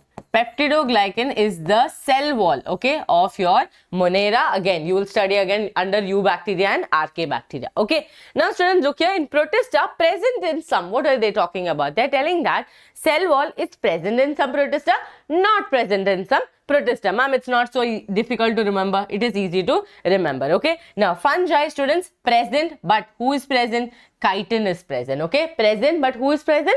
Chitin is present. Now, plantae, all of you know, it is present and it is cellulose. Animalia, it is completely absent, and that is why we call them under animals. I hope it's clear. Excellent. Now, nuclear membrane, already understood, ma'am. Only I understood. Now, body organization, students, it is going to be cellular level because it is very primitive. You cannot expect like Monera to be all fit and like, yes, I have organ system, I have organ level of organization. No. You just keep it simple, right? It is cellular level of organization. Now, Protista, students, again, it is going to be cellular level of organization. Now, when you come to fungi, you know that there is unicellular and multicellular. You have yeast, and then you talk about many other, okay, agaricus or anything like that. It comes under multicellular. So, here you have to understand that you start off as loose cells and then go to tissue aggregates, right? So, here what is going to happen? Multicellular is also there. Loose tissue is also present. Now, plantae, students, tissue can be also present, organ can also be present. Again, plantae and animal, you will separately study in plant kingdom and animal kingdom. Okay. Animalia, tissue level is there, organ level is there, organ system level is there. We have studied sponges, coelenterata, ctenophora, and then we go to annelida, arthropoda, and all of that. Okay, so we start off with, cellular level, then we go to tissue level, then we go to organ level, then we go to organ system level. So you can easily write all of this, yes or no. Now, coming to a very, very important PYQ point of view question. PYQ point of view question, that is, students, mode of nutrition. So in Monera, when you talk about, you should know Monera is the only fellow who is doing Autotrophism? No, ma'am, not that. What are they doing, students? Under autotrophic, they are capable of doing chemosynthetic as well as photosynthetic. Now, we have learned about photosynthetic, that in the presence of light, green plants are going to make their own food. But what we did not learn is chemosynthesis. That is, I am going to use the nitrites, nitrates and all of this and make my own food. That means with the help of chemicals, they are able to synthesize their own food. That is called as chemosynthetic autotrophs, right? Chemosynthetic autotrophs. Clear to all of you? So who is doing that? Monera is the only one who is capable of doing it in your entire kingdoms, okay? So here you see, students, autotrophic, you have chemosynthetic and photosynthetic, okay? And heterotrophic, you have saprophytic and you have parasitic. Saprophytic means we feed on dead and decayed organism. Parasitic means, parasitic means, that means we are going to live in another organism, okay? We consume everything from the host body, okay? Yes. So, I think here it is not muted, huh? Yes. Okay, yeah, it's not muted. 1 second, students. Let me just.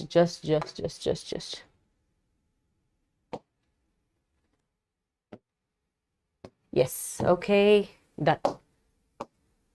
Okay, done? Done all of you? Done? Okay, now look here. Protista, autotrophic and heterotrophic. Again, we'll be learning more about protista, so it should be fine for you to understand that these people can make their own food. At the same time, they can depend on another organism for food. Then students, fungi, purely heterotrophs. They cannot make their own food. That is why they do a relationship. What is the relationship that they do? They make a relationship with your fungi, which you will study, right? Lichens, okay? Mycobiont and phycobiont. They make a relationship, symbiotic associationship with algae, telling that algae, you please give me food. I will give you shelter. So this kind of a relationship leads to the formation of lichen, okay? Okay, leads to the formation of lichen. Clear to all of you? Yes, okay, very good, okay? Now, look here, heterotrophs, students, again, saprophytic and parasitic. Autotrophs are photosynthetic and heterotrophs are holozoic and saprophytic. That is, we consume the food and then we digest the food. The other way is what? Already the food is there, it is already, the nutrients are broken down, I just do the digestion part of it, okay? Physics will be visible after the class. After my class, physics will be visible. Why are you trying to watch physics between biology class? Tell me. Huh? Biology has 360 marks weightage, okay? So watch the class now. Look here. Now, R.H. Whittaker in 1969 proposed a 5-kingdom classification. This kingdom defines everything properly. Why? Because he went into understanding the structure, understanding the phylogenetic relationship, understanding about the nuclear membrane, about the mode of nutrition, about reproduction. So there's no way that you can go wrong, right? So here same thing happens, right? He classified it into Monera, Protista, fungi, plantae and Animalia. But did we stop in 5-kingdom classification? All of you tell me yes or no. Okay, yes or no? Did we stop in 5-kingdom classification? Come on.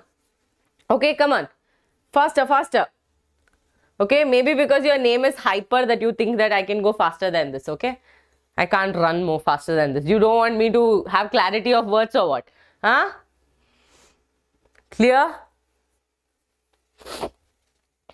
Yes, so here what is going to happen, students? The main criteria for classification used was cell structure, body organization, mode of nutrition, reproduction and phylogenetic relationship. Here this word is the most important, okay? Phylogenetic relationship. Now table 2.1, which we already saw. Now the 3-domain system, that means we did not stop in 5-kingdom classification. We went into 6-kingdom classification, okay? We went into 6-kingdom classification. Why, ma'am? Why? What was the need? Okay, there was a need, students. That is, we went into 6-kingdom classification by separating.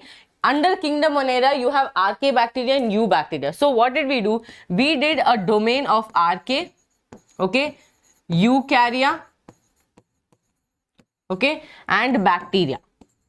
This was the domain, okay? This was the 3-domain. Now, Archaea and bacteria, that is Archaebacteria and Eubacteria, okay? Archaebacteria and Eubacteria were classified depending on the 16 sRNA, okay? Yes, come on, tell me. 16 sRNA, okay? 16 sRNA. So this was the classification that made them separate. Not only that, about how their resistance is towards antibiotics, about their bonds, all of this was understood to separate these people, that is bacteria and archaea bacteria. Okay, under eukarya, what is going to come? Whatever rest you study, that is what you have studied: protista, fungi, plantae and animalia. This will give you 3 domains and 6 kingdoms, right? Because you separated archaea and eubacteria. Now you have archaea bacteria, eubacteria, protista, fungi, animalia, plantae. 6, right? So 3 domain and 6 kingdom classification. Clear to all of you? Yes or no? Yes. The 6th one was by Carl Woese. Okay, Carl Woese was the one who proposed the 3 domain system. So here you can see remaining eukaryotic kingdoms in the 3rd domain, and there was 6 kingdom classification. If you read this, you will not understand much. So I will only directly, I told you what is it. Okay, so these are the 3 domain, students. Under bacteria, eubacteria will come. Under eukarya, protista, fungi, animalia and plantae will come. Archaea bacteria will come. Okay, is that clear to all of you? Yes, perfect. Okay, moving forward, students, look here.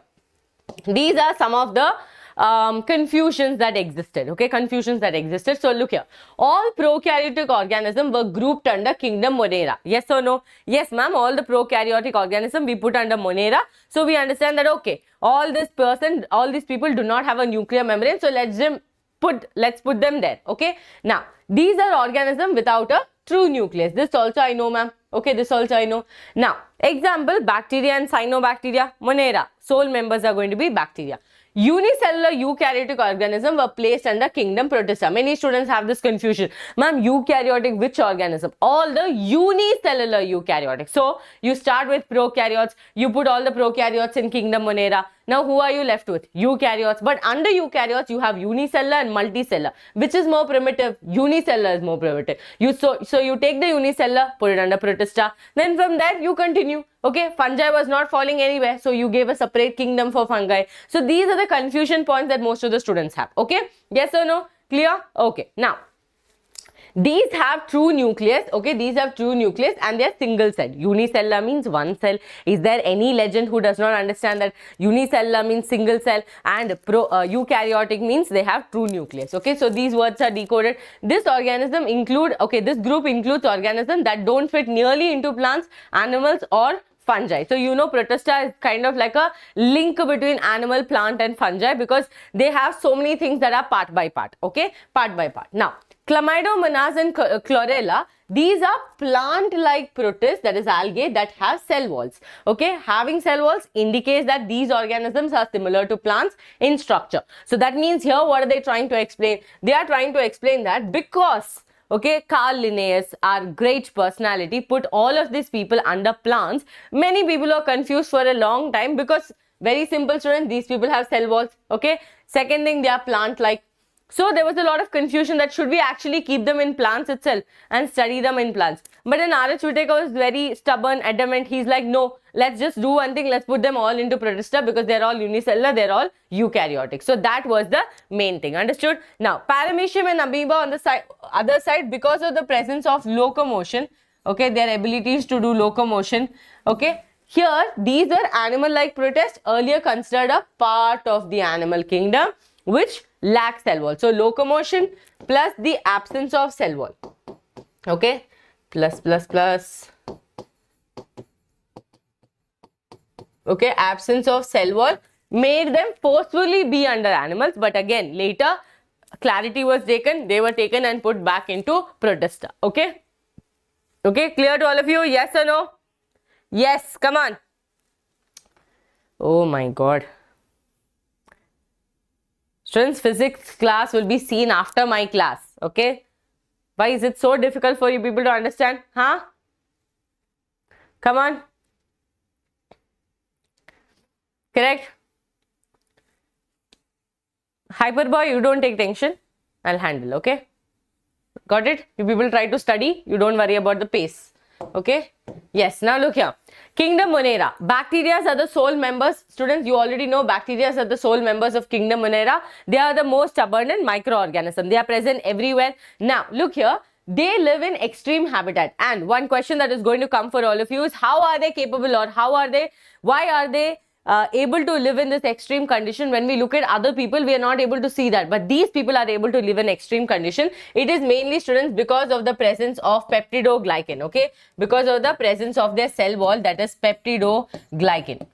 And remember that this peptidoglycan is made up of NAG and NAM. Okay, NAG and NAM, N-acetyl glucosamine and N-acetyl muramic acid. Clear to all of you? Yes or no? So look here, students, try to understand that these people are going to be present every single where. Now on this pen they are there, on my hands they are there, on your phone it is there, everywhere it is there. They are able to survive because of the presence of cell wall, and the cell wall is peptidoglycan, which is made up of components called as NAG and NAM, N-acetyl muramic acid and N-acetyl glucosamine. Okay, clear to all of you? Now, bacteria is grouped into 4 categories. What are the 4 categories of groups? Simple based on their shape. Okay, simple based on their shape. That is, one is circular or spherical, we call it cocci. One is rod shape, which is called as bacilli. One is spiral shape, which is called spirulum, and one which is comma shape, which is called as vibrio. Okay, clear to all of you? Yes or no? Now, see, students, though the bacterial structure is very simple, their behavior is very complex. Okay, their behavior is very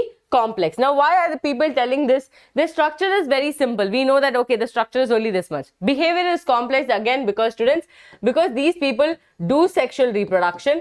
Okay, they also do asexual reproduction. At the same time, these people are also capable of making spores. Okay, all this can only be done when your structure is really complex. Okay, that means, when your metabolism or the activities that you're doing is very complex. So look here, most extensive metabolic diversity they show, right? That is why they are present almost everywhere, and they synthesize their own food from inorganic substrate. That means what? Here they are doing chemosynthesis.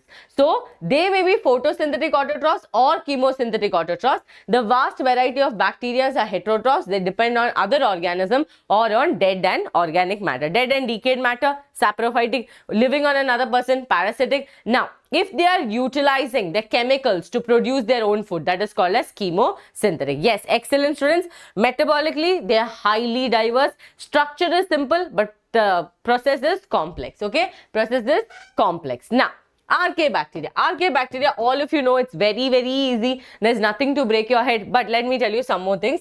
Now, there could be a question that why archaebacteria is able to survive in thermoacidophile condition. There are halophiles, there are methanogens. Why, ma'am? Why are they able to survive in extreme condition? Your answer is going to be the presence of pseudomurin. Okay, the presence of pseudomurin. Pseudomurin means what, students? False peptidoglycan. So peptidoglycan, other word, is also called as murin. Okay, so don't get confused since I did not tell that here. Remember, peptidoglycan. Okay. Okay. Okay, peptidoglycan, other word is murin. Okay, other word is murin. So these people have pseudomurin, and these people cannot, they do not have, like, they cannot be digested by a lysozyme. Again, their combination is a little different, which you don't have to really remember, but anyone who is excited to know what is their combination, it is NAG plus NAT. Okay, and there is a difference in the linkage. Okay, 1,3 beta linkage is that is peptidoglycan will have 1,4 linkage. Okay, because of their structural differences, these people will be able to withstand extremely high temperatures. That is, students, look here, these people are going to be there in extreme salty areas, that is halophils, hot springs, that is thermoacidophils, and marshy areas, which are called as, which has methanogens. Okay, now again, these methanogens are present in the gut of the cow, that is ruminant animals, and they are going to help us in the production of biogas. So that is why we use cow dung to make biogas. Clear to all of you? Yes or no? So methanogens are present in the gut of several ruminant animals like cows and buffaloes, and they are responsible for the production of methane. Okay, clear to all of you? Yes or no? Clear. I cannot see. Yes, I cannot see your thumbs ups. Okay.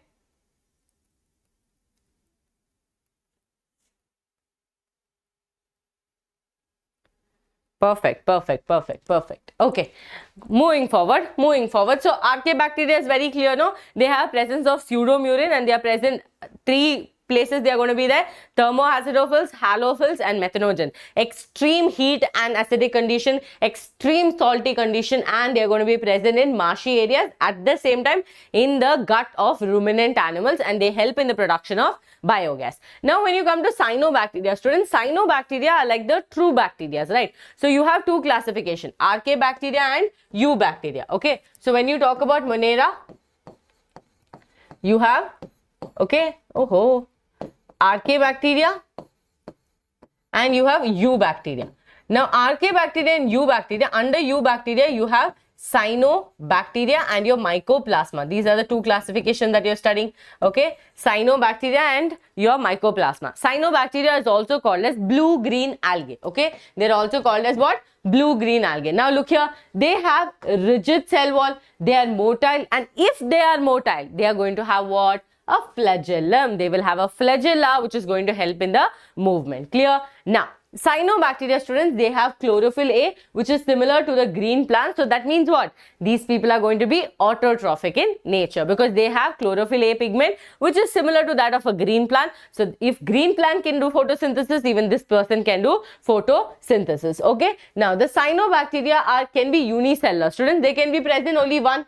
Okay, unicellular, or they can be present as colonies. Okay, I don't know what is this board doing. Okay, colonies, they can be present as colonies, or they can be filamentous like this, which is given in your NCERT like this.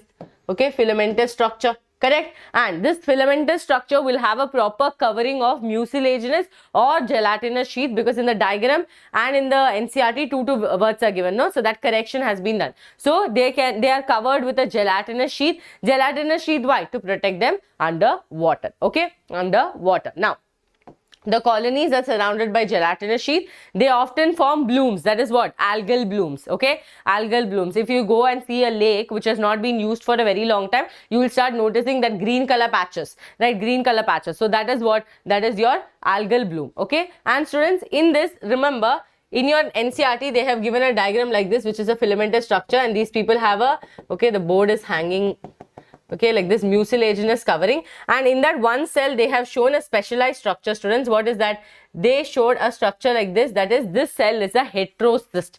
It has the ability to fix nitrogen. Okay, it has the ability to fix nitrogen, and that kind of cell is called a heterocyst. Remember the example, nostoc and Anabina oscillataria does not have heterocyst. Clear to all of you? Yes or no?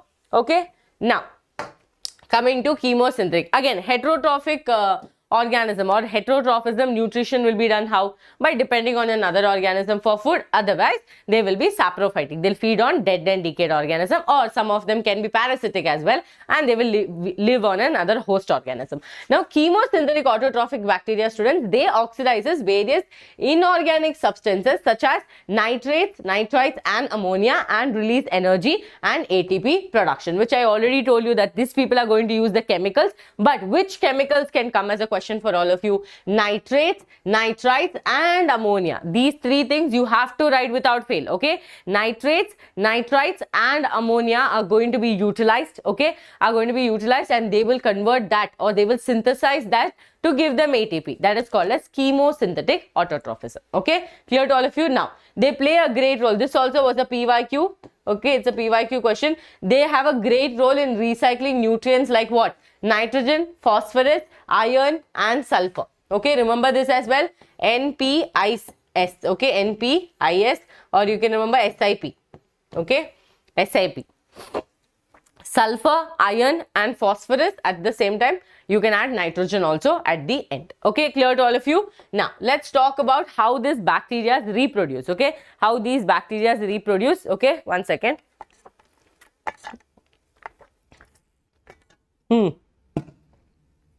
Look here.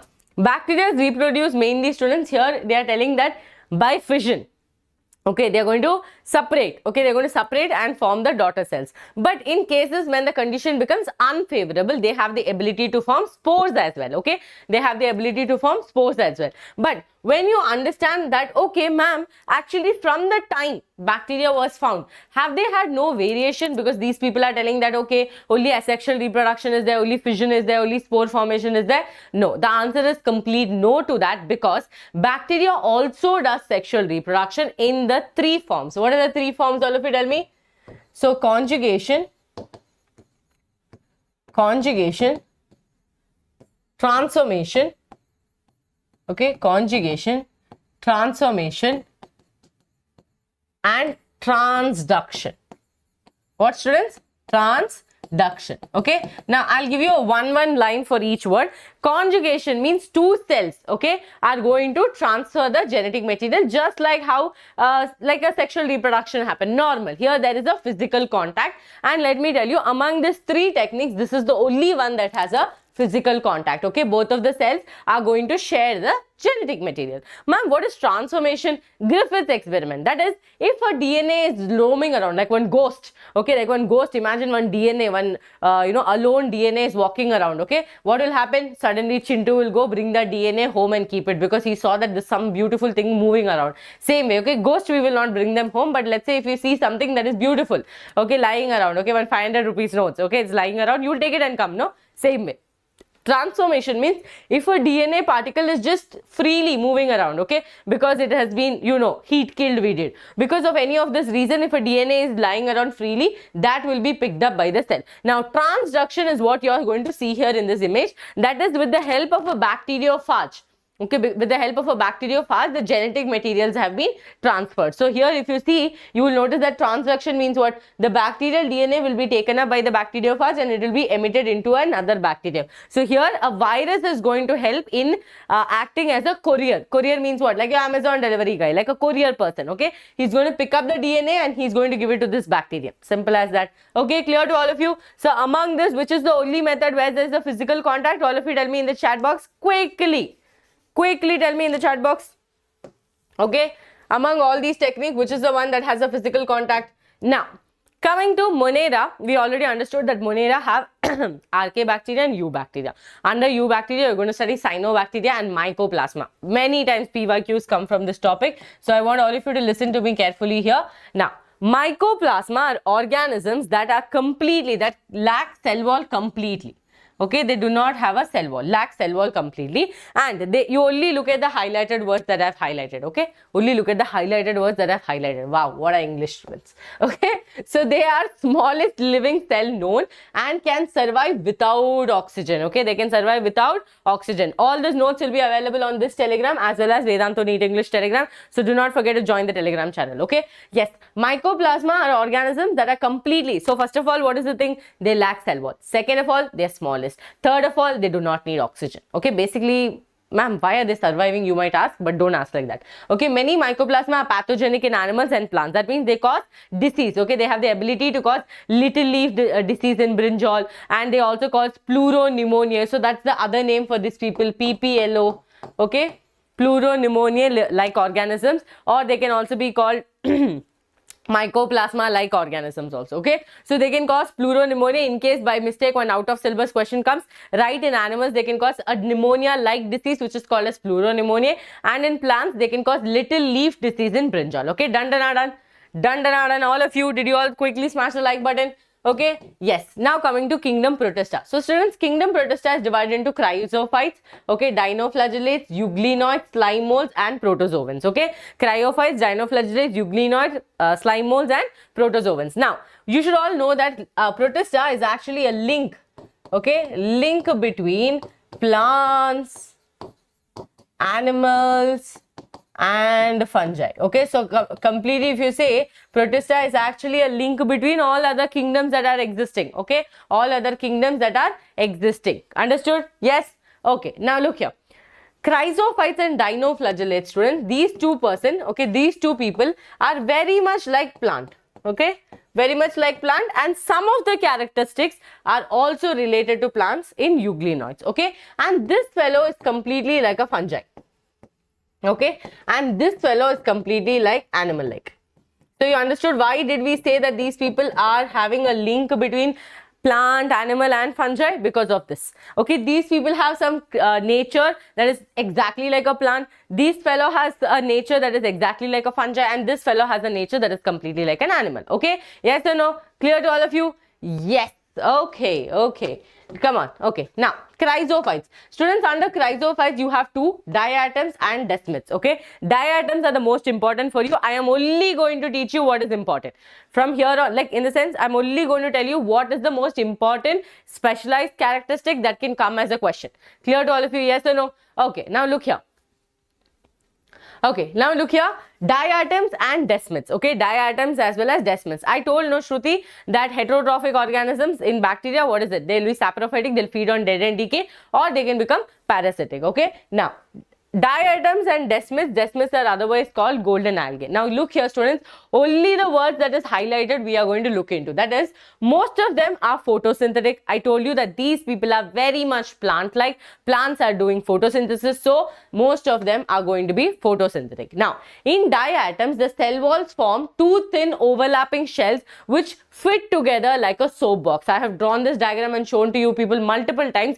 This is one box, this is one box. This will look like a soap box kind of structure, and that is because of the two thin overlapping shells. Okay, and the walls are embedded with a silica, and thus the walls are indestructible. So the walls of this diatoms are filled with silica, and this silica is indestructible. That means you cannot break down silica very fast. So when this organism die, all this silica is going to settle down at the bed, okay, bed of the sea, and that is going to lead to the formation of a diatomaceous earth, which is used for filtration, polishing, etc. This much only you have to know here. All you have to know is the cell walls of Protista, because each of them have a different type of cell. Okay, different type of cell wall. Clear to all of you? Yes or no?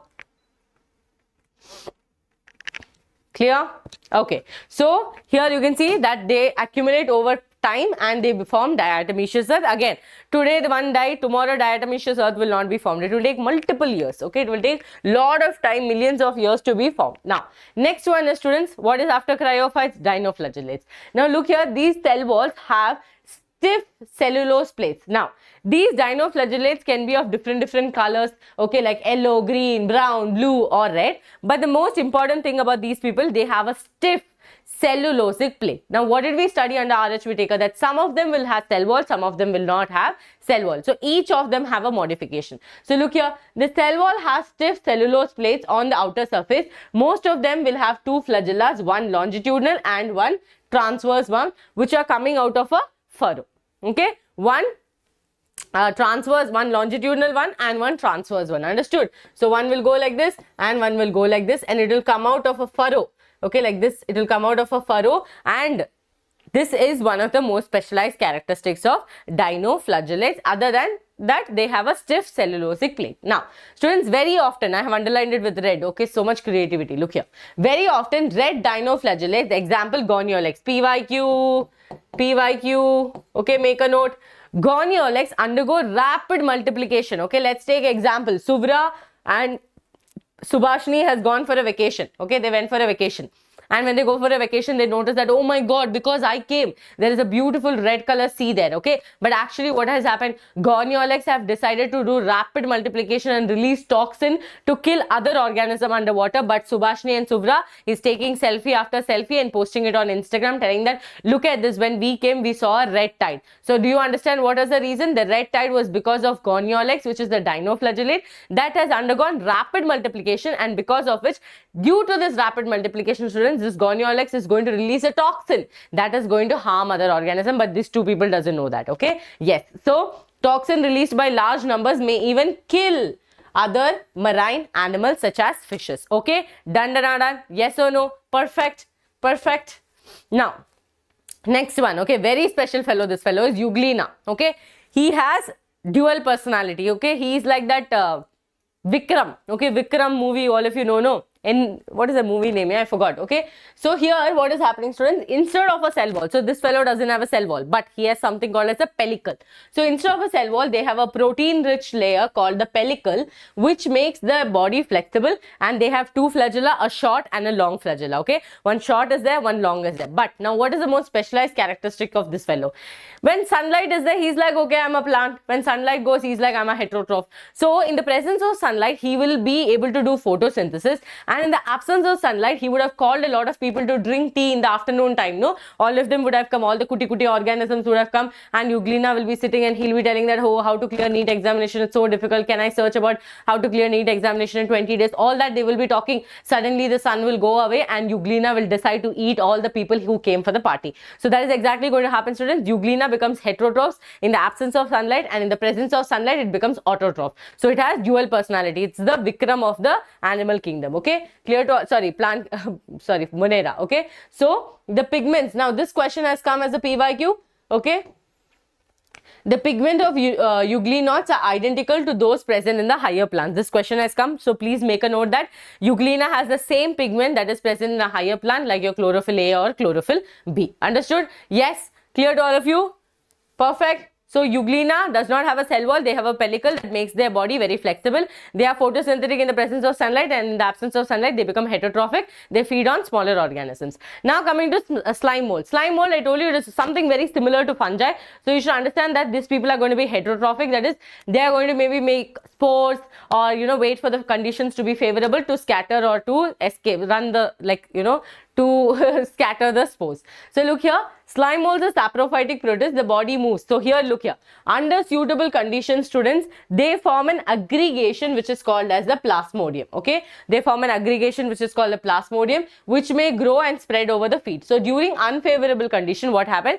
The plasmodium is going to differentiate. Okay, it is going to really differentiate and form fruiting bodies which are going to bear spores. So normally, you know, like this fruiting body is going to be there, inside that spores are going to be there, and when the condition becomes favorable, they will scatter the spores and they'll be like, hey, all of you go and enjoy. Okay, that is what is going to happen. Clear to all of you? I don't know what's wrong with this AC. 1 second, students. Okay, done? Pakka? Okay, now one PYQ question. PYQ. Okay, that means it can have potential MCQ test. What is the question? That the pores possesses true walls. Okay, very important. The pores will have true walls. That is one of the most important questions that you need to know.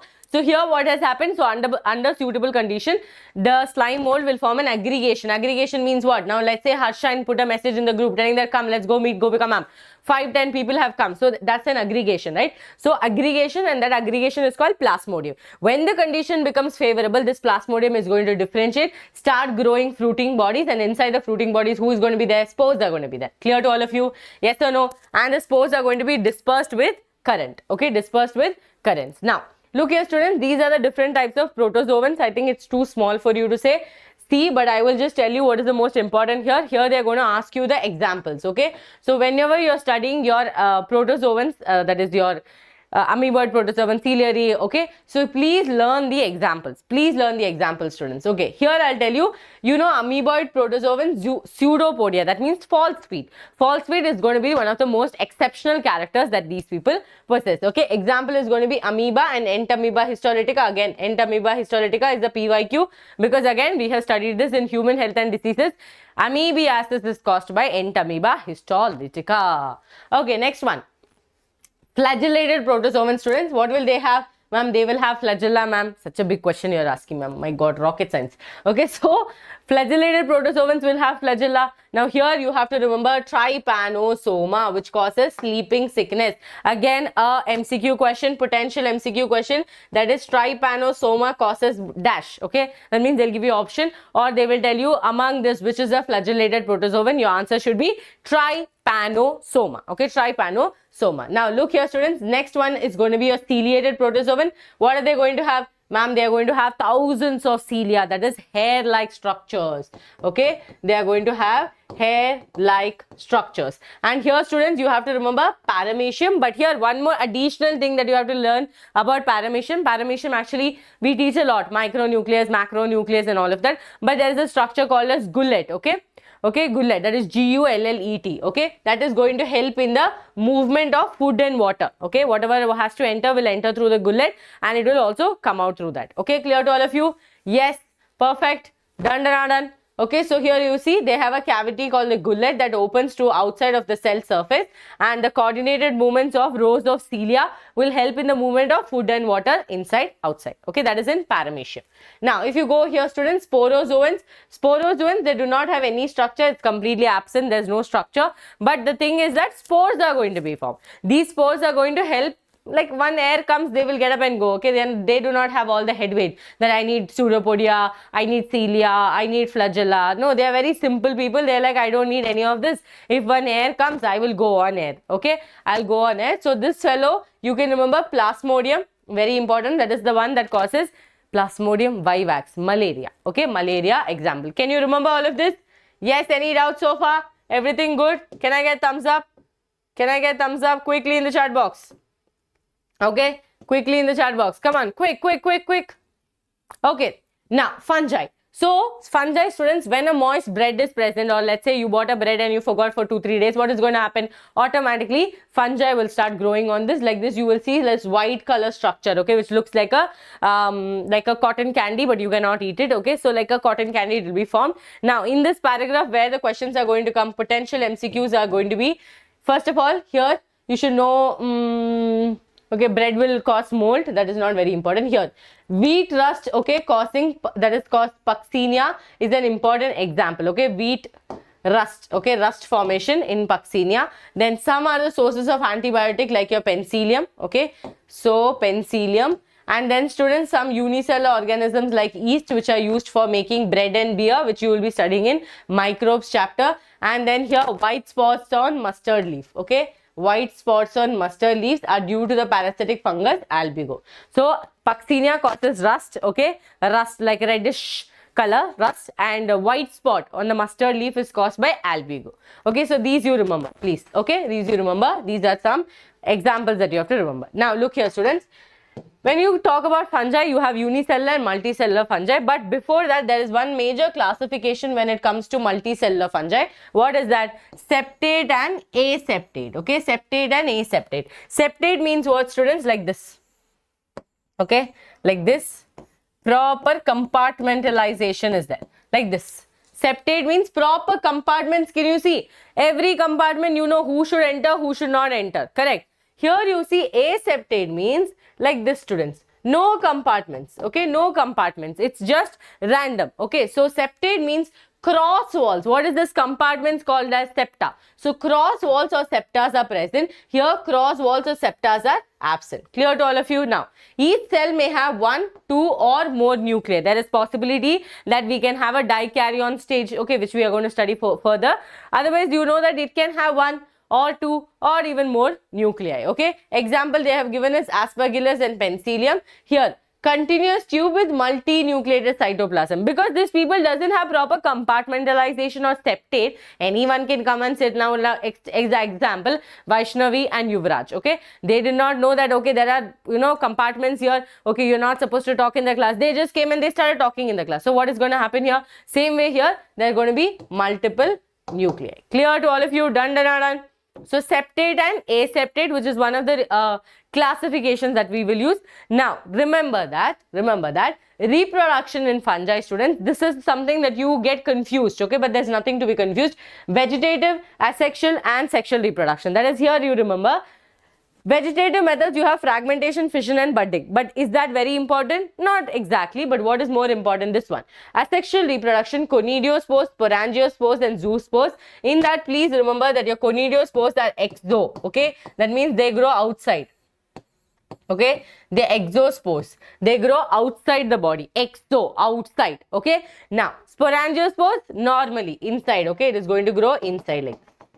Okay, zoospores also inside, no problem in that. Okay, now sexual reproduction, students, oospores, ascospores and basidiospores. Now remember that ascospores, okay, will be placed inside a sac like this, which is called as ascus. Okay, this is your ascospores. That dots are the ascospores. This will be inside an ascus. Okay, inside a sac-like structure. Then you have basidiospores, which will be present inside a basidium like this. Okay, like this basidium will be there, like this structure will be there. Okay, 4 basidiospores will be formed. Clear to all of you? Yes or no? Yes or no? Okay. Okay, good job. Now, look here, students. What is the events that happen during a sexual reproduction? That is, ma'am, how do these people exactly do sexual reproduction? First of all, students, fusion of protoplasm between two motile and non-motile gametes. That is, first of all, protoplasm will fuse together. Protoplasm will fuse together. That is called as what? Plasmogamy. Plasmogamy, protoplasm, PP. Okay. Fusion of protoplasm is plasmogamy. After protoplasm fuses, what will you wait for? Nucleus to fuse, right? Cytoplasm with all the organelles have already fused. Okay. Protoplasm has happened. After that, what is that? Nucleus has to fuse. So, karyogamy. That means fusion of nucleus. After that, what will happen? Meiosis will happen. Okay. Meiosis in zygote resulting in haploid spores. Any doubt in this? Any doubt in this? Come on, quickly in the chats.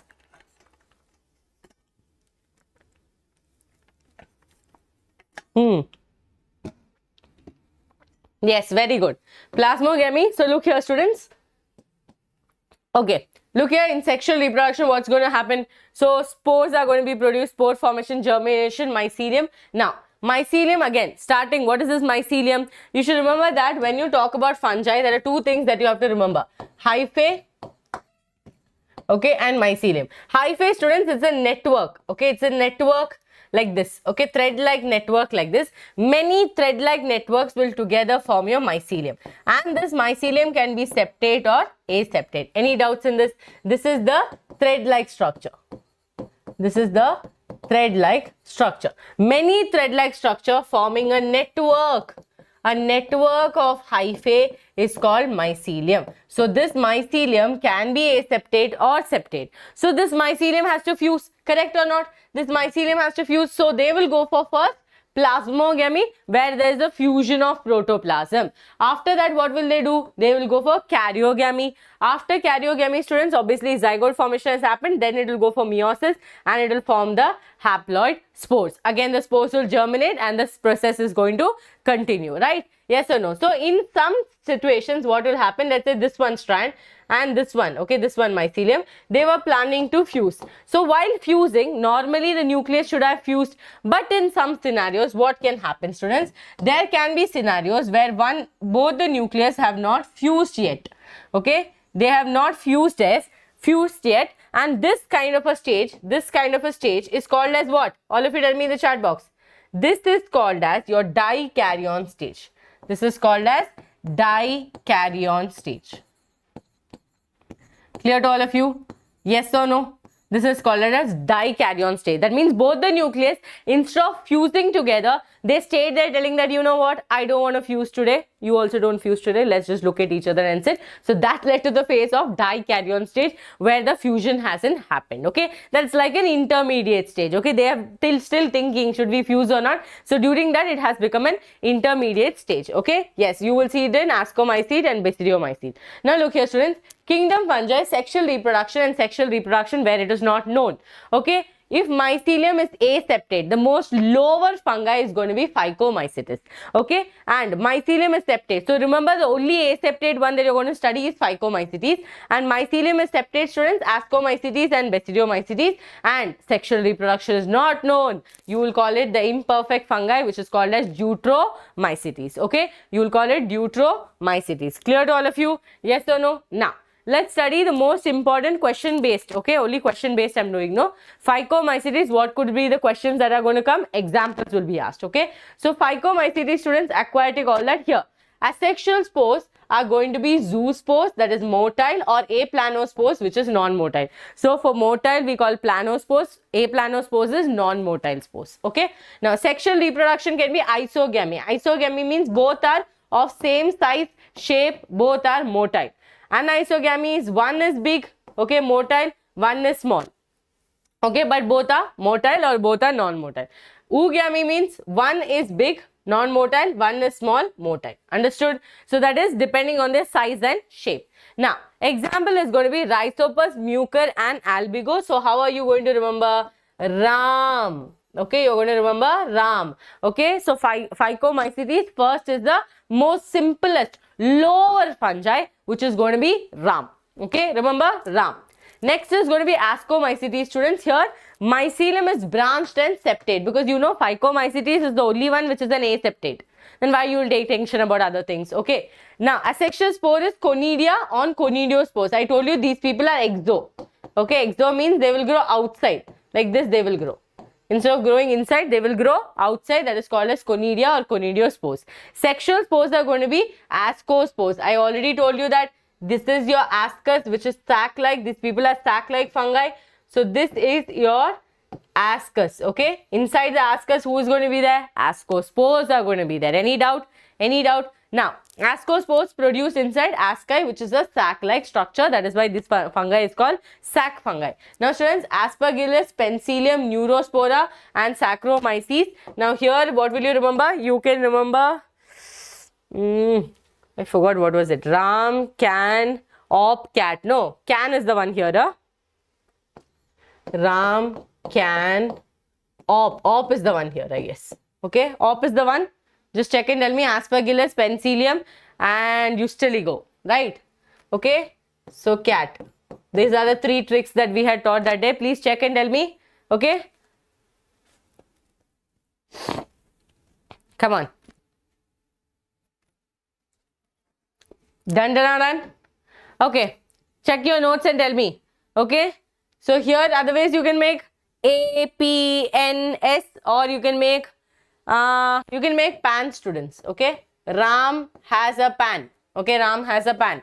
Now, Basidiomycetes is the club fungi, and these fellow also is going to be branch, septate, okay, and dikaryotic stage. Okay, dikaryotic stage is seen in Ascomycetes and Basidiomycetes. That is, the nucleus is like, should we actually fuse or not? Okay, so that kind of confusion will come, which will lead to an intermediate stage. Now, students, these people rare. That is, sometimes they'll have conidia. Mainly, they reproduce by vegetative means. Now, sexual reproduction is going to happen with Bastidiospores. So, remember that this like this Bastidium, okay, like this one Bastidium will be there. On the Bastidium, 4 Bastidiospores will be there. Okay, 4 Bastidiospores will be there. This you remember, and they are going to be club shaped. Agaricus, Usteligo, Puccinia. Oh, this is op. Okay, this is op. So, Ram has pan. Okay, opt. Okay, op. So, something like this we have to make. Okay, pan, op. Okay. Now, last is Deuteromycetes, which are imperfect fungi. Okay. Pos cat also we can think of. Okay, naps. Ram naps. That is good. Okay, Ram naps. Ram. Students, nap means taking a sleep. Okay, small sleep. Naps. Op cat. Still doesn't make sense. We will make it later when we have time. Fungi has, this one has no sexual stages, students. Asexual reproduction is by conidia. Mycelium is septate and branch. Many are decomposers. Yes, this is a PYQ question. Okay, many are decomposers. They'll ask you which is the fungi that where many are decomposers. Okay, so the answer should be Deuteromycetes. This is Alternaria, Trichoderma and Coleotrichum. That is cat. Okay, so right now you remember this much. Ram is going to be Phycomycetes. Okay, Phycomycetes, and nap is going to be Ascomycetes. Op is going to be Basidiomycetes. Okay, and cat is going to be Deuteromycetes. Whoever can make a trick out of this, please post it down in the comments. Okay, yes, you can post it down in the comments. Clear? Done? Okay. Oh, we are finished with one chapter. Done? Any doubts? Ready for next? Animal kingdom. Okay, animal kingdom. Faster, faster, faster, faster. Answer in the chats. Okay, clear to all of you? Nandini Devi, physics will be visible after the class. Okay, after the class it will be visible. Who is asking? No. Nandini Devi is not that. Sorry. The student's vision went. Okay, Nandini, yeah, I wrote it in Bestidio by mistake. Okay. No. Wow, Taya, what a calculation. Okay, come on. Okay, yes. Students, virus, viroids, I'll give you a box. Okay, I'll give you a box in the last, so just remind me that. Okay, nothing is there. If you want, we can write it now only. Okay, we can write it now only. We have what? Lichens. Okay, lichens. What are lichens? They are a symbiotic association. Okay, Symbiotic. Students, biology, so much is there, students. All of you know, no, it's not like I can teach you some formulas very fast. Okay, so there's a lot to teach in biology. Symbiotic association with fungi and algae. I will try to do my best, but whatever is pending, we'll have to do it later. Okay. Now, other than that, what do we have? Virus we have. We know that virus, two things are most important, students. They have a protein coat. Okay. They have a protein coat.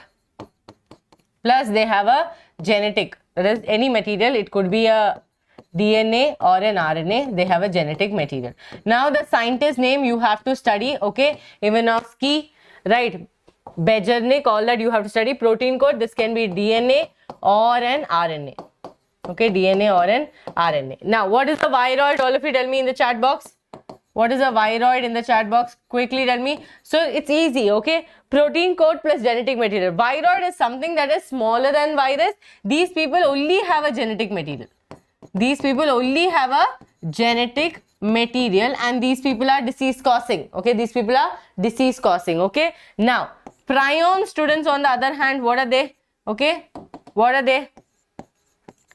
They have a folded protein, okay, an asymmetrical folded protein. That means no genetic material but only folded protein. What are the diseases these people can cause? Please tell me in the chat box.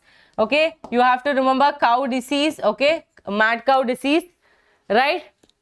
Yes, fast answer. Yes, lax protein coat, very good, okay, lax protein coat, very good. Genetic material, give me the diseases of these as well. Okay, let's see how many of you revised. Only protein code, done.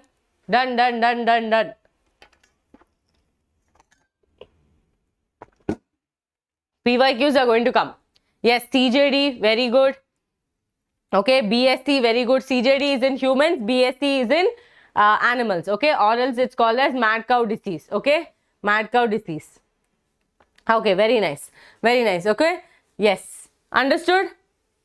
Understood? Yes or no? So BSE, okay, is going to be in animals, especially cattle like cow, okay, and CJD, okay, is going to be in humans. Bovine spongiform encephalopathy, okay, done. Okay, yes, potato spindle fiber disease as well. You people know, no, then why you people making me write? Now, shall we do animal kingdom? Shall we do animal kingdom? So starting with phylum Porifera, we will only go through the specialized characteristics because very recently only I had taught you animal kingdom. So here we will try to learn all the specialized characteristics. So in case it's like a revision, so you will be able to remember all the questions that is going to come. Okay? Yes, come on. So phylum Porifera, students, sponges. What are the most specialized character? Porifera means pore bearer. So these people have pores which are called as ostia. And second most important thing is these people have canal system, which is water canal system. So the water is going to enter through ostia, come into a cavity called spongiocele and go out through the osculum. Okay, go out through the osculum. And in the spongiocele, they have a presence of choanocytes or collar cells. Okay, they have intracellular digestion and skeleton is made up of spicules and spongin fibers. Any doubts in this? Spicules and spongin fibers. So let's say this is the structure of your sponge. Okay, this is the structure of a sponge and you will notice that, okay, there are pores in between which are called as ostia. Okay, there are pores in between which are called as ostia through which the water molecule will be, the water will be able to enter. Okay, the water will be able to enter. Now, in between, what is that, students? The cavity that you are seeing here is a spongiocele. Okay, it's a spongiocele. Cele means always cavity. In the spongiocele, there are going to be specialized structures which are called as choanocyte cell, which will have flagella like this, which will help them in moving the water molecules. And this is not just going to help in the movement of water molecules. These people, the water canal system is going to help them with with exchange of gases, food, excretory substance and all of that. Okay, clear to all of you? What are these called as? Choanocytes. Okay, choanocytes or called as collar cells. Okay, intracellular digestions. The skeleton is made up of spicules or spongin fibers. This big opening that you're seeing here, the big opening that you're seeing here is osculum. Okay, a big mouth like opening which you're seeing is the osculum. Any doubts so far in this? Okay, okay. Yes, Okay, so the starting part, that is about the symmetry and all of that, is very easy for you, because whatever the words whichever is going to come, I'm going to explain it here anyways. Okay, now let's talk about symmetry. Okay, here students, please understand, here they're telling radial symmetry, which is not there in your NCERT, is because there are some exceptions. Okay, every phylum has exceptions, that is why don't get confused. Asymmetrical means however you try to cut this fellow, you're not going to get any more equal halves. Okay, no equal halves. No equal halves. Clear to all of you? No equal halves. That means you try to cut it from any place. No equal halves are going to be present. Okay. Body organization, students, it's cellular level of organization. That means again, body plan also is cellular aggregates. Okay. Body plan is also cellular aggregates. Clear to all of you? Body plan is also cellular aggregates. Okay. Again, these people are hermaphrodites. Okay, hermaphrodites, that means male and female gametes are present in the same body. Okay, well, how is fertilization going to be? All of you tell me in the chat box. And students, the trick to remember this is Sonu eats sweets. Okay, Sonu eats sweets. In this, one thing that all of you have to remember, spongilla is a fresh water. Okay, spongilla is a freshwater sponge. So all the PYQ point of view questions I have already answered here. Okay, this is how much you have to study from this whole phylum. Okay, specialized characteristics. As then when you know the answer, please keep answering about fertilization, keep answering about digestion. Whatever you know about the phylum, keep answering, so another student also will study with you. Okay, yes, very good. Internal fertilization, and students, they are hermaphrodite. Both of the male and the female will be present in the same body, and the water canal system is also going to help in the exchange of gametes, gases, trying to food. Okay, all of this, it will happen. Clear? Yes or no? So Sonu eats sweets. Again, spongilla is a freshwater sponges. You will get the PDF here. Gopika Biology Official. I changed my Telegram channel name. Now, phylum Coelenterata. What is the most specialized characteristic of phylum Coelenterata? Coelenterata is also called as Cnidaria. Why? Because of the presence of nidoblast. And students, very importantly, you should remember that this is your structure, okay, of your, this is a polyp. They have two body forms, okay, polyp and medusa. Okay, polyp and medusa. And if you look at the structure here, you will notice that the structure is attached. Yes, ma'am, the structure is attached. Now, students, if I take a bigger, like if I zoom in and show the tentacles, okay, the tentacles will have specialized cells. Okay, the tentacles have specialized cells like this, which are called your nidoblast cells. Okay, inside the nidoblast cells, there are nematocysts, which are stinking capsules. What are they? Stinking capsules. And these stinking capsules will have a thread like a barb, okay, like thread like this structure, which are going to retract the moment a prey comes in close to them or a predator come closer to them. So this nematocysts are called as stinking capsules. Okay, so if I take an enlarged structure of the tentacles, these which you are seeing here, okay, these which you are seeing here is your nidoblast cells. Okay, what are they? Nidoblast cells. Inside the nidoblast cells, you see nematocyst cells, which are the stinking capsules, and they are going to release the moment they have sensory cells. The moment a prey or a predator come in touch with the cells, they are going to release this barb or this thread-like structure, which are going to help with anchorage, which are going to help with prey, which are going to help with catching the predators. Clear to all of you? Yes or no? Yes or no? Quickly smash the like button. Let's make it 1000. Faster, faster, faster. Okay, I'm going to see your attendance now. Faster. Quickly smash the like button as well. Yes, they are going to help in anchorage. Very good. Excellent. Okay, excellent. Yes, good job. Okay. Students, quickly smash the like button. We are still left. Okay. Now, students, the body forms a polyp and medusa. So, what you are seeing here is the polyp. Okay, this is a polyp. Clear? And medusa is going to be what? Your jellyfish. Okay, your jellyfish is going to be the medusa. Okay, like this.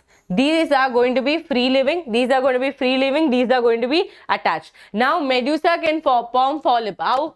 Polyp can form medusa asexually. Okay, and medusa can form polyp sexually. This can come, and because these people have two body forms, the most specialized characteristic these people have is the presence of metagenesis. Okay, metagenesis, that is, they can do alternation of generation. Okay, alternation of generation. Any doubts?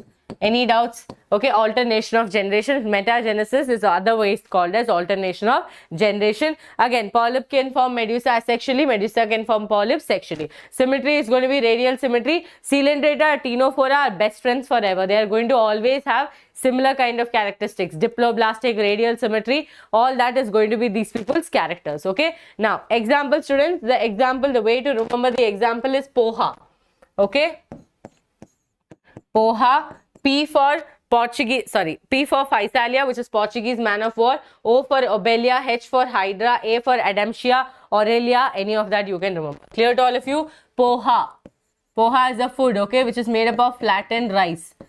So, Obelia, Hydra, Aurelia, and Adamsia. Okay, clear to all of you? Yes? Done.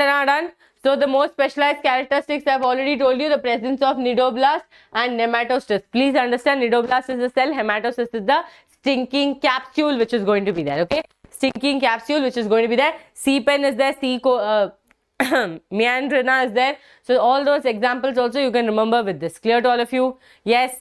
Okay. So here, body form is polyp and medusa. This is the polyp form. That means this is attached. This is the medusa form. Just like your gametogenesis and sporogenesis, two body forms are present. Okay. And if I take an enlarged structure of the tentacles, you will see nidoblast cells. Inside the nidoblast cells, there are nematocyst capsules. When coming in contact with a prey or a predator, they will immediately release the thread and they will try to, attack the organism. Okay, that is why it's called stinking capsules. That is why they tell don't go and catch a jellyfish because it looks beautiful. It is immediately going to stink. Okay, and students, symmetry is going to be radial symmetry, diploblastic. All that are not specialized characters; they are general characters. Okay, poha, Physalia, Obelia, Hydra, Aurelia, and Adamsia. These are the examples that you have to remember. Clear to all of you? Yes or no? Now, phylum Ctenophora, this is the only phylum that likes you forever because it has only two specialized characteristics. One is presence of 8 ciliary comb plates. Okay, they have 8 ciliated comb plates which kind of looks like a football with 2 ponytails. Okay, I always tell this and students laugh when I tell this, but if you look at the structure, it looks like football has tied a ponytail. So they have 8 ciliated comb plates. At the same time, students, these people can do bioluminescence. That is, they can emit light. Okay, they can emit light. Clear to all of you? Yes or no? Again, symmetry is going to be radial symmetry. Okay, voice is breaking, huh? Is it when I turn? If you look at the structure, it looks like. So they have 8 ciliated comb plates. At the same time, students, these people. Okay, it's fine only, no? It's fine, I feel. Yes or no? It's fine. Okay, done.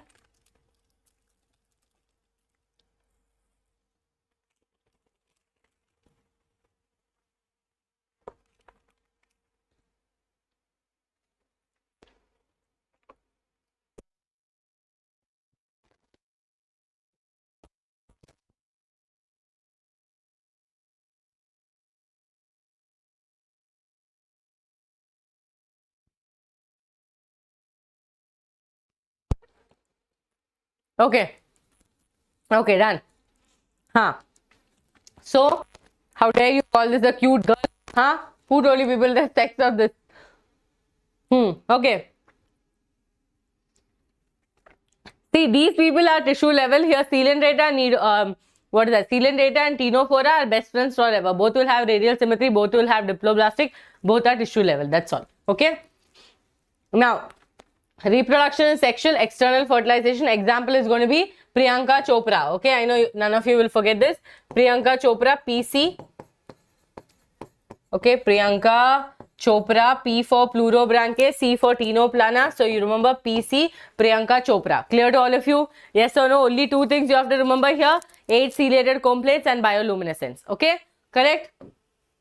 Now, phylum Platyhelminthes. From the name itself, you understand Platyhelminthes. Okay, flatworms. They are dorso-ventrally flattened structure, complete. Okay, if I take an iron box and flatten dorso-ventrally, both the sides are going to be completely flat. Okay, these people are acelomate. You have to remember these people are acelomate, and you're going to see that these people are triploblastic, which you do not see in BFF. They are diploblastic. Okay. Now, bilaterally symmetrical students, and most important characteristics is the presence of flame cells for excretion. And since these people are going to be parasitic, Okay, these people are parasitic. These people have two other things, hooks and suckers. Okay, hooks and suckers. Again, one more specialized characteristics. And these people are going to use their hook to hook onto the intestine or hook onto the intestine of a cattle and take all the things, okay, all the things that are possible. And suckers is to take up the nutrients. So these people are endoparasites and they're going to be present inside an organism, even present in our intestine as well. Parasitic form common. Example is going to be, you have Taenia solium and liver fluke. Okay, so example is going to be tough. Okay, tough. And T for what? Taenia. F for fasciola, which is otherwise called liver fluke. Understood? Anything that we miss? Okay. Come on, tell me quickly. Anything that we missed here? Platyhelminthes, dorsoventrally. Flame cells are the most important. Flame cells are the most important thing for you to remember. So don't even think of forgetting flame cells. Okay. Now, flame students, flame is for whom? For me. Okay, you should put flame cells to me, right? You have to put some fire emojis. Yes. So look here. Phylum Ascalminthus, nematoda or roundworm. These are roundworms. Okay, that means if I take a cross section, I'll be getting proper roundworms. Okay, special characteristics, yes, they are pseudocoelomate, and because of which I am very proud of them. So I am going to give them a VA. Okay, complete digestive system, students. Complete digestive system with what? A muscular pharynx. Okay, muscular pharynx. So if you remember, you will remember that the body plan of these people are going to be tube within tube system. Up to Platyhelminthes, you had a blind sac body plan. That means only one opening was there. When you come further, from Ascalminthus to chordates, you will have a tube within tube system. That means there's a proper mouth and there's a proper anus, right? That means both the openings are there. So the digestive system is complete with a proper muscular pharynx. Clear to all of you? Or you can say the alimentary canal is complete with a proper muscular pharynx. Now students, body is unsegmented. Their sexes are separate. And you remember that the female is longer than the male. Okay? Female longer than male. Okay, all the girls in the chat box dancing now. Okay, now look here. Body symmetry is bilateral. Okay, bilateral symmetry. And the example, how will you remember the example? Obviously, with the example VA. And students, these people are nematode. They are disease causing, and we have studied one of them in our human health and diseases. So, two of them we have studied in human health and diseases. Vucereria. Okay, this is what happens when I talk really fast. Okay, I can't talk very fast. Vucereria, Ascaris, okay, Ascaris lumbricoids, okay, and Ancyclostoma. Ancyclostoma. Clear to all of you? Yes, VA. Why are they VA? Because they are pseudocoelomate. What is pseudocoelomate? Their mesoderm is not, okay, the mesoderm is in the form of scattered pouches. Okay, mesoderm is in the form of scattered pouches. Done, done, done. Yes or no? Yes or no? Done, done, done. Okay. Yes. Yes, I have mnemonics to all the phylum. Okay. VA. Clear to all of you? Next question. Not next question. Next phylum. Phylum Annelida, which are segmented worms. So students, here the most important thing that you have to know is that these people have metameric segmentation.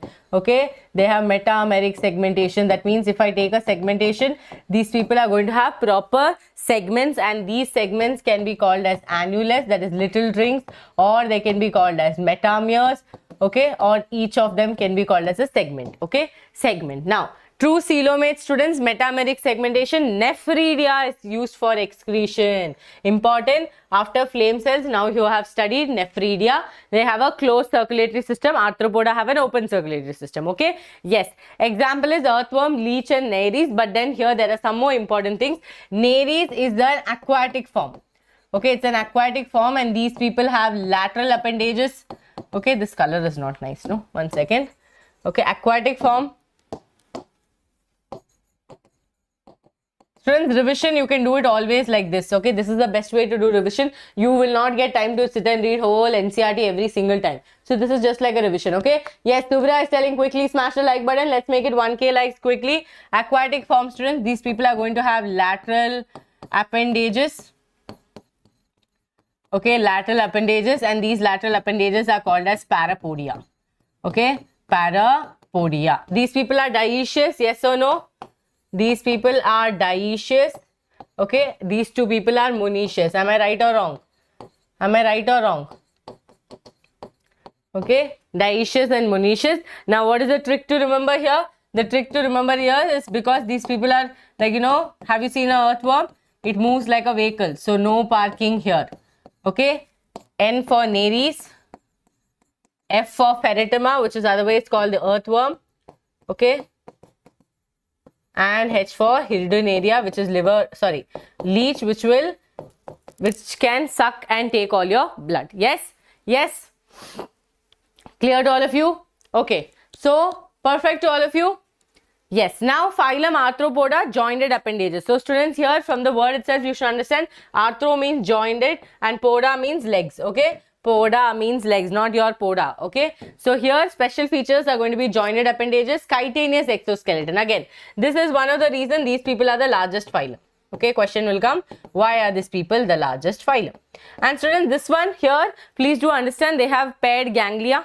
Okay, they have paired ganglia, and these people also have circular and longitudinal muscles. Okay, I hope all of you are revising that. Okay, as in when I'm telling, these people have circular. I didn't get the answer for this. Am I right or wrong? Circular and longitudinal, okay, muscles for their movement. Correct? And these people also have paired ganglia which are attached with the help of longitudinal connectives. Correct? Done, done, done. Faster, faster, faster. Okay, now special features, jointed appendages, chitinous exoskeleton, because of which these people are the largest phylum. These people have open circulatory system, that is the blood is going to flow through spaces which are called as sinuses. Okay, now respiration, students, gills, tracheae, book lungs and book gills.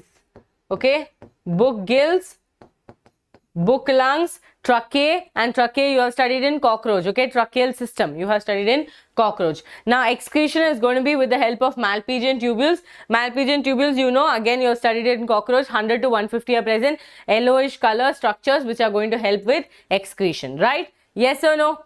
Yes. Okay, yes, segments are there both internally and externally, and the organs will be repeating. Okay, this will be repeating. Any doubts in this? Jointed appendages, chitinous exoskeleton, these people are bilaterally symmetrical. Don't forget, always remember a butterfly when you're thinking about symmetry. They are bilaterally symmetrical, triploblastic, coelomate, all that you know by now. Okay, now here these are the specialized characteristics that these people have: jointed appendages, chitinous exoskeleton. Again, they also have sensory organs like antenna. Okay, antennae, compound or simple eyes. Okay, and one more organ is statocyst, which is going to help with balancing. Okay, which is going to help with balancing. Now students, you have to remember arthropod example separately. So you remember call, okay, lab, okay, lab, like this. So C for Culex mosquito. Okay, so there are some people who are vectors, some people who are useful to us.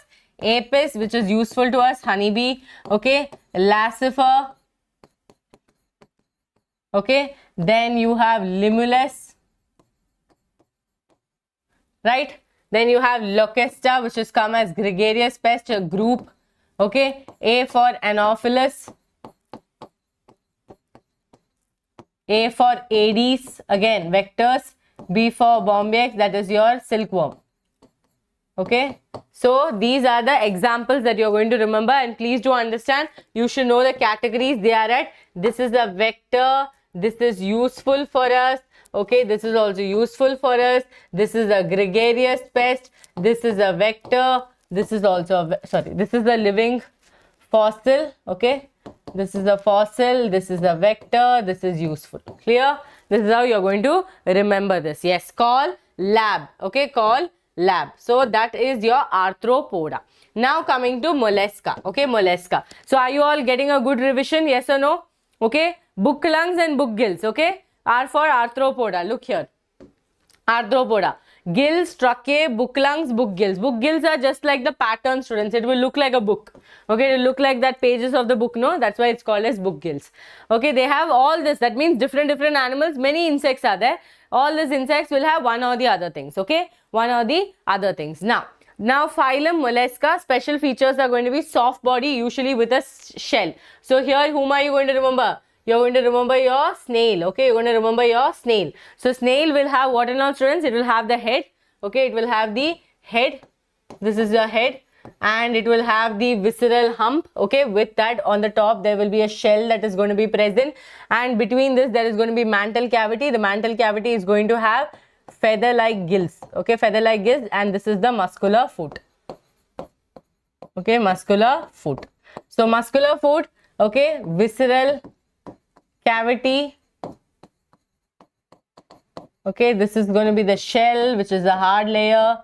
So this is what your mollusca is going to have. That is, these people have soft body, usually with a shell, unsegmented they are, muscular foot is present, mantle is there, radula. In the mouth, they will have a rasping organ. Okay, rasping organ, which is called the radula. Clear to all of you? Radula. Clear? Yes or no? Okay, very good. Okay, radula. Now, students, when I thought about radula only, suddenly I remembered one thing here. Students, remember that these people have a gastrovascular cavity. Okay, no one told me, all of you forgot. They have a gastrovascular cavity. This is the gastrovascular cavity, and that gastrovascular cavity will end in a mouth. Okay, and that mouth is present on a hypostome. This you remember, okay? Hypostome, gastrovascular cavity. Okay, gastrovascular cavity. Clear to all of you? Yes. Now here, students, rasping organ. Now coelomate, open circulation except for octopus they have given. Now here, example. Yes, very good. They have calcareous shell.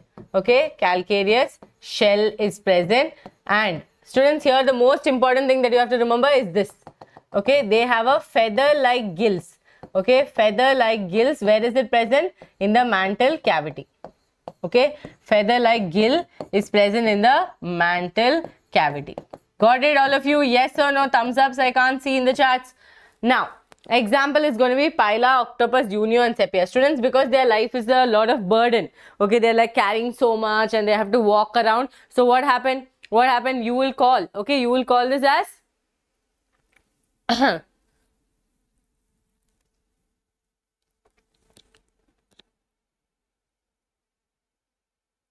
what are you asking? Yes. So here, look here, students, what is going to happen? Here, remember that these people are carrying a load. Okay, so L-O-A-D. Okay, so remember loligo, O for octopus, A for aplasia, A for dental. Okay, tusk shell. Okay, clear to all of you? So squid, octopus, aplasia and dentalum, that is going to be, and again pila is there, which is an apple snail. Okay, pila is there, which is also an apple snail. Okay, done. Now, phylum Echinodermata. Can we start Echinodermata? Yes or no? Yes? Come on. Yes, very good, very good. Hari, I would request some this in the chat box. Okay, let's not cross it down. Okay, don't make me remove all of you. Yes, very good. Now look here. Phylum Echinodermata. Students, here the most important characters is the presence of water vascular system and tube feet. Now tube feet, I told you it is the presence of water vascular system. They will have an ampulla and they will have a tube foot. Okay. Now endoskeleton is of calcium carbonate. Radial symmetry. Yes, the most important thing here is the adults will have radial symmetry and the bilateral symmetry is seen in larvae. Okay. So here the most important thing that you have to remember is radial symmetry is seen in adults. Okay, radial symmetry is seen in adults and bilateral symmetry. Okay, bilateral symmetry is seen in larvae. Clear to all of you? In larvae. This I have already given you the trick to remember this. Yes or no? Yes. Correct? Clear or not? So here, please try to remember that here, what are you talking about? Bilateral symmetry, students. As you are young, you only have two people that you will always depend on, mother and father. So bilateral symmetry means if I cut you from one plane, I will be able to get two equal halves. Okay, two equal halves. Now think about other way around. That is, when you are an adult, you give a small portion. Okay, small portion to your colleagues. That means your love. Okay, small portion of your life to your colleagues, small portion to your teachers, small portion to your friends, small portion to your parents, siblings. So that means what? If I cut you from any plane, I'm going to get all equal halves. Yes or no? That's the same way you remember is radial symmetry is in adults, bilateral symmetry is in larvae. Yes or no? Yes or no? Now, only exclusively, students, again a PYQ question can come, a potential PYQ. This is, which is the phylum that has, okay, see, when I'm telling PYQ, please understand I'm talking about MCQ, okay, only exclusively marine animals. Example, students, this fellow is going to be the CEO of the phylums, okay. Who is he going to be? CEO. Ma'am, why did you make him the CEO? Because he has star in his life, okay. He has star in his life, that is going to be starfish, okay. Starfish. So, C for cucumaria, okay, Echinus, Ophiura, okay, Ophiura. Now students, other than that, you also have starfish, which is Asteraceae, brittle fish is there, sea urchin, sea cucumber. Clear? So who is going to be the CEO of all the kingdom of all the phylums? It is going to be Echinodermata. Question from Echinodermata can come about symmetry. Okay, symmetry. Clear to all of you? Yes or no? And this is also a potential. It has been come as the PYQ in 2023. So remember this. Okay, it's a 2023 PYQ. So please remember, adult will have radial symmetry. Bilateral symmetry is seen in larvae. Okay. Yes. Clear to all of you? Now, moving forward to phylum Hemichordata. So students, phylum Hemichordata has a very sad story. What is the sad story that Hemichordata has? First, they thought that this Hemichordata was actually a part of the chordata. Why? Because these people had a structure which is called the stomochord. Okay, they had a structure which is called the stomochord, which was present in the collar region. Okay, which was present in the collar region. Now, collar region means what? The body is divided into proboscis. This one's body is divided into proboscis, collar and trunk. Clear to all of you? Proboscis, collar and trunk. So proboscis, collar and trunk region, students, the stomochord is present in where? In the collar region. Again a potential MCQ. Okay, MCQ question. Where was the stomochord? Location of the stomochord, it's present in the collar region. So notochord in the larva or the tail region. That is, again, students, this is stomochord. Okay, let's stick to NCERT. So we will write stomochord is present in the which is present in the collar region, which is a rudimentary structure. That means it's like people thought that this fellow is going to do something with notochord, but pavam, this became a rudimentary structure. So a little sad story it is. First it was placed under chordates, then it was removed and put under, okay, separately. Now open circulation, students, this is the one which is having open circulation with arthropoda. So again a potential MCQ question. Okay, they can give you combinations and they can ask you which is the one that has open circulation. If they give arthropoda and hemichordata, you can go for that answer. Clear to all of you? Yes, rudimentary notochord. Yes, yes, yes, yes. Okay, now gill slits are present. Now example is going to be sister and brother. No, brother and sister.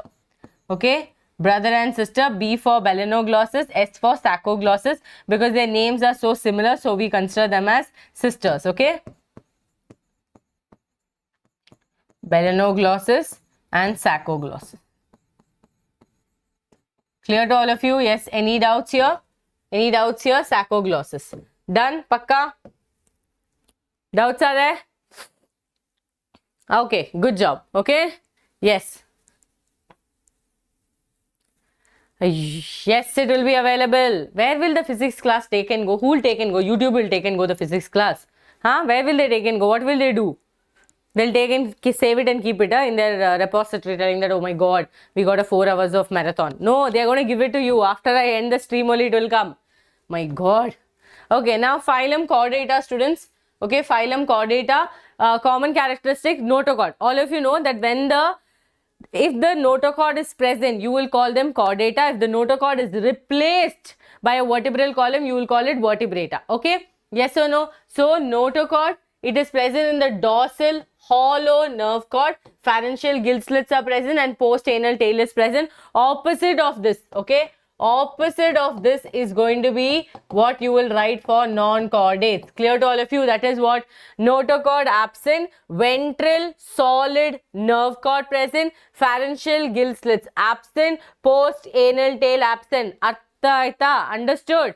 Understood? Okay, so when they ask you what is the difference between chordata and notochord, please write one side and write the opposite in the other side. Okay, now phylum chordata, you should understand that there are subphylums, that is going to be urochordata, cephalochordata and vertebrata. Urochordatas is a more sad story compared to hemichordata. Why? Because the notochord is present only in the larval tail region. After that it will disappear in adult. Okay, adult will have no notochord. Adult will have no notochord, so it's more of a sad story. So the trick to remember urochordata is sad. Okay, urochordata is sad. S for salpa. Okay, A for acidia, D for doliolum. Okay, doliolum. So sad story, students. Whose is the sad story? Urochordata. Why? Because they have notochord only in the tail region, and papa in the adult region they will not have notochord. Okay, now cephalochordata, example branchiostoma or amphioxus. Notochord is present throughout the life. This fellow we will remember it as CA. Okay, chartered accountant of the phylums are going to be cephalochordata. CEO is going to be echinodermata. The load, who is going to carry all the load? It's going to be mollusca. And who is going to make food every day? Who is going to make poha? Coelenterata. Who is going to bring Priyanka Chopra if there is any interviews or meeting? Ctenophora. Who is going to bring sweet and make Sonu eat? It is going to be Porifera. Okay, yes or no? Yes, Christina. Okay, now notochord present throughout the life. C is going to be cephalochordata. A is going to be amphioxus. Okay, you can remember amphioxus, you can remember lancet. Okay, lancelet, you can remember branchiostoma. Anything you please remember, that's all. Okay, yes. Now vertebrata, students, notochord is replaced by vertebral column. Now before I go into that, okay, you have to know the classification. Okay, so all of you tell me. So vertebrata, students, it's further divided into two divisions. What is there? Okay, Egnata. Students, it is not Egnata. Okay, why are you always thinking about food and sitting? Huh? I've seen some people writing spelling Egnata. Okay, Egnata it seems. Okay, and Natho stomata. Okay, Natho stomata. So vertebrata, again two division, Egnata and Natho stomata. Clear to all of you? Yes or no? Now look here, students. Egnata means what? A is there, so that means, ma'am, something is absent. So here it is absence. Okay, absence. I'll just write jaw. Okay, mouth without jaw. That means jaw is absent. Okay, mouth without jaw. Okay, mouth without jaw. Here gnatostomata, ma'am, mouth with jaw. Okay, mouth with jaw. Clear? Now here classification further is, students, Egnata, you have cycle I'm writing. Okay, class cyclostomata. Okay, cyclostomata. Okay, class cyclostomata is the class that is going to come under this. 7 more likes. Quickly smash the like button, students. Yes, lack jaws. Very good. Mouth without jaws. Here, students, you have again further divisions. That is going to be, they are divided depending on the presence of fins and the presence of limbs. Okay, if they have fins and if they have limbs. So obviously fins, who are going to be there? You're going to have your bony fishes. Okay, you are going to have your bony fishes and your cartilaginous fishes. Okay, cartilaginous fishes, and that is going to be your ostrictus and constrictus. And limbs are again further divided into, students, you can say tetrapoda, which is a super class. Okay, tetrapoda, which is a super class. You have amphibians, reptiles, aves and mammals. Okay, clear to all of you? Yes or no? Now, okay. Okay, cyclostomata. Okay. Okay, so yes, don't write cycle and come. Okay, don't write cycle and come. Yes, constrictus and ostrictus. Okay, Pisces and Tetrapoda. That is what I wrote, limbs, and then I wrote Tetrapoda. Okay, yes. Now look here, students, class Cyclostomata. There are a few points that you have to remember. These people have 16 to 15 gill slits. This is one of the most important characteristics, and very important thing is these people are ectoparasite. Okay, ectoparasite. That means what? Ectoparasite means these people are present outside, okay, outside the body. That is, this is the fish, okay, okay, this is the fish. On the fish, this fellow, okay, who is the fellow? Your cyclostoma. Okay, this fellow is going to be present like this with sharp teeth. Okay, like this. They're not going to have scales, okay, or paired fins. No scales or paired fins. Unpaired fins are present, okay. No scales or paired fins, okay. And these people do spawning, okay, spawning. That is, they go to fresh water, lay the larva. Larva will undergo metamorphosis and they'll come back to the sea. Clear to all of you? Yes? Yes. Okay. Mouth is ventral, that is for your chondrichthyes and bony fishes, no? That is the one, okay? That is the one. So students, 16 to 15 gill slits, ectoparasite, no scales or paired fins, but unpaired fins are there. These people do spawning. Clear to all of you? How will you remember the example? Prime Minister. Okay? You will remember the example here is Prime Minister. Okay? So PM, P for petromyzon. Okay? Myzon. And M for mixine. Okay, hagfish and sawfish. Okay, petromyzon and mixine. Now here all of you know bony fishes and cartilaginous fishes. Bony fishes are the ones that have operculum, have air bladder. Their mouth is present terminally, and these people are obviously bones are there. We consume them like rohu, katla, and beta fish, which is kept for like beauty. Okay, cartilaginous fishes are the longer fishes. That is, these people have streamlined body. Both of them have. They do not have air bladders. Here you have to remember that they have electrical organ and they have stinking capsules, stinking rays. Okay. Yes. Okay. Yes. Clear. Thank you, Manasvi. Okay. Yes. Okay. Now, students, this is done. Petromyzon, mixine. Okay. Limbs, tetrapods. I'm not going into amphibians, aves, and reptiles. All of you know that it is very basic. Okay. I'm not going to waste your time or not waste our time. Okay. Then yes. Any other examples that you want to remember? Okay. This is the examples that you have to remember. Petromyzon, mixine. Okay. Egnatha, stomata. Okay. Everything is done. Done. Pakka. Can we go to the next chapter? Breathing and exchange. Can we go to breathing and exchange? All of you tell me quickly in the chat box. Drink some water. Okay, we'll start human physiology. Okay.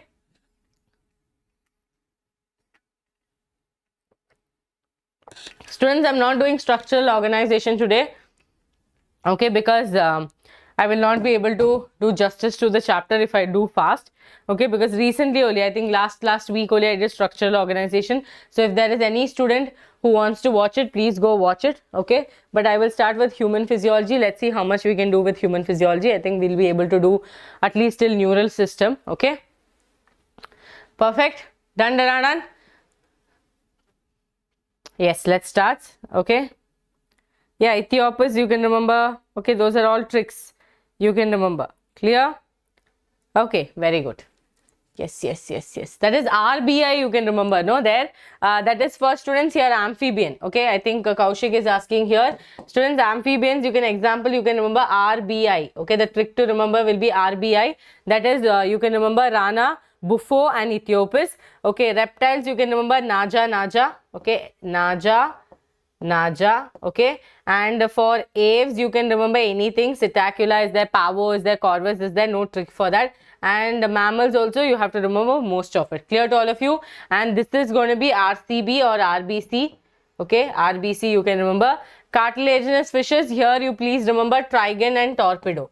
Okay, trigon and torpedo. Okay, torpedo. Remember that these people have electrical organs and these people have stinking cells. That is going to help them in navigation and one is going to help them in stinking. Okay, done. Okay, let's start. Okay, let's start. breathing and exchange, students, we are going to study the entire chapter with the help of diagrams. Okay, so here this I have just added here for you so that you can study when you are going to do the revision. Okay, when you're going to do the revision, make sure that you're going to study from this box. Okay, here in your NCRT, now all of you know, like in the sense when you're studying it, you know that only few things will be asked for you, but see, respiratory organs, everything is there. This is from Tattva, so I thought why not add it here. Okay, target reached, very nice. Okay, let me see. Okay. Okay, perfect. Wow, so beautiful to see that. Okay, yes, so here just make sure that before you go for the examination, you just look through this, okay, box and go. Don't make mistakes. Okay, shall we start to the main actual portion where you will get questions from? Ready, all of you? Yes, look here, students. Now, breathing and exchange is always talking about what? How you breathe. Very simple, right? How you breathe in. So now you look here. You start from, students, here they have labeled from here. Okay, can you see the arrow mark? It is not the eyebrow. Okay, the arrow from here. So from the nasal, so you have nostrils. So you start from the nostrils. Okay, 1 second. Yes. This is the nostrils. So from the nostrils, the air has gotten. Okay, I'll stand this way. So the air has gotten. Now the air will enter into a cavity which is called the nasal cavity. So you start from the nostrils, the air has entered inside and then it is going to the nasal cavity. From the nasal cavity, where is it going to pass through? It is going to move down to the larynx. From the larynx, where it is going to go, students, to your trachea, that is your windpipe. Okay, windpipe. So pharynx is also there in between, but you already know it's a common pathway. Okay, common pathway. Then you have trachea, which is the windpipe, and then the windpipe is going to partition into the right and the left bronchi, right? It is going to partition to the right and the left bronchi. So you can see that the primary bronchi, right main one and left main one, and then it is going to further classify into bronchi, bronchioles, and ultimately reach your alveoli. Correct or not? Yes or no? So start with your nostrils, then it is going to the nasal cavity or the nasal chamber, and then it goes to larynx. Students, larynx is also called as your sound box. Okay, sound box. This is completely made up of cartilage. And then when you come here, you know pharynx, which is a common, okay, common passage. Now remember, between all of this, that is on the larynx, there is going to be a structure. So let's just take this larynx here. Students, on the larynx, there is going to be a structure. Okay, going to be a structure like this, a flap like structure, which is going to do the opening and the closing. Opening and the closing. What is that called as? It is called as the epiglottis. Okay, it is going to call the epiglottis, so that we can regulate the entry of our food and water properly. So there is no problem here. So the larynx is covered. That means on the top there is an epiglottis and then there is a glottis.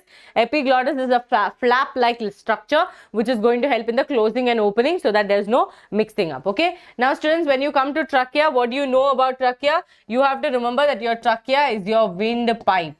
Okay, it is the windpipe. And students, this trachea is a tube-like structure like this. Yes or no? It has a tube-like structure like this.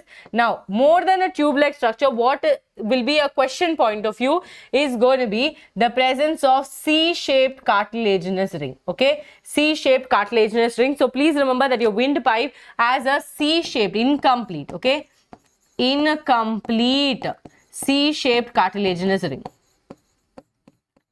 Okay.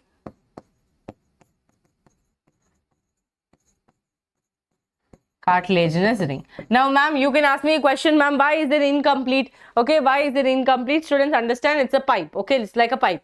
Now, if I put a complete ring, okay, if I put a complete ring like this, now you remember that when the air is trying to come in and go out, there is movement that is going to happen. If the pipe, let's say the ring is tightened like this, there is chances that the tracheal muscles can collapse. Trachea will collapse. So, to avoid that, we have kept the opening like this. So, on the dorsal side, the ring is going to be incomplete. Clear? So, incomplete C-shaped cartilaginous ring is one of the most important things that you have to remember about trachea. Okay, the partitioning we will go into, don't worry. Okay, the partitioning we will go into. Again, the trachea is going to partition into the right and the left bronchi. The right and the left bronchi is going to further classify into primary, secondary and tertiary, and then it is going to initial bronchioles, respiratory bronchioles, alveoli duct and the alveoli. Clear to all of you? Yes or no? Okay, yes or no? Yes, this is also from your tattva. Okay, yes. Now students, look here. we learned about larynx, but we have to learn some more things about larynx. That is, this larynx is a complete cartilaginous structure. Okay, cartilaginous structure. That means what, students? It is completely made up of cartilage. They are made up of 9 cartilage. Okay, paired and unpaired cartilage. Now, I told you that on the top there is going to be a presence of a flap-like structure which is called the epiglottis. And when you come here down, you will see the tracheal cartilage and location of carina. What is carina? It is a portion where the trachea is going to branch or divide into primary right and left. Okay, so this is the location here. Can you see here? It is going to correctly branch into right and left. So here you can see root of the right lungs and the root of the left lung. So this portion, this location is important. This is exactly at what location? Tell me. At the 5th thoracic vertebrae. Okay, 5th thoracic vertebrae. Done, done, done. Yes or no? Why I can't see the thumbs up then? Why I can't see the thumbs up then? Okay. Fast. Yes, very good. So this is clear to all of you, students. Then you will notice that the primary bronchi, okay, again partitioning is going to happen to primary, secondary and tertiary bronchi. Clear to all of you? Any doubts in this? On the 5th thoracic vertebrae, there is going to be a splitting of the trachea to the right and the left, and that is going to come as a PYQ question. Okay. Voice is breaking up. Now, or it's fine? Students, then you will notice that the primary bronchi, okay, again partitioning is going to happen to primary, secondary and... It's clear, no? Clear, no? What is the issue? For me, it is clear. Okay,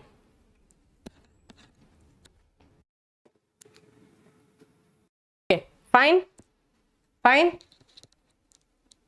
Okay, done? 1 second, I'll just inform them. It's fine only, no?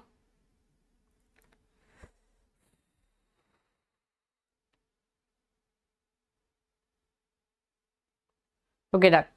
Yes, it's breaking in between. That is maybe because I'm turning. Okay. Yes, this is clear, students. Okay, moving forward. Now look here. Other 2 things that are most important in this chapter is that you know that trachea is there. Now, left lungs and the right lungs. Okay, left lungs and the right lungs are there. Now, students, remember that when you talk about your left lungs and right lungs, more than that, one more very important thing that you're seeing here is the presence of diaphragm. So here, the question comes about the thoracic cavity. Can you see the word thoracic cavity? Students, imagine there is a box. Okay, imagine there is a box. Okay, incomplete cartilage I already mentioned. So, okay, clear? So, it's still breaking or is it fine? Okay, let me just drop this down and see. You tell me now, is it better? Okay, now is it better? I think now it should be fine.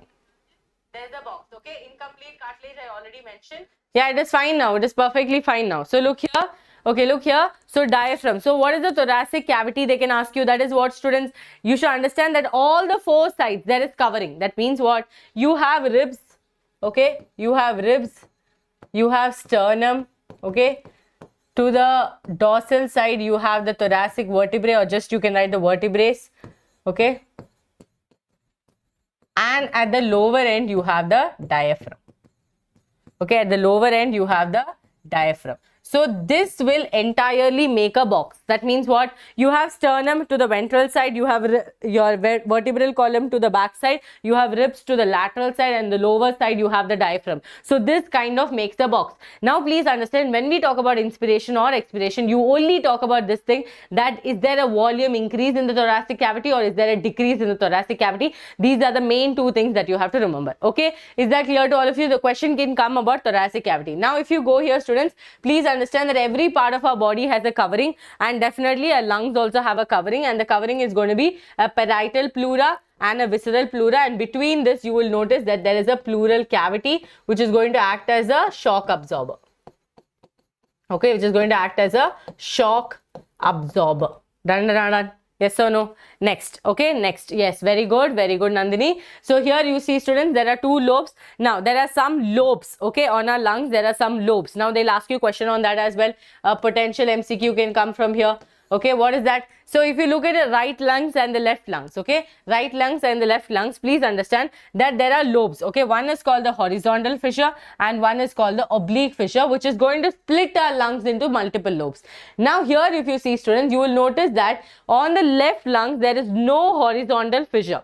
There is only one oblique fissure. So because of the presence of horizontal fissure in the right lungs, there we have three lobes: superior lobe, middle lobe and inferior lobe. And if you come here and see on the left lungs, there is only one fissure, which is the oblique fissure, which is dividing the lungs into two lobes: superior lobe and inferior lobe. So here you remember that right lungs will have three lobes and two fissures. Okay, three lobes and two fissures. And the left lungs, okay, the left lungs will have two lobes and one fissure. Got it? This you please remember. Okay, you should know which fissure is there. Okay, yes. Okay, now here comes the main part. Okay, how does the entire breathing happens? What are the main 5 steps of respiration or breathing? First thing is, students, breathing or pulmonary ventilation, by which the atmospheric air is drawn in and the carbon dioxide rich air is going out. Basically, what are they saying? You are giving out carbon dioxide and you're taking in oxygen. Basically, the first step is going to be breathing, simple breathing. Okay, simple breathing. Now, diffusion of gases across the alveolar membrane. Diffusion means what? That is, if I want to take in oxygen and if I want to give out carbon dioxide, there should be a difference in the density gradient. That is, it should go from higher region to lower region to higher region to lower region. So that density gradient has to be set so that diffusion can happen. Then transfer of gases by blood. That means if the oxygen has entered inside, it has to go with the help of blood vessels to all the organs, right? Yes or no, students? Or the tissues. So for that, this exchange or transport should happen. And if I want to give out carbon dioxide, that also has to go through the blood vessel outside. So this is what is going to be the third step. Yes or no? Yes. Now, diffusion of oxygen and carbon dioxide between blood and tissue. So let's say the blood has brought the oxygen or the gases. Now it is time to give it to the tissues. So it will give it to the tissues and tissues will be like, you take this, in return they will take the carbon dioxide and go back. Last is going to be utilization of oxygen by the cells for catabolic reaction. So these tissues are going to be super happy, telling that yes, we got the oxygen, and they are going to utilize the oxygen. Clear to all of you? Yes or no? Yes or no? Huh? Okay. Yes. Okay, so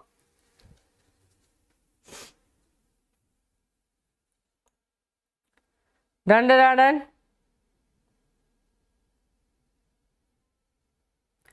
Yes. Okay, perfect. Okay, perfect. Now, look here, students. Look here. These are the 5 steps of what you are supposed to write about your ventilation. Now, look here. We start with inspiration. That is, how do you breathe in the air? Okay, inspiration. Now, students, I'm not going to talk about the pressure and volume right now. Let's just learn about the muscles. Okay, 2 muscles are there, all of you know. That is diaphragm and your intercostal muscles. Problems, numericals, PYQs, everything will be done as a separate session. This is just a theory class. Okay, so here you see, students, you are taking in the air. So which air are you taking in? You are taking in carbon dioxide. And why are you taking in? Because you know that the outside concentration is less. Outside concentration is more and inside concentration is less. Okay, so here how much is it going to be, students? All of you remember? 154. Yes? Sorry, 159. From 159, it is going to go inside. In the alveoli, it is going to be 104. Okay, so now oxygen has entered inside. Now what is going to happen? Our main job to do is to make sure that our thoracic cavity volume is increased. So according to the Boyle's law, we have to know that whenever the volume is going to increase, students, the pressure is going to decrease. So this is the law that you are going to remember throughout this class. So inspiration means you are taking in the air. That is, when you take in the air, you remember that we have to increase the thoracic cavity. That is, ribs, sternum, vertebral column and the diaphragm has to increase in volume so that we can take in more air. So here, the first thing that we have to remember is that the thoracic cavity, okay, thoracic cavity volume has to increase. okay, increase. Now for this to increase, there are some steps that has to happen. Yes or no? There are some steps that has to happen. What are the steps that has to happen, ma'am? That is diaphragm, okay, the diaphragm has to contract. Do you agree? But you will be like, ma'am, when diaphragm contracts, what is it going to happen? When the diaphragm contracts, the diaphragm is going to flatten. If they flatten, students, do you think space will come? Yes, ma'am, the space is going to come because the entire thoracic cavity is there. The diaphragm flattens, more space is going to come. How are you going to remember this? You are going to remember that whenever you are going to buy a flat, you are going to sign a contract. Okay, whenever you are going to buy a flat, you are going to sign a contract. If the diaphragm is going to contract, with diaphragm also one more fellow is there, like Chintu Mintu, diaphragm ke saath one more fellow is there, that is going to be external intercostal muscles. External intercostal muscles. This external intercostal muscles also are going to contract. But these people are going to help in what way? When they contract, you should remember that the ribs and the sternum. Ribs and the sternum is going to be raised. Okay, raised. Clear to all of you? Ribs and sternum is going to be raised. So all of you breathing some air, take in some air. Can you see the entire body is moving upward? That means what? Ribs and sternum got raised, diaphragm got flattened, thoracic volume has increased automatically. If the volume increases, what does that mean? If the volume increases, the pressure will drop. Now we will talk about the pressure. Now remember, students, your atmospheric pressure outside is going to be 760 mmHg. Whoever comes, okay, even anyone comes and tells that no, change the atmospheric pressure, it is not possible. So what can I change? I can change my lung pressure, that is my IPP, intrapulmonary pressure. Since the volume increase, pressure is going to decrease. That means from a higher region, I want the air to come to a lower region. So I'm going to make it 758, okay, 758 mmHg. How did I make it? By increasing the volume. So by 2 I decreased. Automatically what will happen? Air from a higher region will come into a lower region. Is this clear to all of you? Yes or no? Clear to all of you? Yes, dorsoventral axis and anterior posterior axis. Okay, that also you have to remember.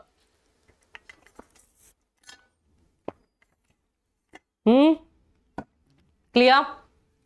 Yes.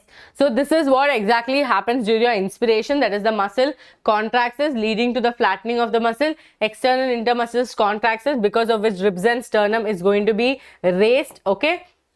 And IPP is going to drop by 2, that is going to be 758 mmHg. Done. Now when we come to expiration, exact opposite is going to happen in expiration, students.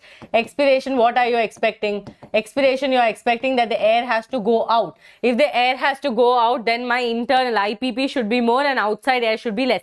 Again, I do not have the scope to change atmospheric pressure. God didn't give me that power. So what am I going to do here? Here also remember, students, atmospheric pressure is going to be 760 mmHg, which will not again let me do. So what I am going to do here is I am going to decrease the volume. If I decrease the volume, my pressure will automatically increase. So what am I going to do? I am going to tell diaphragm, you please do one thing, that is you relax. When it relaxes, what is going to happen, students? It is going to form dome-shaped structure.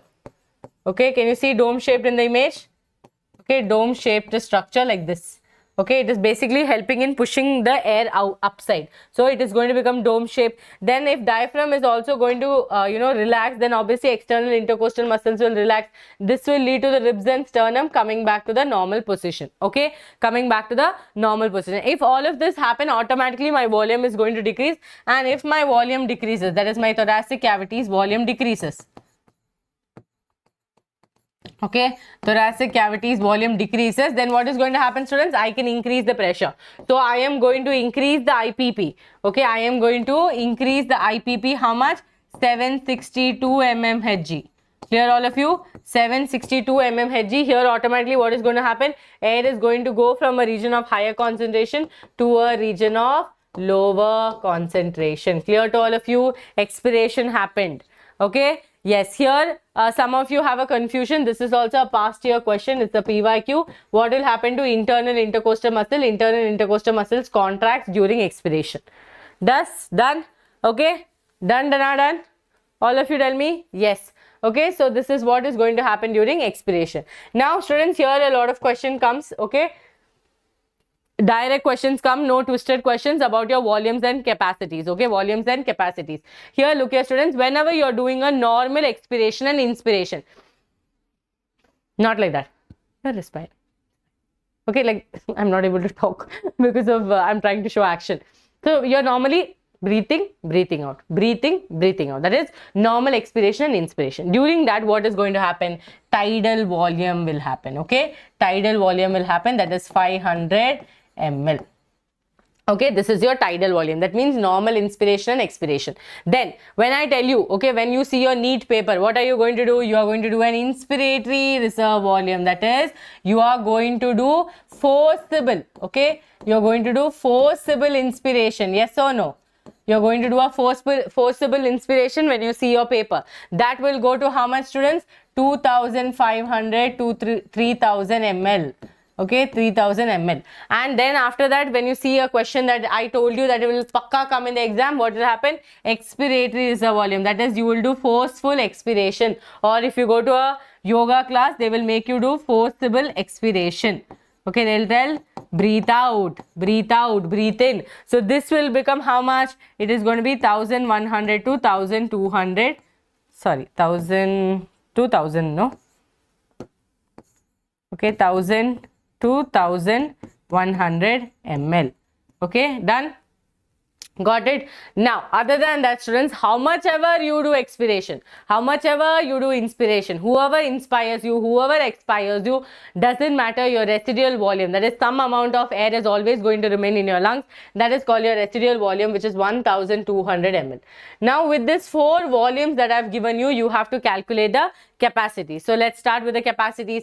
First ever capacity that you have to know is inspiratory capacity, which is here. Okay, inspiratory capacity. What is the formula? All of you tell me in the chat box. Okay, all of you tell me in the chat box if I have written right or not. I have written inspiratory reserve volume plus tidal volume. Okay, is that right?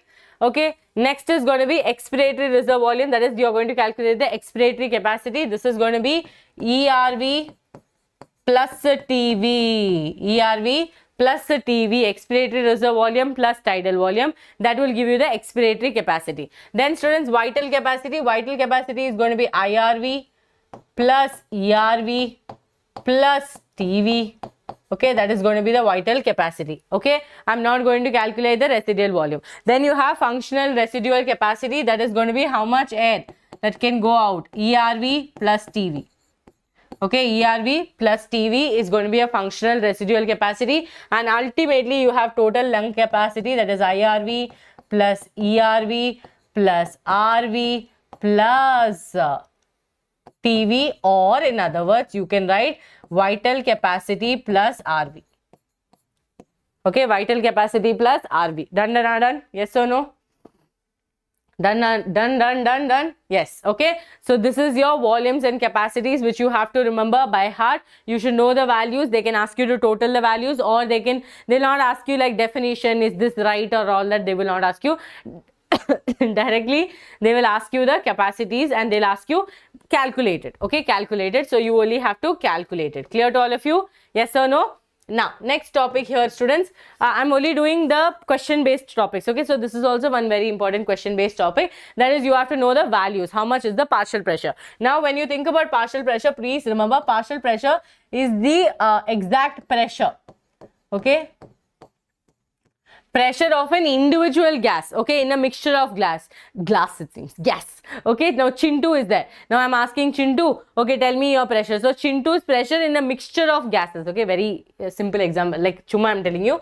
So it is a pressure of an individual gas. Okay, pressure of an individual gas in a mixture of gas. Clear to all of you? Okay, mixture of gas. This is your partial pressure. So here you have to see your partial pressure of oxygen is going to be 159. So it is very easy. Yes, ma'am. In atmosphere, 159 is there. So of higher concentration to lower concentration. Done. 104. Yes, alveoli has 104. This is a very important question. Okay. Now, from the alveoli, it has to go to deoxygenated. That also no problem, because again, higher region to lower region. Now, here if you notice, you will notice that 40 to 95 it will not go. But that is not what is happening here. Please understand, the gases are getting diffused. Okay. Here diffusion is going to happen. So it is not 104 plus 40 is 95. It is not like that. Please understand the oxygen is continuously adding to make the deoxygenated blood oxygenated. So here diffusion is going to happen leading to 95. Okay, leading to 95. Okay, clear to all of you? Clear, yes or no? Okay, now that will, students, now from deoxygenated blood, it is easy to give oxygen to the tissues who are waiting for oxygen. Done, done, done. Yes or no? Easy peasy lemon squeezy. Now let's see the other way around. Okay, now this is what has happened in the transfer of oxygen. Now let's see what's going to happen in carbon dioxide. Now tissues have used up all the oxygen and they are storing carbon dioxide and waiting, telling that, hey, someone come and take, okay? So they'll be like, okay, don't worry, blood is going to come and take. So it will give here, because higher region to lower region, so the carbon dioxide is going to go here. I'll stand this side, okay? So here to here, the carbon dioxide has gone. Now students, if you look here, 40 to 45, it won't happen. So here also what is happening? Here also diffusion is happening. That is, we are trying to make the oxygenated blood deoxygenated. That is because the carbon dioxide is continuously getting diffused here. Here the oxygen is continuously getting diffused here. So from here, it is easier to go here. Yes, ma'am. It will go, and this is going to be in the alveoli. Okay, from here it will go outside in the atmosphere. 0.3 is already there, so the carbon dioxide will be expired out. Now one question that comes, it has repeated, okay, is that which of the two has the same value? Okay, which of the two has the same value? Now tell me here. Here, if you look exactly, students, tissue and deoxygenated blood, same or not? So this is the PYQ question. Okay, they will ask you that which of the two have the same value, that is deoxygenated blood, and the tissues have the same value. Oxygen is 40-40, carbon dioxide is 45-45. This is the partial pressure.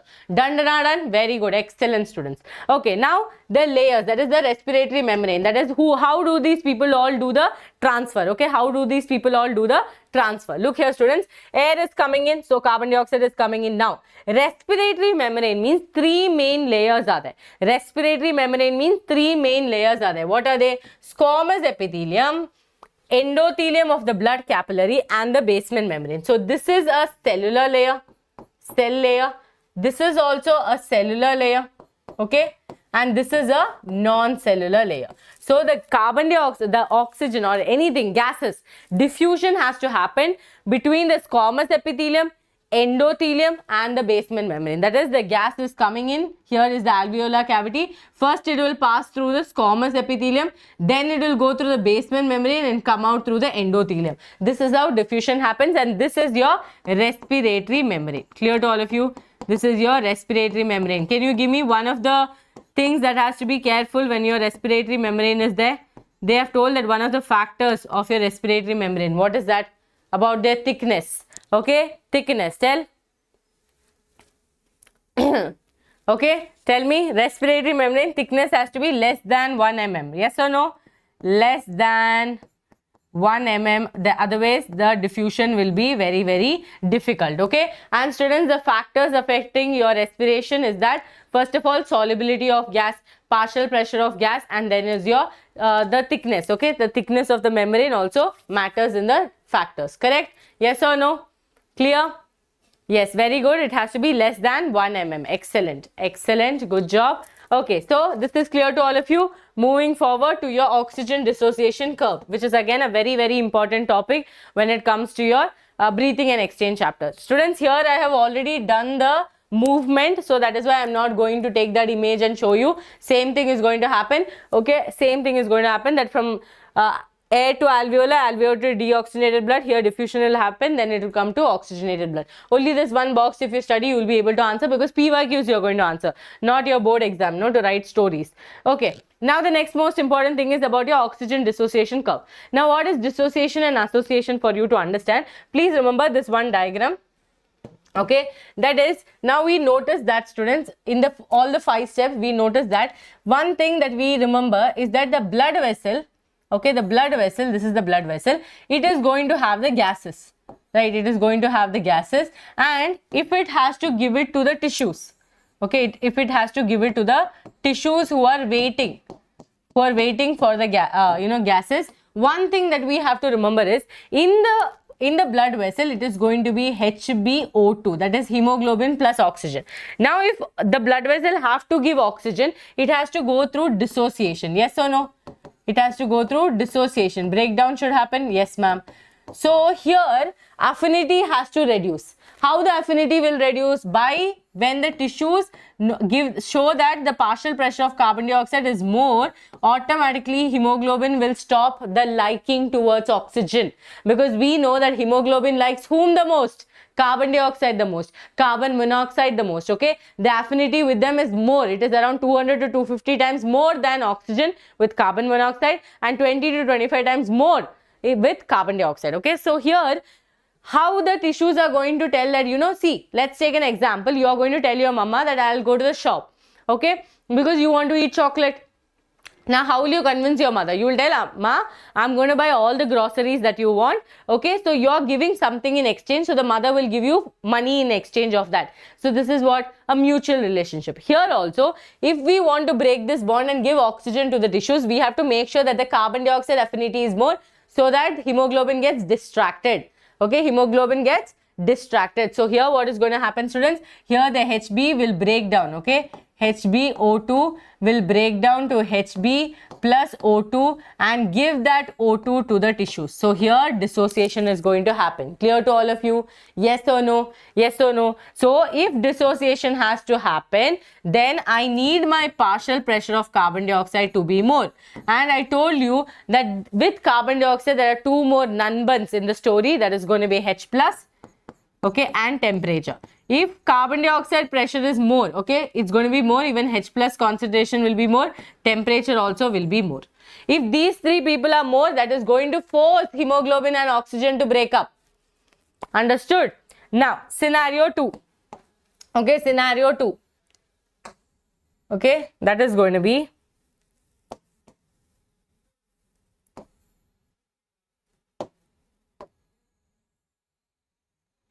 okay, this is the scenario 2. What is this? Alveoli. In the alveoli, what should happen, students? In the alveoli, partial pressure of oxygen is extremely high.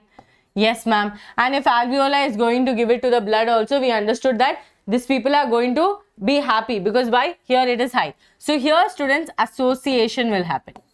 Okay, association will happen. Why association will happen? Because carbon dioxide is extremely less, and here we are trying to give the oxygen to the blood so blood can take it off. So here HbO2 formation will be faster. Why? Because partial pressure of oxygen is extremely high. Okay, so that means automatically the non-buns are going to be not very high, non-buns are going to be less. Okay, non-buns are going to be less. Students, even oxygen should have a non-bun, no? So we'll give oxygen also one non-bun. Oxygen's non-bun is going to be pH. Okay, oxygen's non-bun is going to be pH is going to be high if oxygen is high. pH is going to be low if oxygen is low. Understood? Clear to all of you? So this is what is association and dissociation. So dissociation happens in the tissues, okay, blood vessel to tissues. Association happens in the alveoli. Location they can ask you. Now based on this, we have drawn a graph. Okay, plotting of the graph has happened. So here you have to know the right shift and the left shift, but you should know that after the hemoglobin becomes 50% saturated, it's liking. Now just imagine you're eating biryani, your 50% of the stomach is full. Will you still feel like, yes, I ate a biryani, yes, I want to eat a biryani? No, you'll be like, okay, biryani I'm eating. Only the first bite will be very tasty. Correct. First 20% will be very exciting, because you'll be like, yes, I ate biryani after so long, so happy that first 20% I was excited to eat. By the time your stomach is full, like, like say half full, you will be like, okay, I'm just eating it now. Okay. Same way here also, students, when the attachment of oxygen is going to happen, that is saturation, 25% saturation, no problem will happen. But when the oxygen tension at which the hemoglobin is at 50% will get saturated. That means at P50, saturation point is slowly going to start. Okay, slowly going to start. That is because it is already 50% full. Hemoglobin is 50% full. Okay, clear to all of you?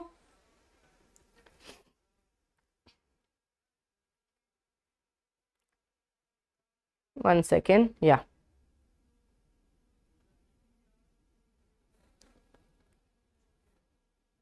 Can't I see it? Huh?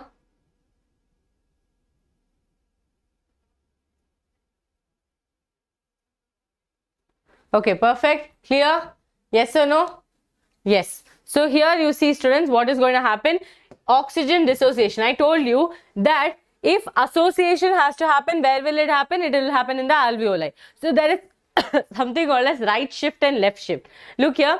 Right shift is reduced affinity, increased temperature, increased Hb. That means when the oxygen decides to make a right decision, okay, right decision. What is the oxygen trying to make? The right decision to leave hemoglobin. Or hemoglobin also is making the right decision, that is HbO2 is going to break up and they are going to become Hb plus O2. So we can give this O2 to the tissues. So here breakup is going to happen and oxygen did the right thing. So if oxygen did the right thing, it's going to be right shift. Just remember like this.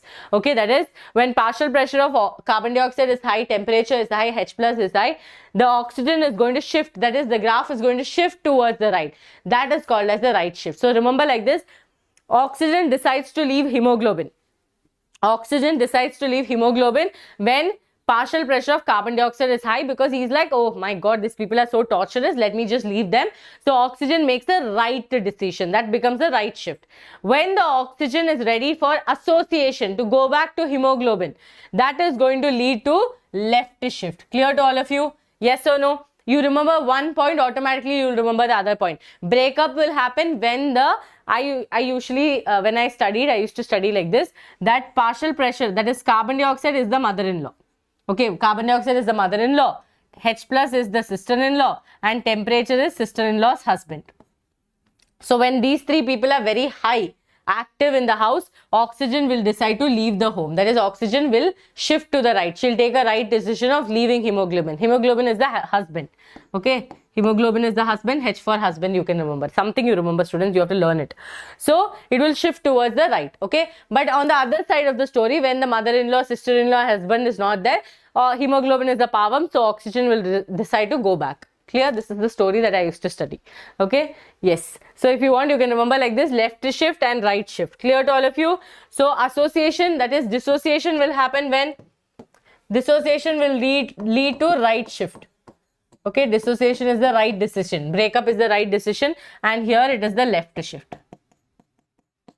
Understood? Did you all smash the like button as well? Yes or no? Quickly smash the like button. Let's make it 1.2k likes.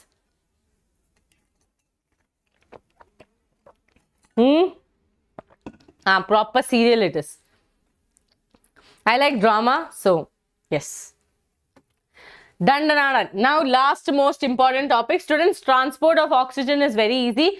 3% will go into the dissolved in plasma and 97% will go with hemoglobin, forming oxyhemoglobin. Okay, and in carbon dioxide is a little different story. In carbon dioxide, what happens? 7% will go as dissolved plasma, 20 to 25% will go with hemoglobin, and the rest 70% will be stored as bicarbonate. So here you are going to study transport of carbon dioxide with respect to RBC and plasma. How are we going to form the bicarbonate is one of the most important questions. Okay, yes. Okay, now look here, what is exactly going to happen? Okay, just because I have a stupid story in my hand, no one is going to make me director. Okay, you people stop hyping me up. Okay, I will think of another job opportunity, job career. I'm like, okay, actually, should I just think of being a director, because my students told me you people mislead me and I get misled. Okay, keep quiet. Okay, now look here, to make you teach, I'm doing all this. Okay, I'm going out of my comfort zone and thinking of a serial story. Now look here, carbon dioxide which is present in the plasma. So students, this white color is the plasma, this is your red blood cells. Okay, no one has a doubt, I hope. Carbon dioxide which is in the plasma will diffuse into the RBC. Why? Because in the RBC your hemoglobin is waiting. So the first thing that is going to happen, students, carbon dioxide is going to combine with water molecule and form carbonic acid. Okay, okay, struggle of a biology teacher to teach chemistry. Okay, carbonic acid, correct? Now this carbonic acid can be broken down. Okay, carbonic acid will be further broken down to give you what? It is going to give you H plus, okay, plus HCO3 minus. Okay, HCO3 minus. Now students, this H plus will not chumma sit. It will go and combine with the hemoglobin to form HHB,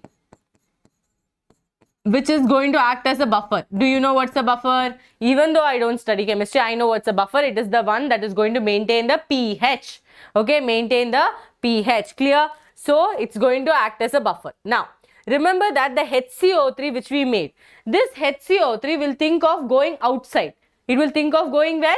It will think of going outside the plasma, and this HCO3 is right now in the plasma. Now, two main important things that you need to remember here is, students, carbonic anhydrase. This carbonic anhydrase, that is your Ca, is going to be present in the plasma, but in very trace amounts. Trace amounts means very less amounts, okay? And it is going to be present in the RBC more, okay? In the RBC, it is going to be more. Again, a potential PYQ question. Okay, MCQ question. Okay, clear to all of you? Yes or no? Okay, now look here, all of you. Try to understand that HCO3 went outside. That means when a negative ion goes outside the RBC, there is going to be an ionic difference. This much you people know in chemistry, yes or no? Make your chemistry teacher proud. Okay, there will be an ionic difference. Yes or no? Yes, ma'am, there is going to be an ionic difference. Because of this ionic difference, plasma will start fighting, RBC will start fighting, and they will be like, no, no, no, you have to give us the negative ion. So what we will do, we will break down in the plasma, salts are there. So we will break down that NaCl to Na plus Cl minus, and this Na will go and combine with this HCO3 to form a bicarbonate. Okay, to form a bicarbonate, and that Cl, students, we will give dana. Okay, we will tell the Cl, you do one thing, you go back into the RBC so that the ionic balance can be maintained. This is called as chloride shift or even Hamburger's phenomena. Okay, Hamburger's phenomena. Clear to all of you? Bunty, what you are telling is the answer for oxygen transport. Okay, here we are telling about carbon dioxide transport. Carbon dioxide 7% will get dissolved in the plasma, 20 to 25% with hemoglobin, 70% at bicarbonate. Now, students, when the body feels that carbon dioxide concentration is very high, by carotid artery will tell signal telling that, hey, you know what, carbon dioxide is too much. Okay, chemosynthetic area, pneumotactic centers, all of these people will be aware that carbon dioxide is more in the body. So that time what they are going to do, they are going to do the reverse of all of this. Okay, they are going to do reverse of all of this. That is what will happen, students. HCO3 will enter inside the cell, it will combine with H+, it will form H2CO3. H2CO3 will again break down to form H2 and carbon dioxide, and that carbon dioxide will go outside and it will be exhaled out of the body. Clear to all of you? Yes or no? Yes or no? Got it? Yes or no? Okay. Why, ma'am? Okay. Now here you see, this is HbO2. Understood? No, when carbon dioxide is more, automatically HbO2, their breakup will happen. Okay, breakup will happen. So you can see that oxygen has gone out in the plasma. Clear to all of you? This is the transport of carbon dioxide. Any doubts here? So once again, I will show you. So the carbon dioxide from the tissues have entered into the RBC. It will combine with water. Okay, it will combine with water with the help of carbonic anhydrase, which is rich in RBC. Trace amount is present in plasma. Why carbonic anhydrase is important? Because carbonic anhydrase will speed up the reaction. Okay, which will speed up the reaction, and it is going to form HCO3. This HCO3 will break down to form, this HCO3 will break down to form H plus and plus HCO3. That HCO3 will go outside. Can you see it is going outside? And to balance this, we will give chlorine from the plasma inside. How? By breaking down NaCl, and the Cl will give inside, which is called the chloride shift. Okay, now this H plus will go and combine with hemoglobin to form HHB, which will act as a buffer, and this whole process can continue again. Done. So 70% will be stored like this. Okay, 7% will go in plasma, 7% in plasma, 20 to 25% with hemoglobin. Students, what will it form with hemoglobin? Many students write this wrong. Please tell me, when carbon dioxide combines with hemoglobin, what will it form?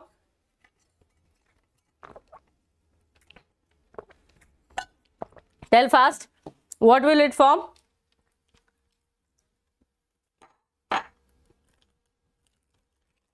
Huh?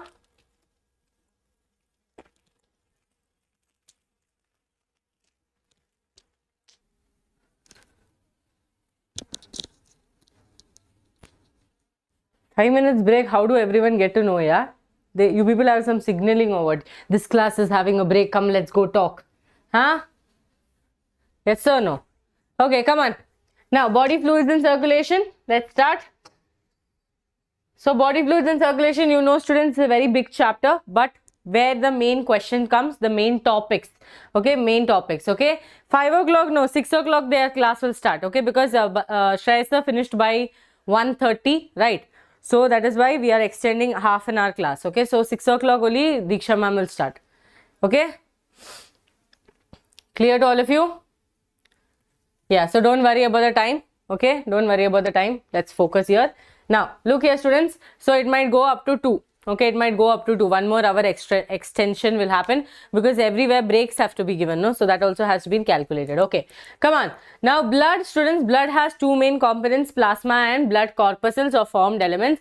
Now plasma contains how much? 55%, okay, plasma is 55% of the total and formed elements are going to be 45%. Now in that 55% of the plasma, remember that 90 to 92% of that is going to be water, 90 to 92% is going to be water, 6 to 8% is going to be proteins. And which are the most important proteins that you have to study? Albumin, fibrinogen and globulin, right? Albumin is the one who is going to help with the osmotic pressure, which we have studied in excretion, okay, which we have to study in excretion, okay. Fibrinogen is going to be help in clotting, okay, help in clotting, and globulin is going to be defense mechanism, immunoglobulins, okay, immunoglobulins, okay, understood? Yes. Now look here students, they also have nutrients and ions like sodium, calcium, HCO3 just now only we studied that plasma will take it, right, and it will give the chlorine back to it. Chlorine also we studied now, magnesium and Na plus, this all we know right now, right? Now students, glucose, amino acid, lipids, etc. are also present, which are in transit. That means they will keep moving, okay, they'll keep moving. Now plasma without clotting factor, can you all see this? Plasma without clotting factor is called as the serum. Very important, potential MCQ question.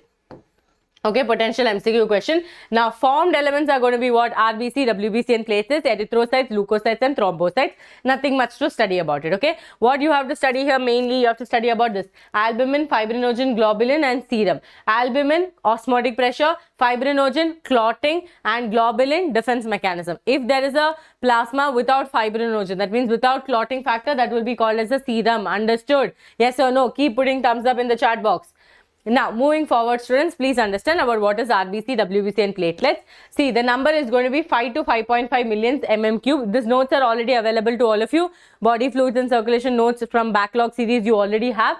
So don't think about, doing this, okay. Now look here, 5 to 5.5 million, mm cube of blood is there. WBC, how much is that students? 6,000 to 8,000. Platelets, 1.5 to 3 lakhs is there. Now here you remember structure is going to be biconcave, dumbbell shaped. We have studied in smaller classes, no? Biconcave, dumbbell shape. Now most important thing is these people are enucleated. Enucleated cells, that is they are devoid of nucleus. These people are amoeboid in shape, asymmetrical nucleated state. Now a PYQ question I'll ask you people, all of you answer.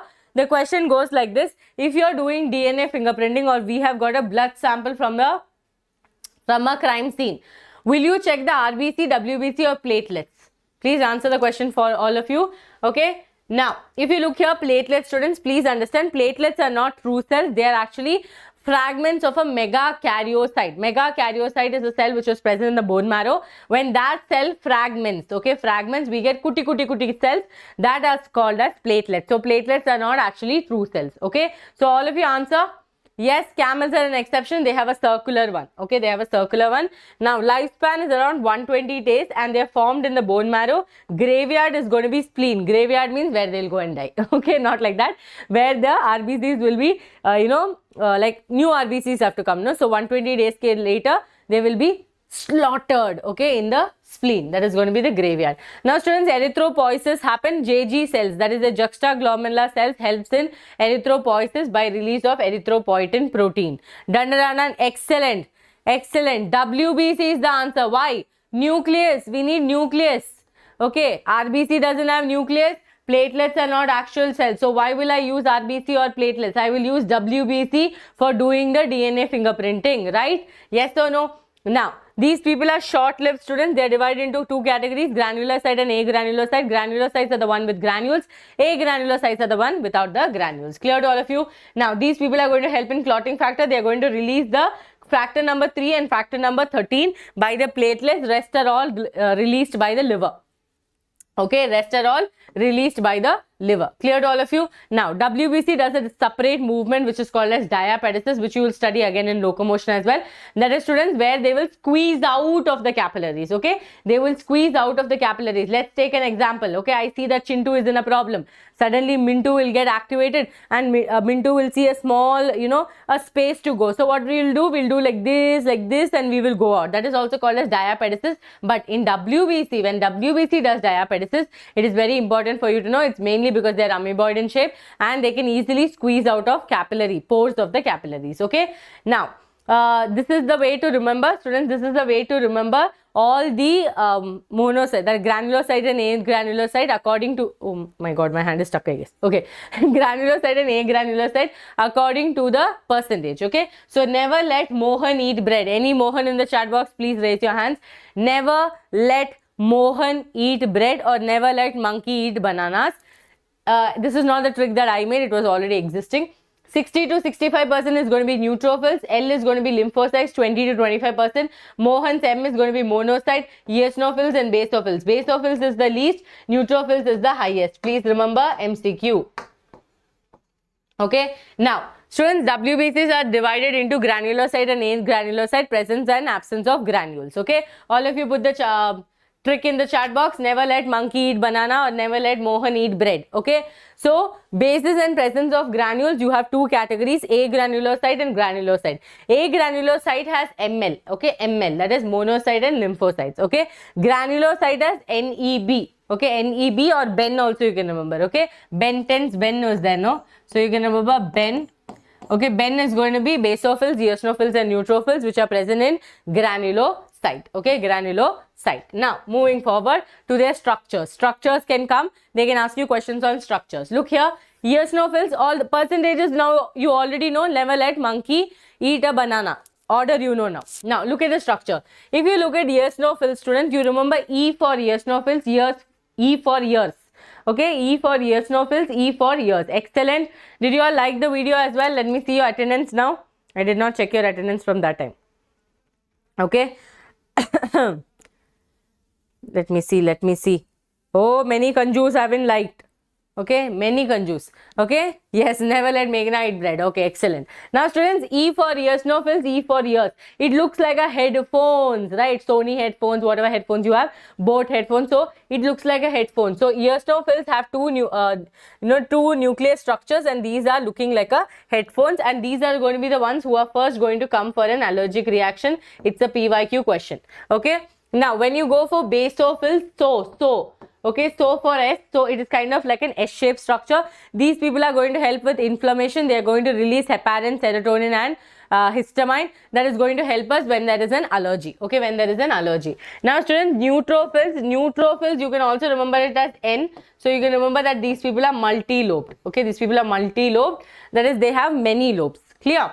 And these people are going to be the ones who are going to fight first. Phagocytosis. They are going to do phagocytosis. Clear to all of you? Yes or no? Now, when you come to agranulocyte, you have monocytes and lymphocytes. Monocytes are going to have a kidney shape. Okay? Kidney shaped nucleus, students, and these people are also phagocytosis. So, monocytes and neutrophils both are going to help with phagocytosis, and you have lymphocytes which will have a circular nucleus, and these people are going to help with immunity, humoral and cell mediated immunity. Understood? Done. Okay, questions can come, lot of questions can come, especially about basophil question has come, that basophils are going to help in dash inflammation, or they will write like basophils release dash and dash and dash. What about heparin, histamine and serotonin? Okay. Now, students, about blood grouping. Blood grouping, what you have to know, ABO blood grouping and RH blood grouping.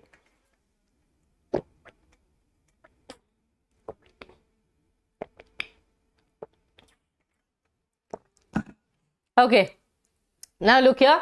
ABO blood grouping, students, it is by Landsteiner, and RH blood grouping is by Landsteiner plus Wiener.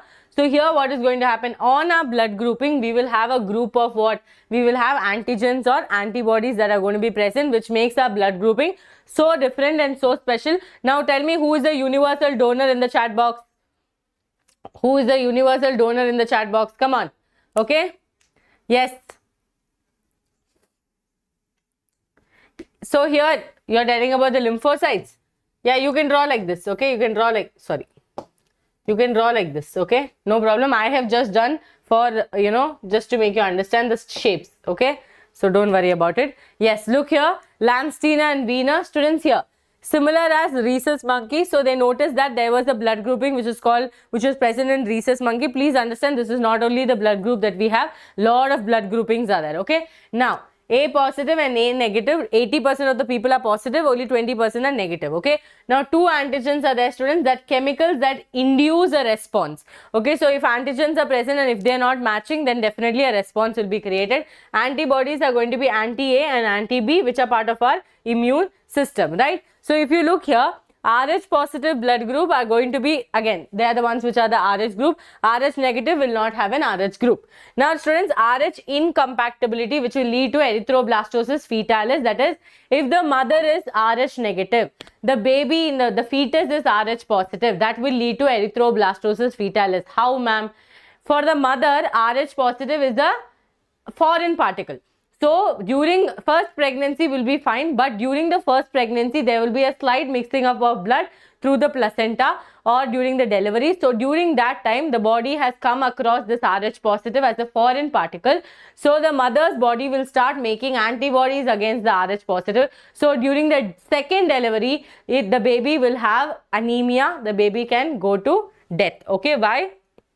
Because the body has already made antibodies against Rh positive, and since the second baby is Rh positive, the body will recognize the whole body as a foreign particle and start killing the RBCs, right? Erythroblastosis fetalis, leading to erythroblastosis fetalis. So we give Rogam vaccine, which will be injected to the mother to remove the antibodies that has been made against the Rh positive. Clear to all of you? Yes or no? Clear? Okay.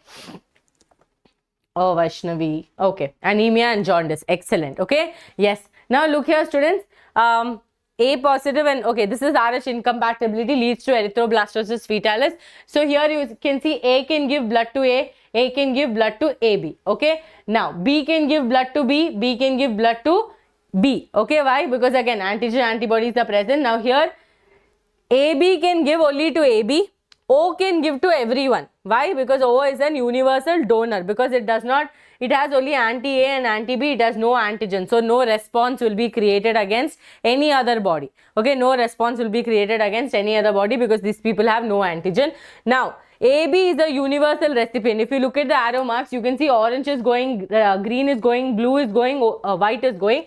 That is because this fellow has no antibodies. That means no immune response, but they have antigen A and B. Clear to all of you? So universal donor and universal recipient. Now erythroblastosis fetalis, I already told you. Rh positive mother, Rh negative mother have an Rh positive baby. Rogam vaccine is the solution for that. We inject the Rogam vaccine to the mother. Antibodies, that is antibodies which are made against Rh positive, will be removed, making the baby safe. Okay. Now the next most important thing is coagulation of blood. PK went to PT field. PK is, you know, who is PK? PK. That movie is there, no? PK. So PK went to PT field. P for thromboplastin. K for thrombokinase. I'm not focusing on the word thrombo. I'm focusing on the second word. Is it plastin? Is it kinase? Okay. So PK went to PT field. Now what is clotting? Now let's take example. Whose name is there? Kaushik. Kaushik fell down. Okay, Kaushik fell down because he was asking too many questions. He fell down and he has a wound. Now the body will not let the blood flow until it is that deep. Okay, it will try to do coagulation immediately. The coagulation is going to be done how? With the help of your platelets. Platelets are going to release clotting factor. So what is going to happen? They will form a mesh-like structure. This mesh-like structure will stop the blood from going out. It will make the blood stop. That is why after some time you will notice that the bright red color will become sorry students. Okay, just let me just break my tongue. Okay, so sorry. Okay, let me just let my tongue rest. Okay.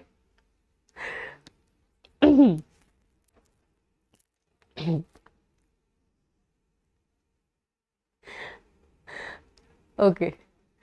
Yeah. Okay, so what is going to happen? So mesh-like structure will make sure that the blood does not go out. Okay, clear to all of you? So PK went to PT field. So P for thromboplastin, K for thrombokinase went to the PT field. So P for prothrombin, T for thrombin, and F for fibrinogen. Clear?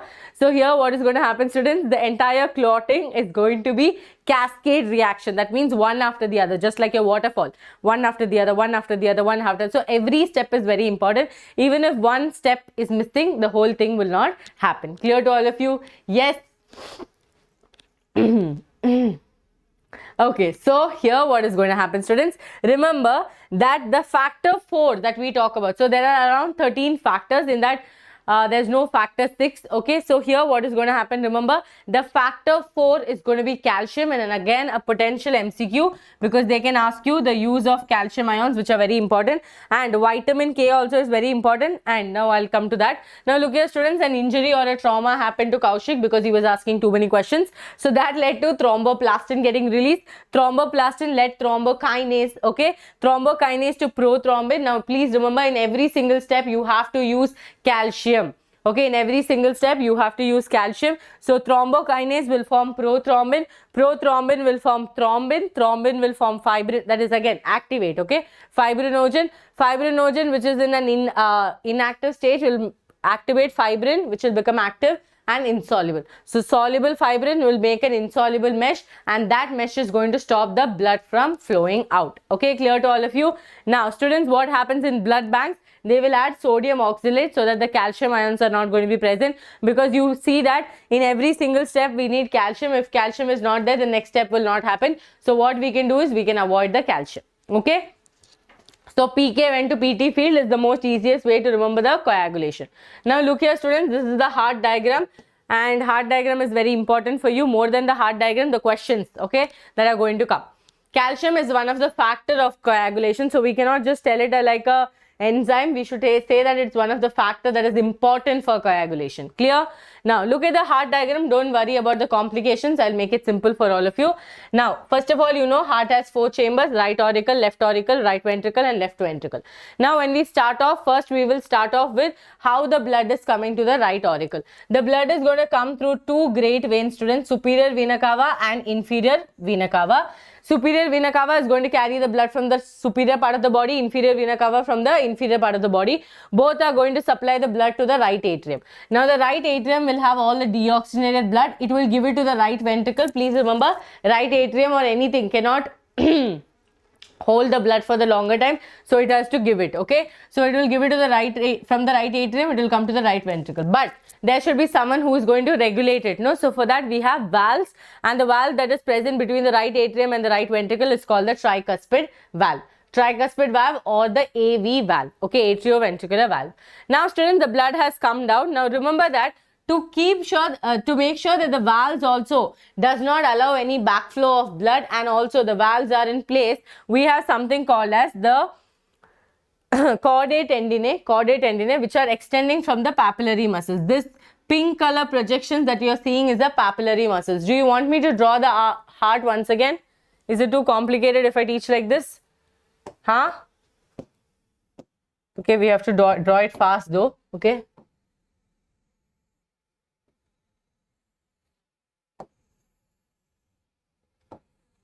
Okay, I'll only tell the important thing, rest we will go to the diagram and study. So this is the heart. Okay, this is the heart. So we have right atrium, okay, left atrium, okay, right ventricle, and the left ventricle. Okay, now this you already understood. Now students, what you're seeing here, these are the, you know, remember that your ventricle wall is going to be thicker. Okay, your ventricle wall is going to be thicker compared to your auricle, that is auricle wall. Okay, they are going to be thicker. Okay, if you see the heart diagram also, you will notice that these people are going to be thicker because again they hold more blood. Okay, now this is the structure. Clear to all of you? Yes. Okay, now students, remember there are septums also, okay, interventricular septums and all that, just to do the partition. Now what did I tell you? I told you that between the right atrium and the left ventricle, before that you remember 2 vena cavas are coming, the superior vena cava and the inferior vena cava. Okay, superior vena cava and inferior vena cava is going to bring the deoxygenated blood into the heart. Now the right atrium will not be able to hold it, so it is going to give the blood to the right ventricle, but between them on the septum wall there is going to be what? There is going to be your tricuspid valve, right? Tricuspid valve is going there. Why is it called tricuspid, students? Because 3 cusps are there. Okay, 3 cusps are there, that is why it's called a tricuspid valve. Now the blood will come to the right ventricle. Right ventricle, again remember here also we have septums. Septums are to separate the two regions very clearly. Okay, separate the two regions very clearly. Now this is also clear to all of you. Okay, so interventricular septum will be there, interauricular septums will be there. Now look here. Okay, now between these two also, students, between these two also there is going to be a valve which is going to be called the bicuspid valve, because only 2 cusps are there. 2 cusps are there. Cusp is like a this one. Okay, yes, atrioventricular septum, yes, very good. So tricuspid and bicuspid valve. Now I told you on the ventricles you will notice that there are some, okay, like this muscles. Okay, there are some muscles like this which are extending only in the ventricles. Okay, same thing goes here like this. Okay, only in the ventricles. And this big wave that you're seeing here, they are going to help in the extension of the chordae tendineae. Okay, like this flaps, they are like flaps. They are going to help in the extension of this chordae tendineae towards the valves. Why? So that the valves can be in place. Okay, valves can be in place. Is this clear to all of you? Yes or no? Okay. Okay, clear to all of you? Yes? Okay, very good. So, we understood the tricuspid and bicuspid valve, we understood the chordae tendineae, we understood the papillary muscles. Okay, these are the main things that are there. Now, when you go further, students, now you have to understand how the flow of blood is going to happen. Now, from the right atrium, the blood has come to the right ventricle, that is the deoxygenated blood. Now, this blood has to be taken up, yes or no? So, the blood, which is the blood vessel that is going to take up the blood from the right atrium? The blood vessel is going to be, come on, answer quickly in the chats. Oh, it's too thin. Come on, students, answer.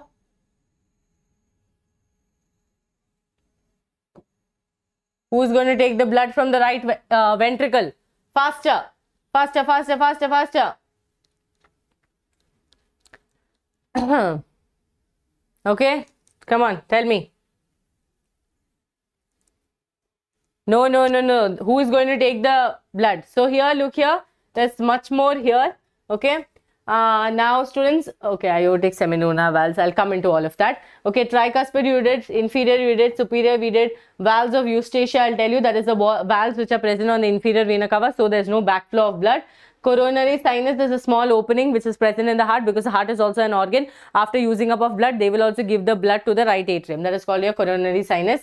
Okay. Then chordae tendineae done, pulmonary valves done, bicuspid. Okay, very good. Okay, now here, yes, students, the only artery that can carry deoxygenated blood is going to be pulmonary artery. So pulmonary artery is going to carry the blood from the right ventricle, that is the deoxygenated blood, towards the lungs. Okay, towards the lungs. Remember this. So it is going to take it to the lungs for what? Oxygenation to happen. The lungs will do oxygenation and give back the blood to the left auricle with the help of pulmonary vein. Okay, pulmonary vein. Please remember, like this is the opening. A pair will be there. Okay, 2 pairs of pulmonary veins are going to be there, which are going to open into the left atrium. So the only vein that can carry oxygenated blood. Now from the left auricle, it is going to go to the left ventricle, and from the left ventricle, your aorta is going to take the blood and give it to the other parts of the body. Okay, it is going to give it to the other parts of the body. Clear to all of you? Yes or no? So aorta is going to take the blood from the left ventricle and going to give it to the other parts of the body. This is your entire flow. So can we write the flow? So vena cavas. Okay, vena cavas are giving the blood to whom? To the right auricle. From the right auricle, it is coming to the right ventricle. Between the right auricle and the right ventricle, you have the tricuspid valve, also called as the AV valve. Okay, tricuspid valve, also called as the AV valve. Clear? Yes or no? 6.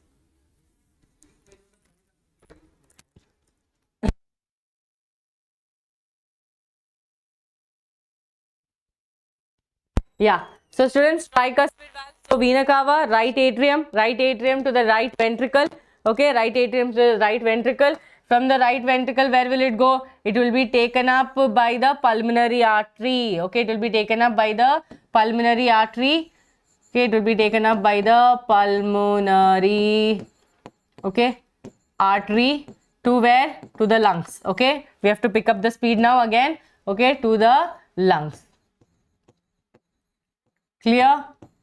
Yes or no? Now what is going to happen? The lungs will give the oxygenation. After oxygenation,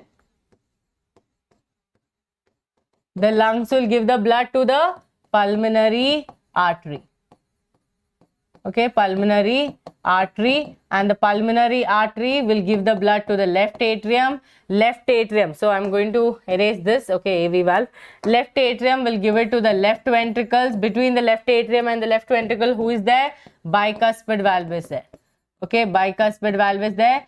Bicuspid valve is there. From the left atrium, from the left ventricle, the blood will be taken up by the aorta. Okay, and it will give it to the other body parts. Okay, got it? Hepatic artery, all these people will get the blood from here. Clear to all of you? Yes or no? Okay, clear? Done? Yes or no? Yes. Done? Okay. Yes. Perfect. Yes. So this is the whole flow of the structures. Okay, so this also gives you the systemic and pulmonary circulation. So again, pulmonary circulation means starts with the lungs, right? So lungs, tissues, so same thing. Okay, pulmonary means everything to do with the lungs. Systemic means from the body part you start and you continue the flow. Okay, so this is what the structure looks like. Can you all clearly see it here? Okay, this is the, you'll see that the auricles have a smaller muscle, ventricles have a thicker. Can you see the thicker septums are there? Why? Because ventricles are going to hold the more blood. Okay, and again, superior and inferior vena cavas. Can you see the pulmonary arteries, pulmonary veins openings here, right? 4 of them. So a pair is there. So remember that from both the sides it's coming. Okay, done? Yes or no? Okay, now we will go into the next topic, that is the most important topic, cardiac cycle. Okay, cardiac cycle. Okay, did I not write pulmonary vein? What are you saying, pulmonary vein? Pulmonary artery is the artery that carries. Okay, here I didn't write. Sorry. Okay, pulmonary vein, the only vein that carries oxygenated blood. Okay, this is your circulation. Now students, here cardiac cycle, most important topic of this chapter. Cardiac cycle, every year question comes. Look at the cardiac cycle, students. What is going to happen in the cardiac cycle? 3 main steps is going to happen. First is atrial systole. Systole means contraction, right? Ventricular systole is going to happen. Again, ventricular contraction, and then we are going to have a joint diastole, that is relaxation. Okay, joint diastole, that is relaxation. Look here, cardiac cycle, that is atria will contract. Okay, AV valves will open and 30% of the ventricle filling will happen. This is a very important thing, can come as an MCQ. Where does the ventricular filling happens? So atrial systole is going to be for 0.1 second. Total cardiac cycle is going to be for 0.8 seconds. Okay, 0.8 seconds. In that, atrial systole is going to be for 0.1 second. Now students, here what is going to happen? We understood atrial systole means atria are going to contract, right? That contraction will lead to the ventricular filling. Okay, that contraction will lead to the ventricular filling. Now ventricular systole is going to be for 0.3 second. Here also ventricles are going to contract, isovolumetric contraction. That means a proper contraction where the volume is perfect. Throughout the volume is going to be the same. Okay, volume is going to be the same. So isovolumetric contraction. Here, very important students, here one thing I forgot to tell all of you. Students, please remember that these people also have valves. Okay, these people also have valves. These are called as semilunar valves. Okay, these are called as semilunar valves. Semilunar valves. Got it? So here, if you see this diagram, you will be able to see. See, I have written pulmonary semilunar valves. So the pulmonary artery will have a valve which is called as pulmonary semilunar valves. The aorta will have a valve which is called as aortic semilunar valves. Clear to all of you? So keeping that in mind, here remember that the semilunar valves are going to open. Okay, here the semilunar valves are going to open, and joint diastole 0.4 seconds, 70% of the ventricular filling is going to happen. Again, an MCQ question. So what has happened here? First, the atrias contracted, leading to the ventricles having the blood. Ventricular filling happened 30%. Then the ventricles contracted, leading to the blood rushing out of the tubules. Okay, that is your pulmonary artery and your aorta. After that, what happens, students? Joint diastole happen. All of them relaxed. Once the blood went out, all of them will relax. Okay, this is exactly what happens in cardiac cycle. So 0.1 second the atrias are going to contract, 0.3 seconds the ventricles are going to contract, and joint diastole is going to be for 0.4 second. Is this clear to all of you? Yes or no? Please tell me in the chat box if it's clear. Okay, now here the closing. Okay, lub dub sound. Okay, so how will you remember? Lazy aunt dance on Sunday, you can remember, or Ammu wants laser bulb. Ammu wants laser bulb is AV valves closes to make lub sound, LB sound. Okay, AV valve closing leads to lub sound. Okay, which is a low pitched long duration. L for low pitched, L for long duration. Clear? Yes or no? Okay, now semi-lunar valves closing will lead to dub sound. Okay, dub sound. So remember that only a closing of the valve will cause a sound. Opening of a valve will not close any sound. Make any sound.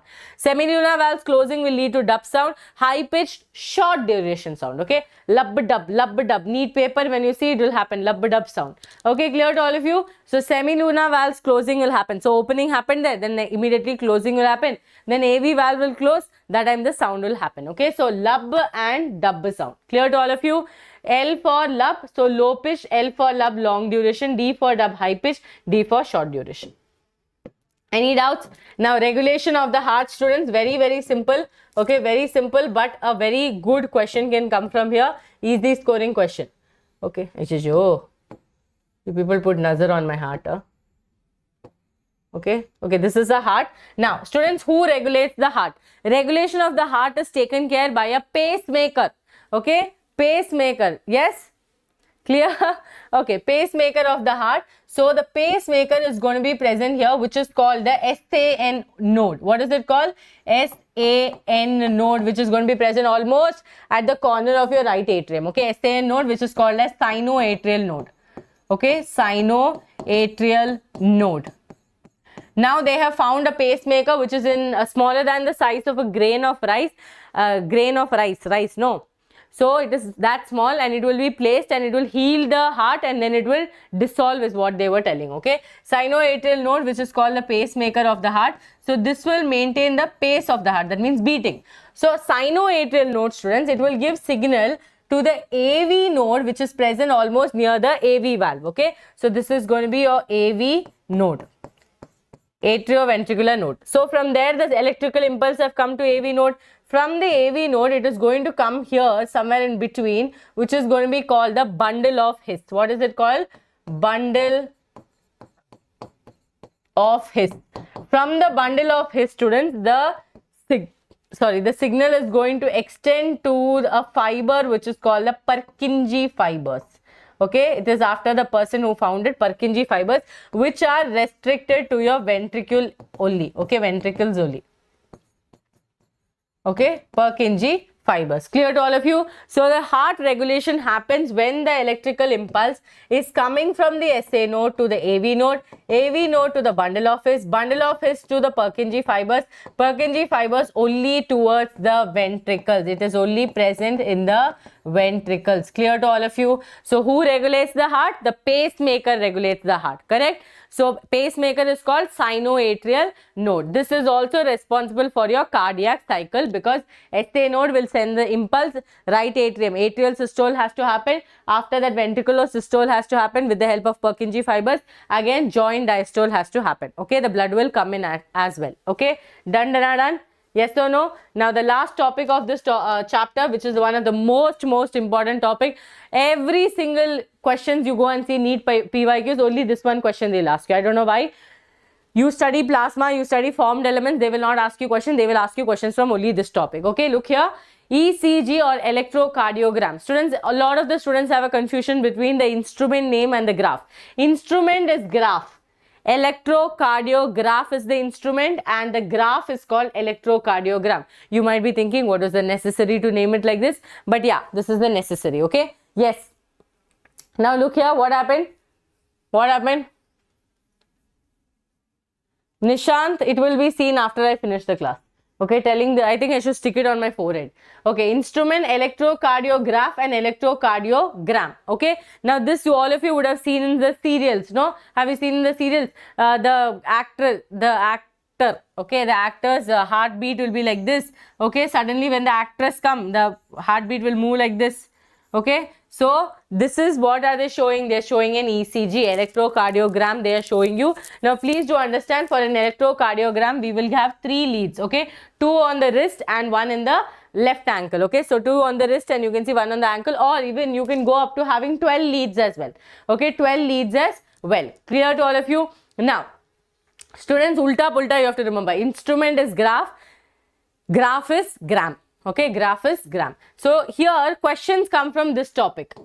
Hundreds of PYQs. Okay, so many PYQs have come from this topic. Please study this topic even if you don't study whole body fluids and circulation. Look here, I am joking. You're not supposed to listen to that. Now look here. First is going to be, now to remember this, students, many students told me, ma'am, it's very difficult to remember if it is depolarization or repolarization. So I asked them, what is your dream? They told me to become a doctor. So I told, use that only. Okay, doctor. So first is D, then is R. So start with depolarization, then goes with repolarization. So first you are going to get a P wave, which is going to lead to atrial depolarization. Dr. D, depolarization, which is also called as atrial systole. What just happened in cardiac cycle is what you are going to spot it. Okay, so P wave has led to atrial systole and atrial depolarization, and we have a big wave which is QRS wave, which you see in the serial all the time. Okay, QRS wave. In that, please remember, S is the lowest amplitude and R is the largest amplitude. This will be called as what? Ventricular depolarization. Again, D ke baad only R should come. Atrius and ventricle, both D should finish. Okay, ventricular depolarization or ventricular systole. Then you get a T wave, which is bigger. Okay, which is bigger. That is called as ventricular repolarization. D is over, so we are coming to re. Now you will be asking, ma'am, what about atrial repolarization? That also is happening, but it is too small to spot it down. Amplitude is too small. Okay, so that will lead to the entire graph. And let me tell you one question assured from this graph. Could we match the following? Could be asking about any of the one waves. Okay, clear to all of you? Yes or no? Any doubts? What is the trick to remember?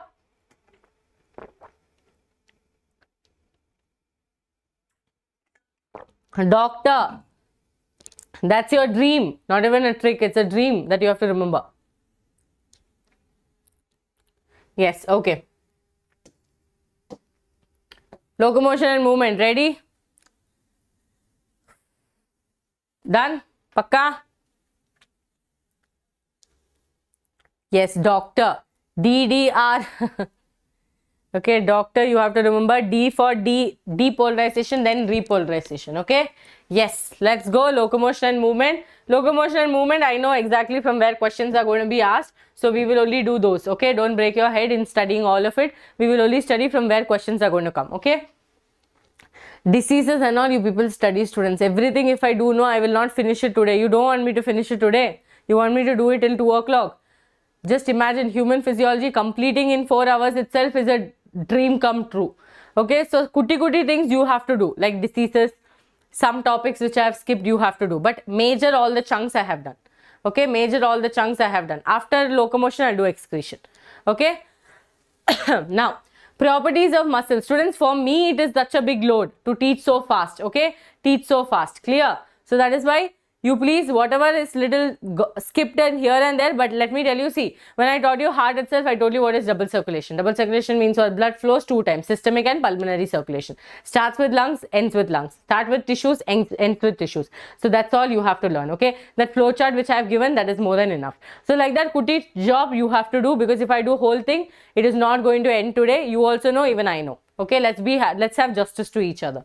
Now, properties of muscle, students, EEEC. Okay, I cannot give you formulas and tell no to sit and study. I can't do that. Okay, if I was maths or something, I would have given you formulas and all. Okay, do numericals of this. Now I have to teach everything. So EEEC, that is E for excitability, E for elasticity, C for contractibility and extensibility. These are the properties of a muscle. That is excitability, the ability to take a nerve impulse, impulse from the body and get excited. Okay, excited. Clear? Now, elasticity means to maintain the original length even after stretching. Okay, what am I doing? Okay, even after stretching, it has to come back to the original position. Though that is called as elasticity. Contractibility, the ability to contract and relax. Contract and relax. Okay. Extensibility, again, the ability to be flexible to extend. Clear to all of you? Yes or no? Now, students, nervous system, skeletal system and muscular system has to work coordination. Otherwise, your actions, words and your pravartis will be different. That is, if nervous system does not send the signal, excitability will not happen, the muscles will not contract. Okay. So, skeletal muscles are the voluntary, that is, you're going to have control. Voluntary muscles who are going to help you in move. Okay. And the muscular system, you know, it has to help you in contraction. Clear? Excretion after locomotion. Okay, now look here students, these are the most important things. Here a lot of questions comes every single year because students get usually confused with this. So the NTA will be like, yes, I found the spot. Let's make questions out of this. So first one which you're seeing is the cardiac muscle. What do you know about cardiac muscle? First of all, you know these people are involuntary. Can you control your heart? Otherwise all my students wouldn't be heartbroken. Okay, so it is involuntary, yes or no? So cardiac muscles are involuntary. Correct. And these people are going to be branched. Okay, branched. Okay, as soon as I wrote branched, you know what came into my head? Septate. Okay, so yeah, don't get confused. Branched, and they have striations. Striations means they have the dark and light bands. Clear to all of you? So these two things that you have to remember in cardiac muscles, that is students, these are present in the cardiac. Okay, yes. Okay. Oh, what are you people lecturing each other? Okay, next one, smooth muscles. Okay, and students, these are cylindrical in shape. Okay, nothing much to remember here. Cylindrical in shape. Now, smooth muscles are called as smooth muscles or visceral muscles because these are present in the internal organs. Okay, internal organs. Now, the next most important thing is their shape. They are fusiform shape. What is fusiform shape? Tapering at both the ends. Are they tapering? Yes, ma'am, they're tapering. Now, don't ask me what is tapering, okay? Tapering means like this. Okay, tapering like this at both the ends, okay? Fusiform shaped. And these people are involuntary. You cannot control, okay? Involuntary. Clear to all of you? Next one is going to be the one that you're going to study right now, your skeletal muscles. Okay, skeletal muscles. Here, skeletal muscles, students, they have striations. These people do not have striations, as you can see in the image. Okay, striations are present. They are not branched. Okay, they're not branched. Syncytiate, that means they have multinucleated. They are multinucleated. And these people have definitely bands. Striations are there. They are voluntary. Okay, this much only you have to study. Questions will come from here only. Okay, voluntary. Done. Yes or no? Okay. Now, muscles. Okay, muscles, very, very important. You have my diagram to see. Okay, learn from this diagram only. What is this? Now, here they will not ask you, they might ask you about the myofibril, or they might ask you about actin and myosin. Other than that, nothing complicated questions are going to come. Students, look here, tendons they can ask you. See, this is an entire bone and this is the muscle. So, bone to muscle, you have already studied in structural organization. Very recently only I took a marathon for you. So, bone to muscle, it's going to be called the tendon. Okay. Now, this entire muscle, students, inside the muscle, there is going to be muscle bundles. But the muscle is protected by a covering which is called as epimysium, which I've also shown in 3D for all of you. So, you can check out that video as well. Okay. So, epimysium is there. Now, this epimysium, okay, that is this outer covering. This inside the muscle, there are going to be muscle bundles, and these muscle bundles are covered by perimysium. These muscle bundles are covered by perimysium. Each of the muscle bundles, inside that there are going to be presence of muscle fibers, and this orange color which I have pulled out is a muscle fiber. Why are you calling it a muscle fiber? Because they are slender and long. Okay, they are slender and long. This is your perimysium. Now students, these muscle bundles are called as fascicles. These muscle bundles are called as fascicles. Okay, thank you, Subra. Muscle bundles are called as fascicles, and all these muscle bundles are joined together with the help of a fascia. Clear? Now, each muscle fiber is also lined by endomysium. Endo is the most innermost. So, endomysium lines the muscle fibers. Okay, now if you pull out the muscle fiber, students, you will notice that they have myofibrils, and this myofibrils are made up of actin and myosin. Myosin is the thick filament, actin is the thin filament. Done. Thumbs up, I can't see in the chat box. Come on. Now look at this beautiful structure. Beautiful. Like this is one of the most beautiful images I found yesterday while making the PPT. So students, There is sarcolemma, that is going to be the plasma membrane of the muscle fiber. So please remember, the plasma membrane of the muscle fiber is sarcolemma, and the endoplasmic reticulum of the plasma membrane is called as sarcoplasmic reticulum. Clear?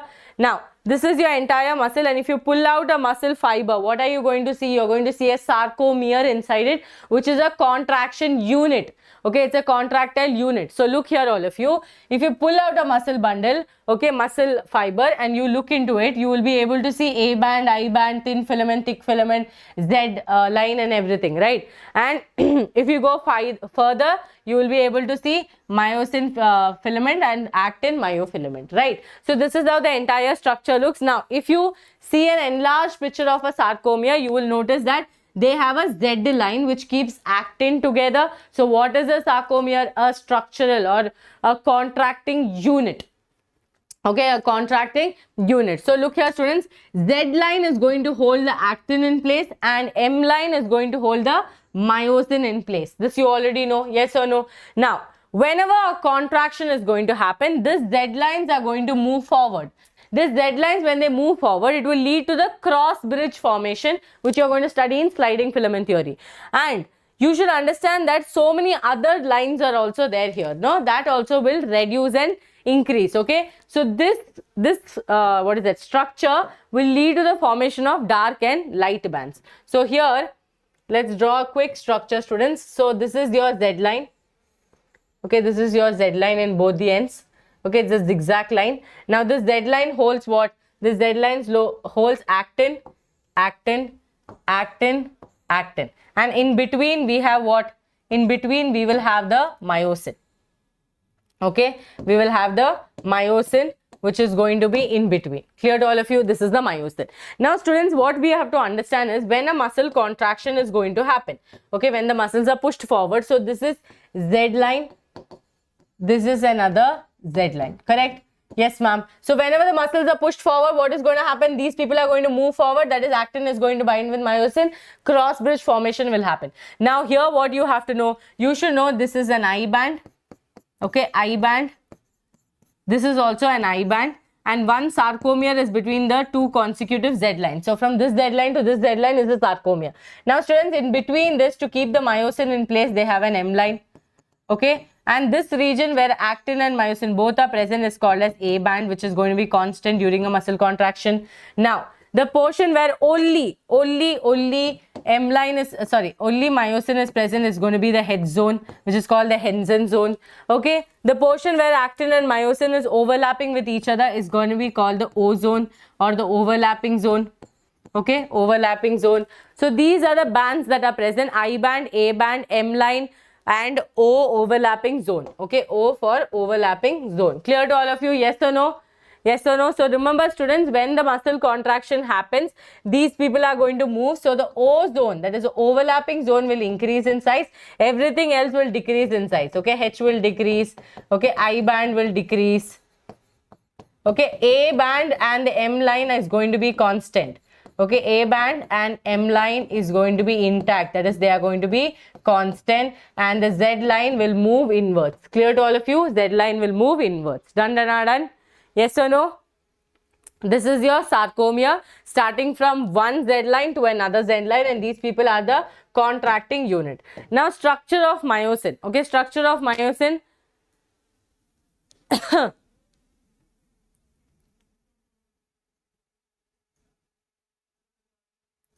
Structure of myosin. What is going to happen for the structure of myosin, students? It is made up of a monomer, which is called the meromyosin. It is made up of 6 polypeptide chain, 2 long chain and 4 short chains.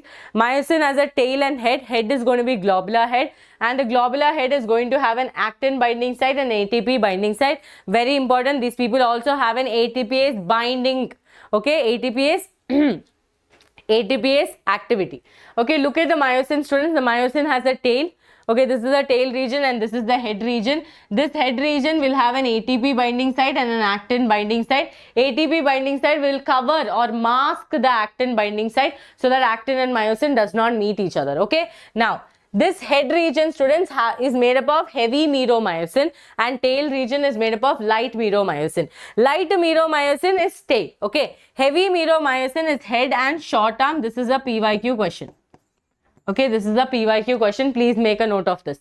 Okay, please make a note of this.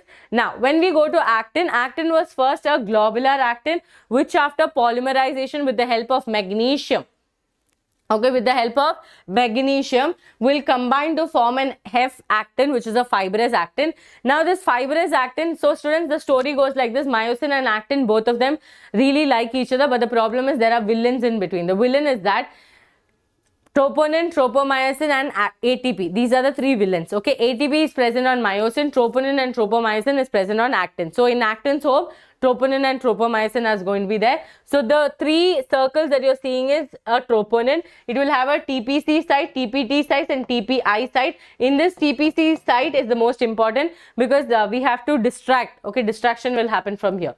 Now the rope which is running forward is the tropomyosin. Okay. These two are regulatory proteins. That means they will control the contraction and the relaxation. That is, they will think about myosin and actin meeting and being together. So myosin binding site will be masked by the regulatory proteins. Which are the regulatory proteins? Troponin and tropomyosin. Now, how do we make them meet? Okay, how do we make them meet? Wait, let me breathe.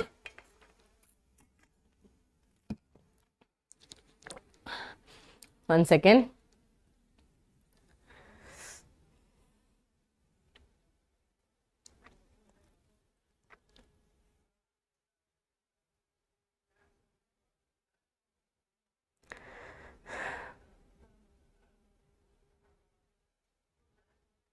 One second.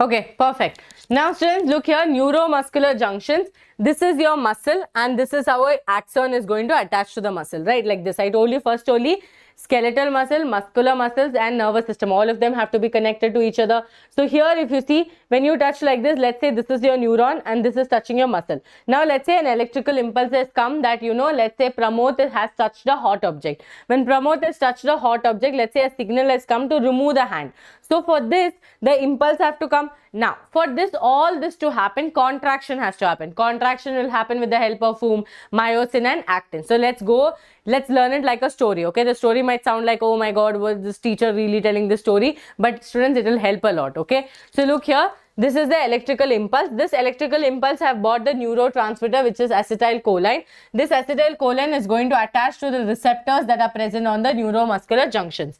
These receptors are going to take the acetylcholine, and they, because once this happens, you know, nerve impulse, how they work. Sodium influx is going to happen. Sodium influx is going to happen with all the T tubules, and because of the sodium influx, the calcium which is present in the sarcoplasmic reticulum will get released, and that calcium will go and bind with the TPC of the actin and do a conformational change, allowing the unmasking of myosin binding site. Okay, this is the thing. Now let's learn it like a story. Now just imagine students, our task is to make sure that troponin gets distracted, tropomyosin gets distracted, so actin can meet myosin. So we all came, okay, we are all acetylcholines, we all came, we got into the house, okay, we swiped the card and we got into the house, and when we got into the house, we all started, you know, going inside, okay, sodium influx happened, and once the sodium influx happened, what happened? We will send one person who is present, okay, who is like our core team. Okay, who is our core team? We will tell that girl that do one thing, bro. You go and talk to troponin. You go and tell troponin that here one big fight is happening. Okay, the big fight is that the sodium influx. So many people came together and we are chumma making fight. So this calcium will run and go and tell troponin, you know what, there's a fight happening in front of your house, why don't you go and check it out? So that will lead to a conformational change. When this conformational change happen, automatically actin will be able to run out and go and meet myosin. Okay, this is the story. So unmasking of myosin binding site will happen, students. Please understand, contractile proteins are the proteins which are going to help in contraction, actin and myosin. Regulatory proteins are going to be troponin and tropomyosin, which are going to control or regulate the mechanism of contraction. Clear to all of you? Yes or no? So this is how exactly how the actin, on the actin, the myosin binding site will be visible. Clear to all of you? Now next is going to be sliding filament theory, which is given by Huxley and Huxley. So what is going to happen here? we have to make sure that myosin also is free to meet actin. No, only making actin free, what is the use? We have to make sure that myosin also is meeting. So we will do hydrolysis of ATP, that is break down ATP into ADP and PI. Okay, ADP and PI. Now this ADP and PI, which will be like once ATP goes, students, automatically actin binding site will be visible. Calcium has already distracted, right? Yes, mission successful. Calcium has already distracted that fellow. So troponin and tropomyosin is going and trying to solve the fight. So now myosin and actin is free. They are going to meet each other. That is the cross bridge formation is going to happen. Okay, cross bridge formation of actin and myosin is going to happen. But what is going to happen during that time? This myosin broke down this ADP plus PI. No. Okay, that ADP plus PI who was on the head of the myosin will get irritated and it will do power stroke. It will move like this. Okay, like it will have to go out. So it will lead to a power stroke, because of which suddenly actin will have to move from the myosin. So imagine myosin head is like this, myosin moves like this.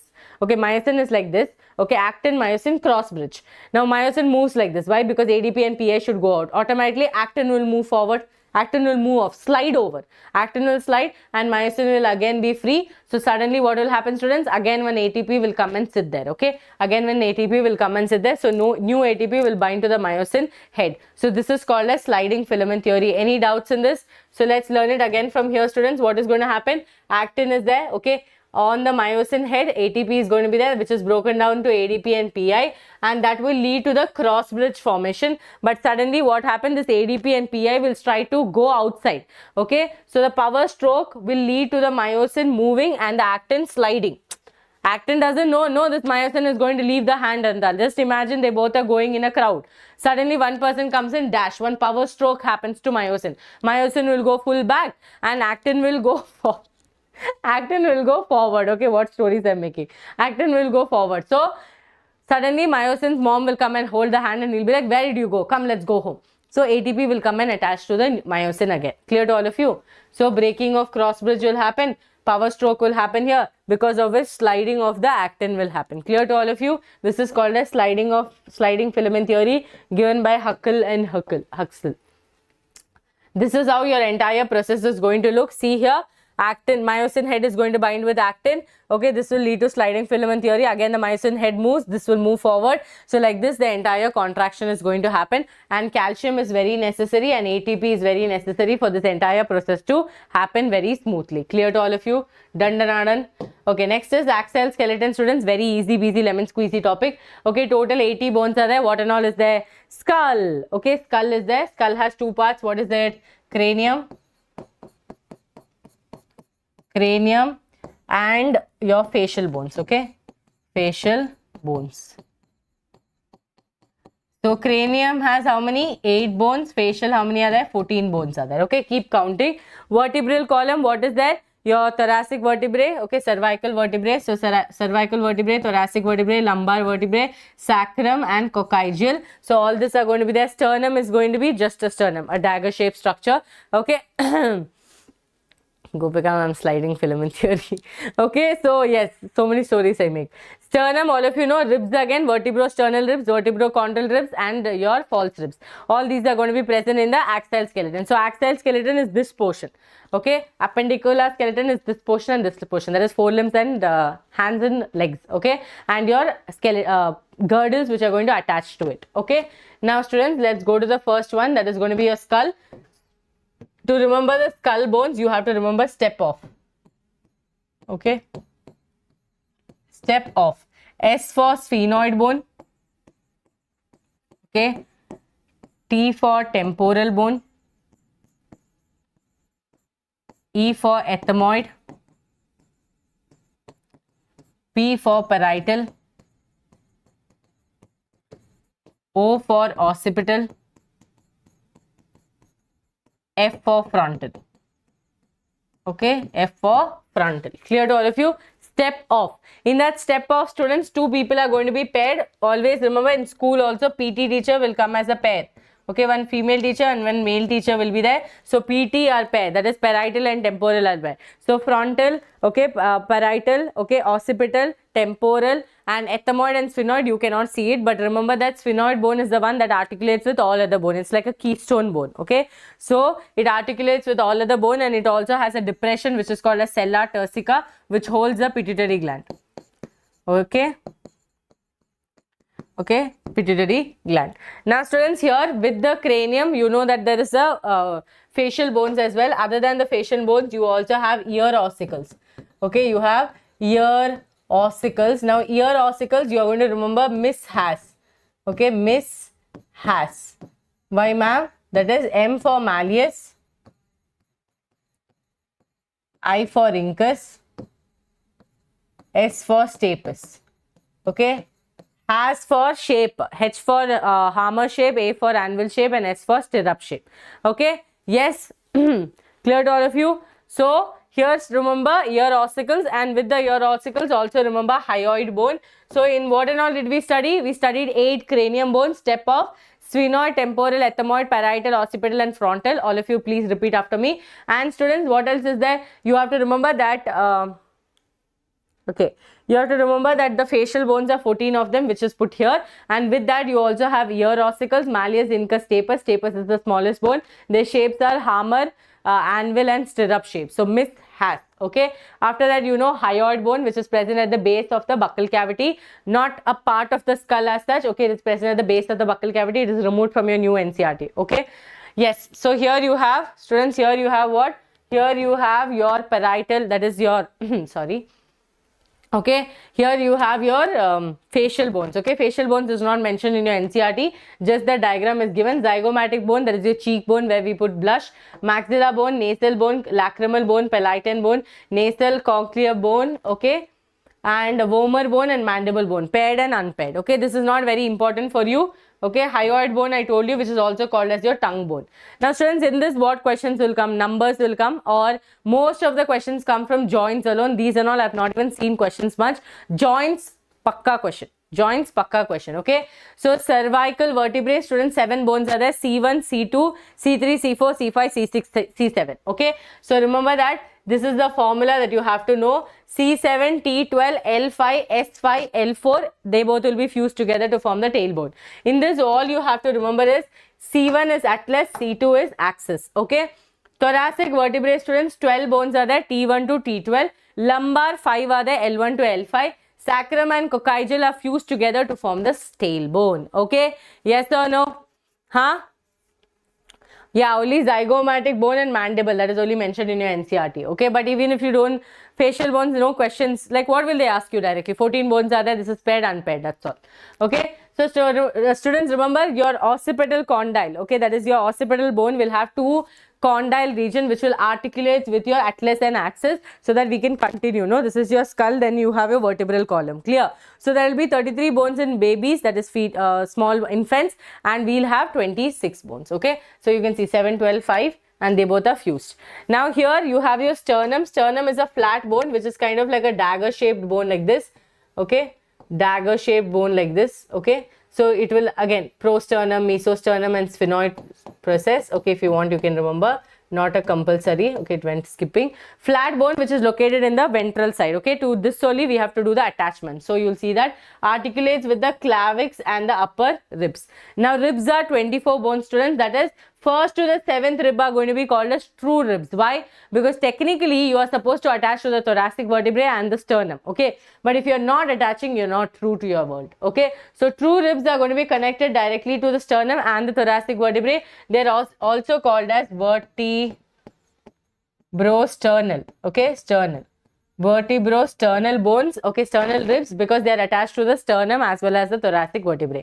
False rib are going to be 8 to the 10th pair, indirectly connected to the sternum. They are going to be connected to the 7th rib. Okay, they are going to be connected to the 7th rib. So this is why they are called as vertebrochondral ribs.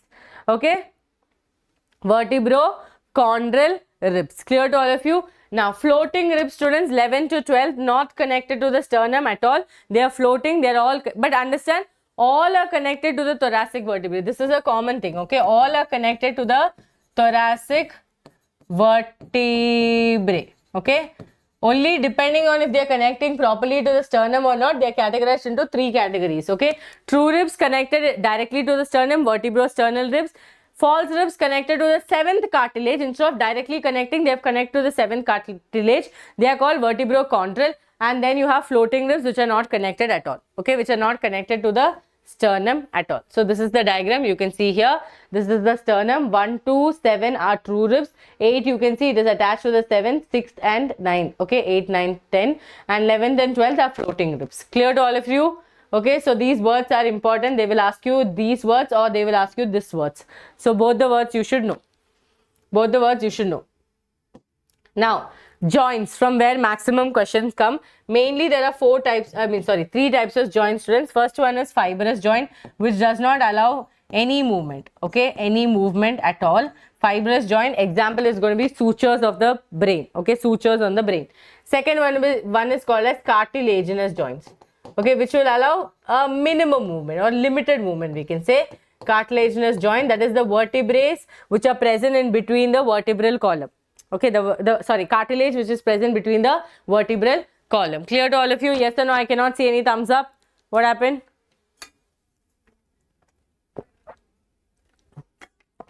Okay, come on, let's speed up. We have another half an hour. We should be able to complete. Deep sigh. Okay, come on, tell me. Yes, so no movement, very good. Skull, that is you have to tell sutures of the skull. Here students, the cartilage which are present in between the vertebral column, which is allowing you to bend, stand up, lift, go back, right? That kind of movement is given by your cartilaginous joint. Maximum movement is given by your so this is the cartilage, okay? Maximum movement is given by your synovial joints, okay? Which are the synovial joints? The synovial joints are going to be, question will come from here itself. You take any locomotion question and see major questions have come from this topic. Body fluids and circulation, major questions have come from the electrocardiogram. So like that, I'm seeing the previous year and trends and I'm telling you, synovial joint are present, students. That is, they have a synovial cavity in between this. Okay, they have a synovial cavity in between this. That is, they have a ball and socket joint between the humerus and the pectoral girdle. Okay, humerus and the pectoral girdle. All of you know pectoral and pelvic girdle. Pectoral girdle is the clavicle and scapula. Clavicle is your collarbone and scapula is a triangular bone which has an edge, which has a ridge called as the spine. Okay. Now they are going to attach to the glenoid cavity. This is the glenoid cavity. Barbie and all you have seen, no? Like one circular cavity. So glenoid cavity. Okay. Ball and socket is between pectoral and humerus. Okay.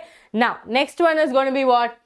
Hinge joint between your knee joint. Hinge means like the door has a hinge, you know, like that. Knee joint. Hinge joint is going to be knee joint. Pivot joint between atlas and axis. Cervical 1 and cervical 2. Between them, see, you can do slight movement like this, up and down. That is because of your pivot joint. Okay. Gliding joint, students, between the carpals. Gliding. This is the carpals. Okay. So in your forelimbs and hind limbs, how are you, CM Pandu? So humerus, radius, ulna, carpals, metacarpals and phalanges. Okay. And your legs are going to be fly Tarzan, mountains and planets. Okay. That is going to be femur, fibia, tibula, tarsals, metatarsals and your phalanges. Okay. All of this you people know already. That's why I did not. And you also have your knee. Okay. Kneecap. Okay. Kneecap. So that together 30 it will happen. Now here students, you have between carpals. Now next is saddle joint between carpals and metacarpals. Carpals, metacarpals. 5 metacarpals, 8 carpals. Okay. 7 tarsals, again same numbers. So how are you, CM Pandu? Humerus, radius, ulna, carpals, metacarpals, phalanges. 14 phalanges are there. And then fly Tarzan, mountains and planet. F for femur, fly Tarzan, T for tibia, fibula, tarsals, metatarsals and phalanges. Clear? Yes? Okay, done. Pakka. And students, you have pectoral girdle. So pectoral girdle, you remember like this. I play in class. Okay, I play in class. So ischium,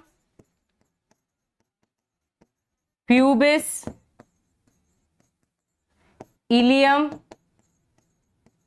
together forms the coxal bone. Okay, coxal bone. So this is how your pectoral girdle will be there. And remember, these people have acetabulum, which will, okay, acetabulum to which your femur will attach. Femur is the thigh bone, which is the largest bone. Okay, femur will attach.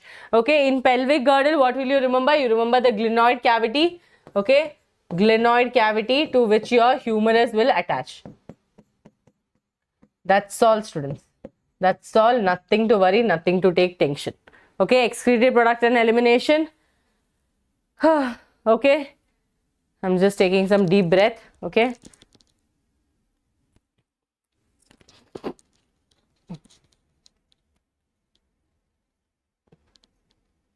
You can do the questions, okay, because those are 100 plus hours, 100 plus topics. That you can skip. Yeah, yeah.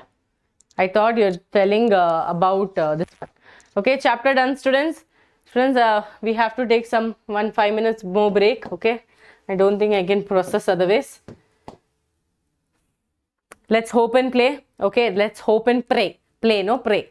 Okay, let's hope and pray to complete as much as possible. Okay, I don't know. I cannot assure more than this. Okay, yes, brain we will do. Okay, neural excretory product and elimination, I'll do only the mechanisms. Okay, lot of time we will not invest on this because I've done this one many times. And neural control and coordination, we have to do polarization, depolarization, repolarization and brain. Okay, yes, so my head is turning, so we will take again a 5 minutes break and come.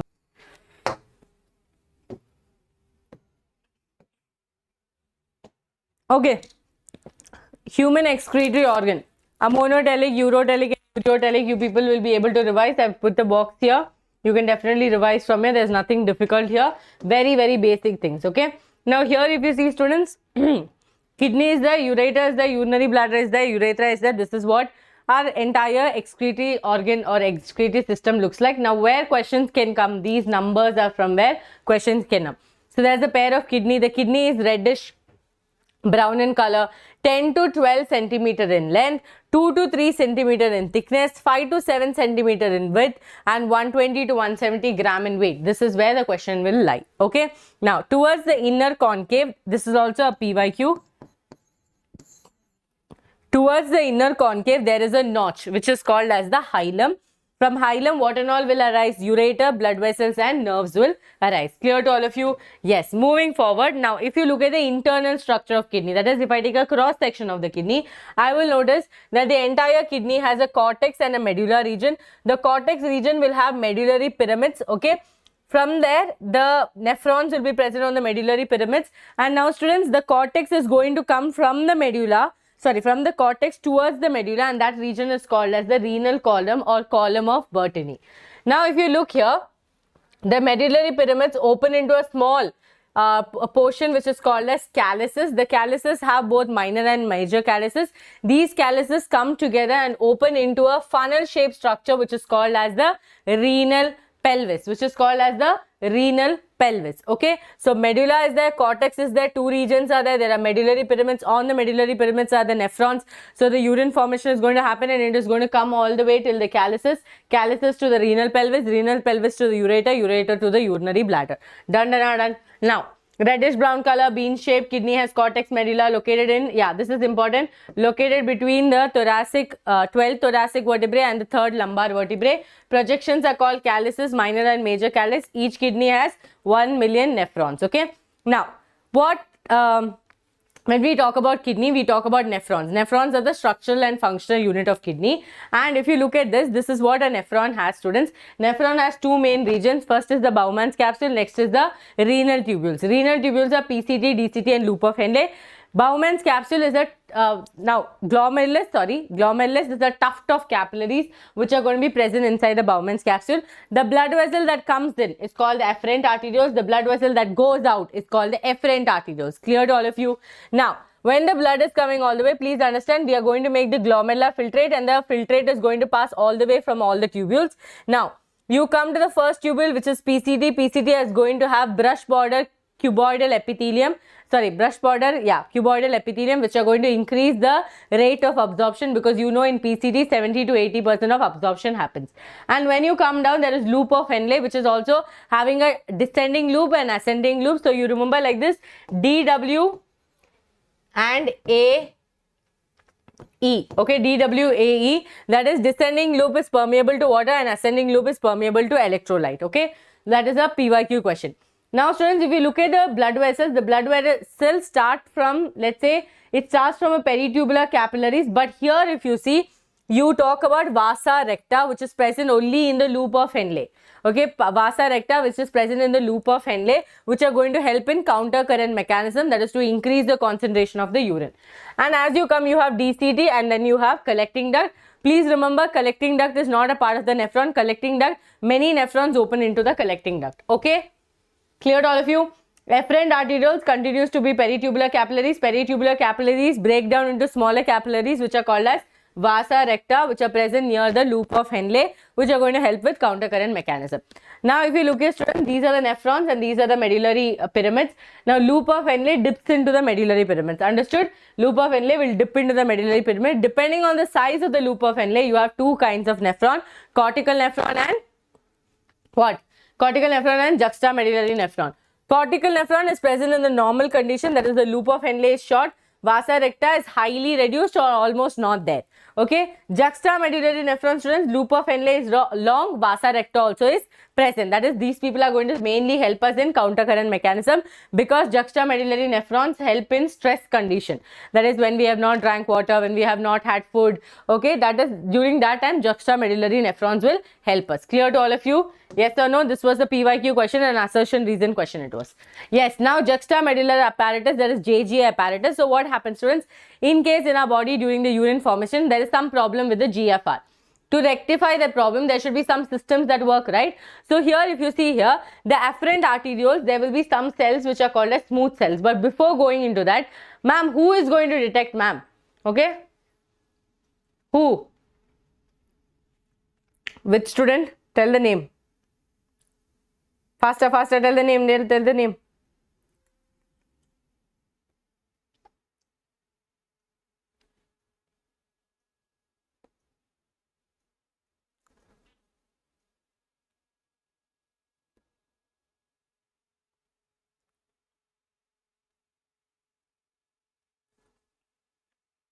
Who are all these people? One second, I can't see. Okay, done. Yeah, done. Okay, now look here. So here, juxtaglomerular apparatus, students, what is going to happen when the GFR is coming, that is when the filtrate is coming, the DCT will get to know that there is a problem with the GFR. That is, it could be like, blood volume is low, or the BP is low, solute is low, anything like that can happen, okay? If something like that is going to happen, immediately the juxtaglomerular, that is DCT, will have a special cell which is called as macula densa cell. These are my own diagrams, so you can always learn it easily from here. So macula densa cells, which are sensory cells, they will understand that there is a problem with the filtrate, and immediately what they are going to do, students, they are going to send signal to the afferent arterioles. The afferent arterioles, some of the smooth muscles will get modified to juxtaglomerular cells and release renin. Okay, release renin. Clear to all of you? Yes or no? Okay, it's already done. Yes. Okay, I'm faster than you people think. Okay, so the filtrate is going to come, and then the DCT cells, that is the macular densa cells, which are sensory cells, will activate juxtaglomerular cells, which are actually modifications of some of the afferent arteriole smooth muscle, modifying to juxtaglomerular cell. That juxtaglomerular cells will release renin, and that renin is going to help with RAS mechanism. Okay, yes or no? Clear to all of you? Perfect. Very good. Very good. Okay, now when you go forward, students, urine formation basically happens with 3 steps: ultrafiltration, reabsorption and secretion. Ultrafiltration or glomerular filtration, reabsorption and secretion. If you look here, understand that glomerular filtration, students, around 1000 to 1200 ml of the blood will be filtered out in the kidney. That is almost 1/5 of the cardiac cycle. 5 liters of blood in the cardiac cycle, amount like somewhere near to that. Okay, near to that it is going to filter out. Okay, now second step is going to be reabsorption. Whatever we do not need, whatever we need, we will be reabsorbing, and whatever the blood does not need, it will be secreting to us. Okay, so step number 1, step number 2 and step number 3 will happen. That is 125 ml per minute, 180 liters per day. Okay, so that means only 1 to 1.5 liters of urine will be expelled out, even though we are taking that much of the filtrate. Okay, stroke volume is 70, cardiac output will be stroke volume into HB, that is the heartbeat, 70 into 70 to 5 liters. So out of 5 liters, 1/5 of it we are trying to take. Okay, yes.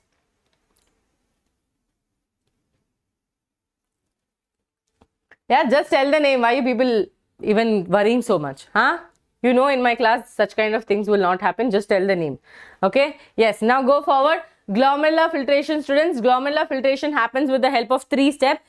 That is 3, diffusion, like membranes are there. Endothelium of the glomerulus, basement membrane, and epithelium of the Bowman's capsule. So if you look at the structure like this, you will understand this is how it happens. So you start from the endothelium, then you have a basement membrane, and then you have podocytes, which are arranged in intricate manners. Okay, so there are cells which are arranged in intricate manner, which will have spaces, and that spaces are your filtration slits. Okay, filtration slits. I hope all of you know this as well. So endothelium of the glomerulus, basement membrane, epithelium of the Bowman's capsule, and as the filtrate is moving, it will pass through all these layers: endothelium, basement membrane, podocytes, and the gaps are going to be called the filtration slit. Now students, the last 2 steps that is going to come: secretion and tubular reabsorption. So here what is going to happen, students? First of all, try to understand the arrow mark that is forward, moving up. That means it is giving to our body. Okay, giving to our body, that is called as reabsorption. Okay, the arrow mark that is pointing towards the tubules, that is the blood giving it to the tubules, saying that we do not want it, you secrete it out. So here what is going to happen? Reabsorption and secretion is going to happen. So reabsorption leading to what, students? The body is going to reabsorb whatever is required from the tubules. Secretion means whatever the body doesn't want, it is giving to the tubules. I've taught you this with the help of a bottle. Okay, so secretion is going to happen. NHK is going to be secreted, ammonia, H plus, K plus, and I told you about DAWE. Okay, DAWE, that is the descending loop is permeable to water, ascending loop is permeable to electrolyte. Now students, secretion actives are going to be there. Gunk, that is glucose, amino acids, sodium and potassium is going to be active transfer, that means with the help of ATP, and passive is going to be nitrogenous base, water and HCO3. Clear? Yes? Clear to all of you? Okay, now here RAS mechanism. So renin, angiotensin, aldosterone mechanism. So you already got to know that JG cells release renin. Now that renin, how is it going to fix the problems of the GFR? What could be the problems? GFR volume is low, blood volume is low, H2O is low, BP is low, everything should be low. So here the renin is going to get released and there will be angiotensinogen which is present in the plasma. That plasma angiotensinogen will be in the inactive form. It will become to an active form called as angiotensin 1. But still angiotensin 1 will not be able to do all the problems fixing. So we will take the help of lungs and release ACE, angiotensin converting enzyme, and we will convert angiotensin 1 to angiotensin 2 and fix all the problems. How? We are going to activate adrenal cortex to release aldosterone, and that aldosterone is going to do conditional reabsorption of sodium, water from the DCT, so that the blood volume can be fixed and the water level can be fixed. And BP also can be fixed. Then we are going to do vasoconstriction of the efferent arteriole so that more blood can come in and less blood can go out. Okay? Yes or no? Clear to all of you? Okay? Clear to all of you? So RAS mechanism, what happens, students? The JG cells release renin. Renin which was present, renin will go and convert angiotensinogen which is in the plasma to angiotensin 1. Angiotensin 1 will still not be able to help us. So we will take the help of lungs and tell that please release ACE, angiotensin converting enzyme, and we will convert angiotensin 1 to angiotensin 2 and we will fix all the issues that were laying around it. Okay? So angiotensin 2 will activate adrenal cortex to release aldosterone, which will do conditional reabsorption of sodium and water, and we will also do vasoconstriction of efferent arteriole so that more blood can come in and less blood can go out. Done. Okay, ho gaya. Now is neural control and coordination. Okay, neural control and coordination. So this is the neuron. I hope all of you know the neuron structure. Dendrites is there, cytoplasm is there, nucleus is there, axon, hillock is the most sensitive part. Now, Nissel's granule, students. Nissel's granule has protein, that is cell body plus dendrite, neurotransmitter, synaptic knob, and inside the synaptic vesicle, you will have the neurotransmitter. Okay, I'll only teach you some things which are important. Now, look here, students. There are Schwann cells which are present. Whatever Schwann cells are going to secrete is going to form the myelin sheath. Okay, and you have axolemma and axoplasm. At the end of the axon, there is synaptic bulb. Inside the synaptic bulb, there will be synaptic vesicle. Inside the synaptic vesicle, neurotransmitters are going to be there. Clear? Yes. When myelin sheath is present, it is going to form myelinated neuron. When no myelin sheaths are present, it is non-myelinated neuron. CNS will have oligodendrocytes. PNS will have Schwann cells. Okay. Yes. This is your okay. This is your students. I don't think I'll be able to complete. Clear? Yes. Voice is not breaking. Wait, let me just inform Diksha ma'am. Okay, 1 second.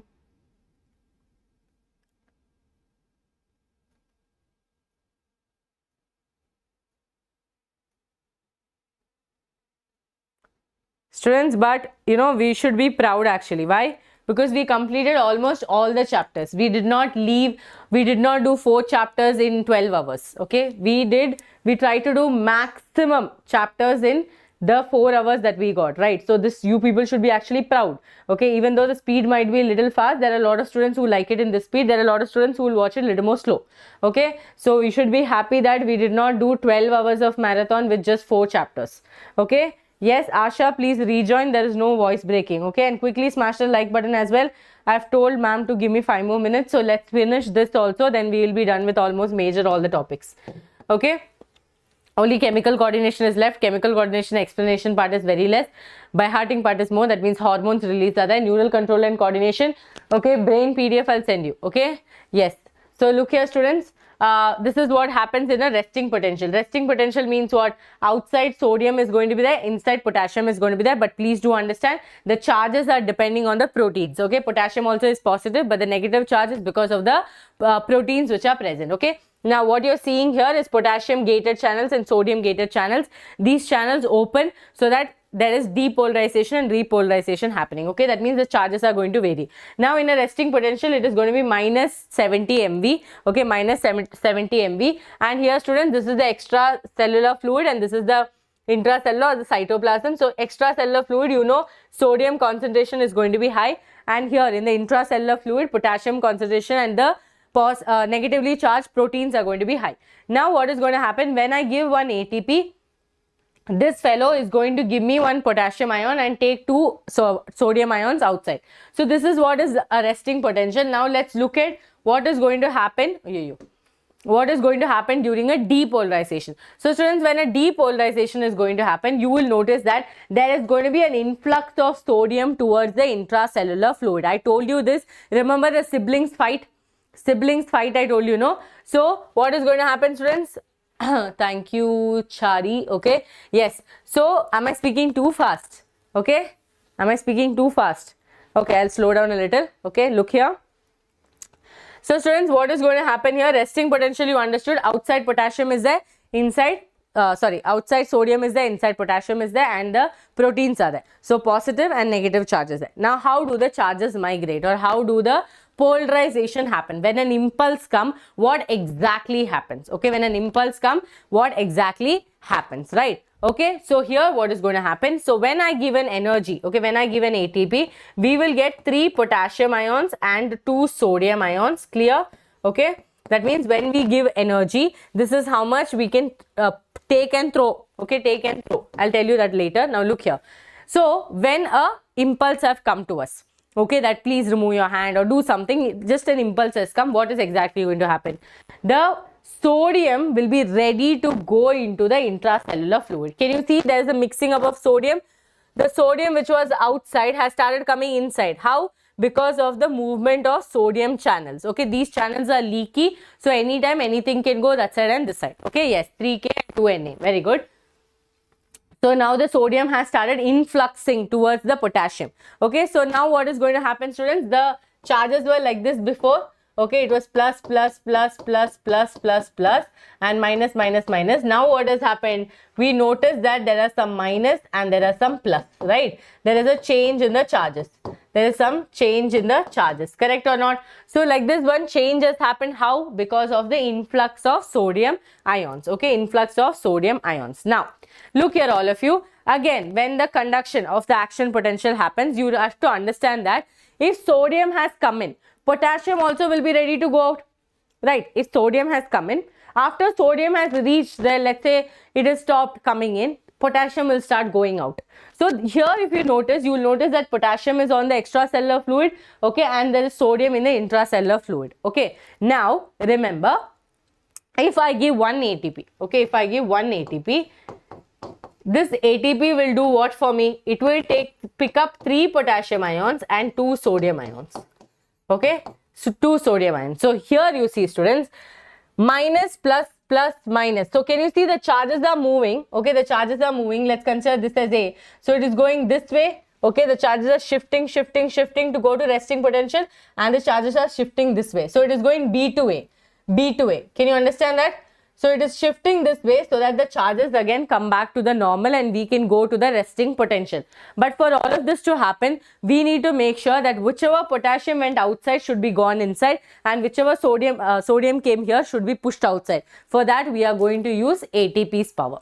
Okay, we are going to use ATP for taking the help. Now look here, what has happened? Repolarization in the axon. That is, students, here we will notice that the people have started going back. That means sodium is, sodium has decided to go back to the extracellular fluid, and potassium also will start coming back. But understand, all of this will happen. Okay, all of this will happen first. But first, what should happen? No place to write only. First, what will happen? Sodium will go to the intracellular fluid. Okay, after it reaches the threshold, it will stop. After that, potassium will go back.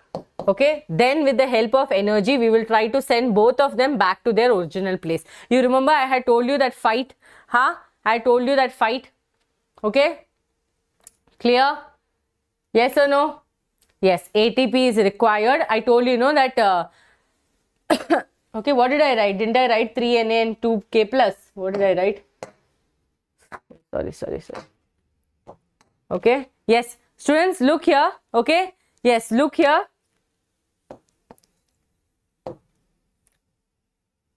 3Na 2K plus. Okay, yes. So students, here please try to understand that here I had told you about a siblings fight. If you remember, you can remember that how the siblings, okay, move, right? So that same thing I'll teach you this separately once when I have little more time, because if I teach you fast, you really don't understand this topic. Now students, parts of the brain, you have forebrain, midbrain and hindbrain. Now in the forebrain, you have olfactory lobe, cerebrum and diencephalon. Diencephalon has 3 parts: epithalamus, thalamus and hypothalamus. Hypothalamus controls almost everything, functions of your all other endocrine glands. Okay. Now midbrain has corpora quadrigemina and cerebral aqueduct. Okay, cerebral aqueduct. Clear? Now, hindbrain has cerebellum, pons feroli and medulla oblongata. This is the general part of the brain. Again, we will take it some other time. Okay, we will take it some other time. Don't worry. Okay, I'm here only. Where will I go? Okay, so we will do this neural control and coordination, that portion. One day when I'm doing concept plus question, I'll explain you this question. Okay, and we have to do chemical coordination. No need to do, students. It is all something that you have to study. Okay, so I will try to add the notes and give you, so you can use it for revision. So I'll take it from Tattva and give you the notes. Okay, yes, so we will now end this session.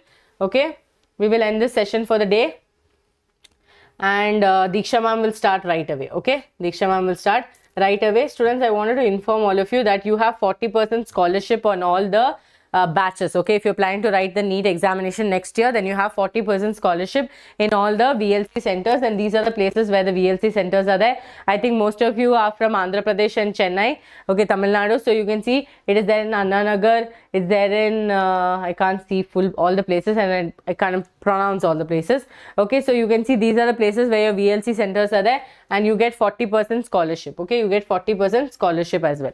Clear to all of you? Yes, students. So I don't have any guilt, okay, because we completed almost all the chapters. Okay, only neural control and coordination, little portion, and chemical coordination. Chemical coordination, you have to do revision by yourself. Okay, so we have done as much as possible in this shorter period of time. So that's it for today's class. Okay, now I will just call Diksha ma'am and she will start the stream. Okay, just give me a minute. Okay, just don't go anywhere. Ma'am will start in the new stream. Diksha.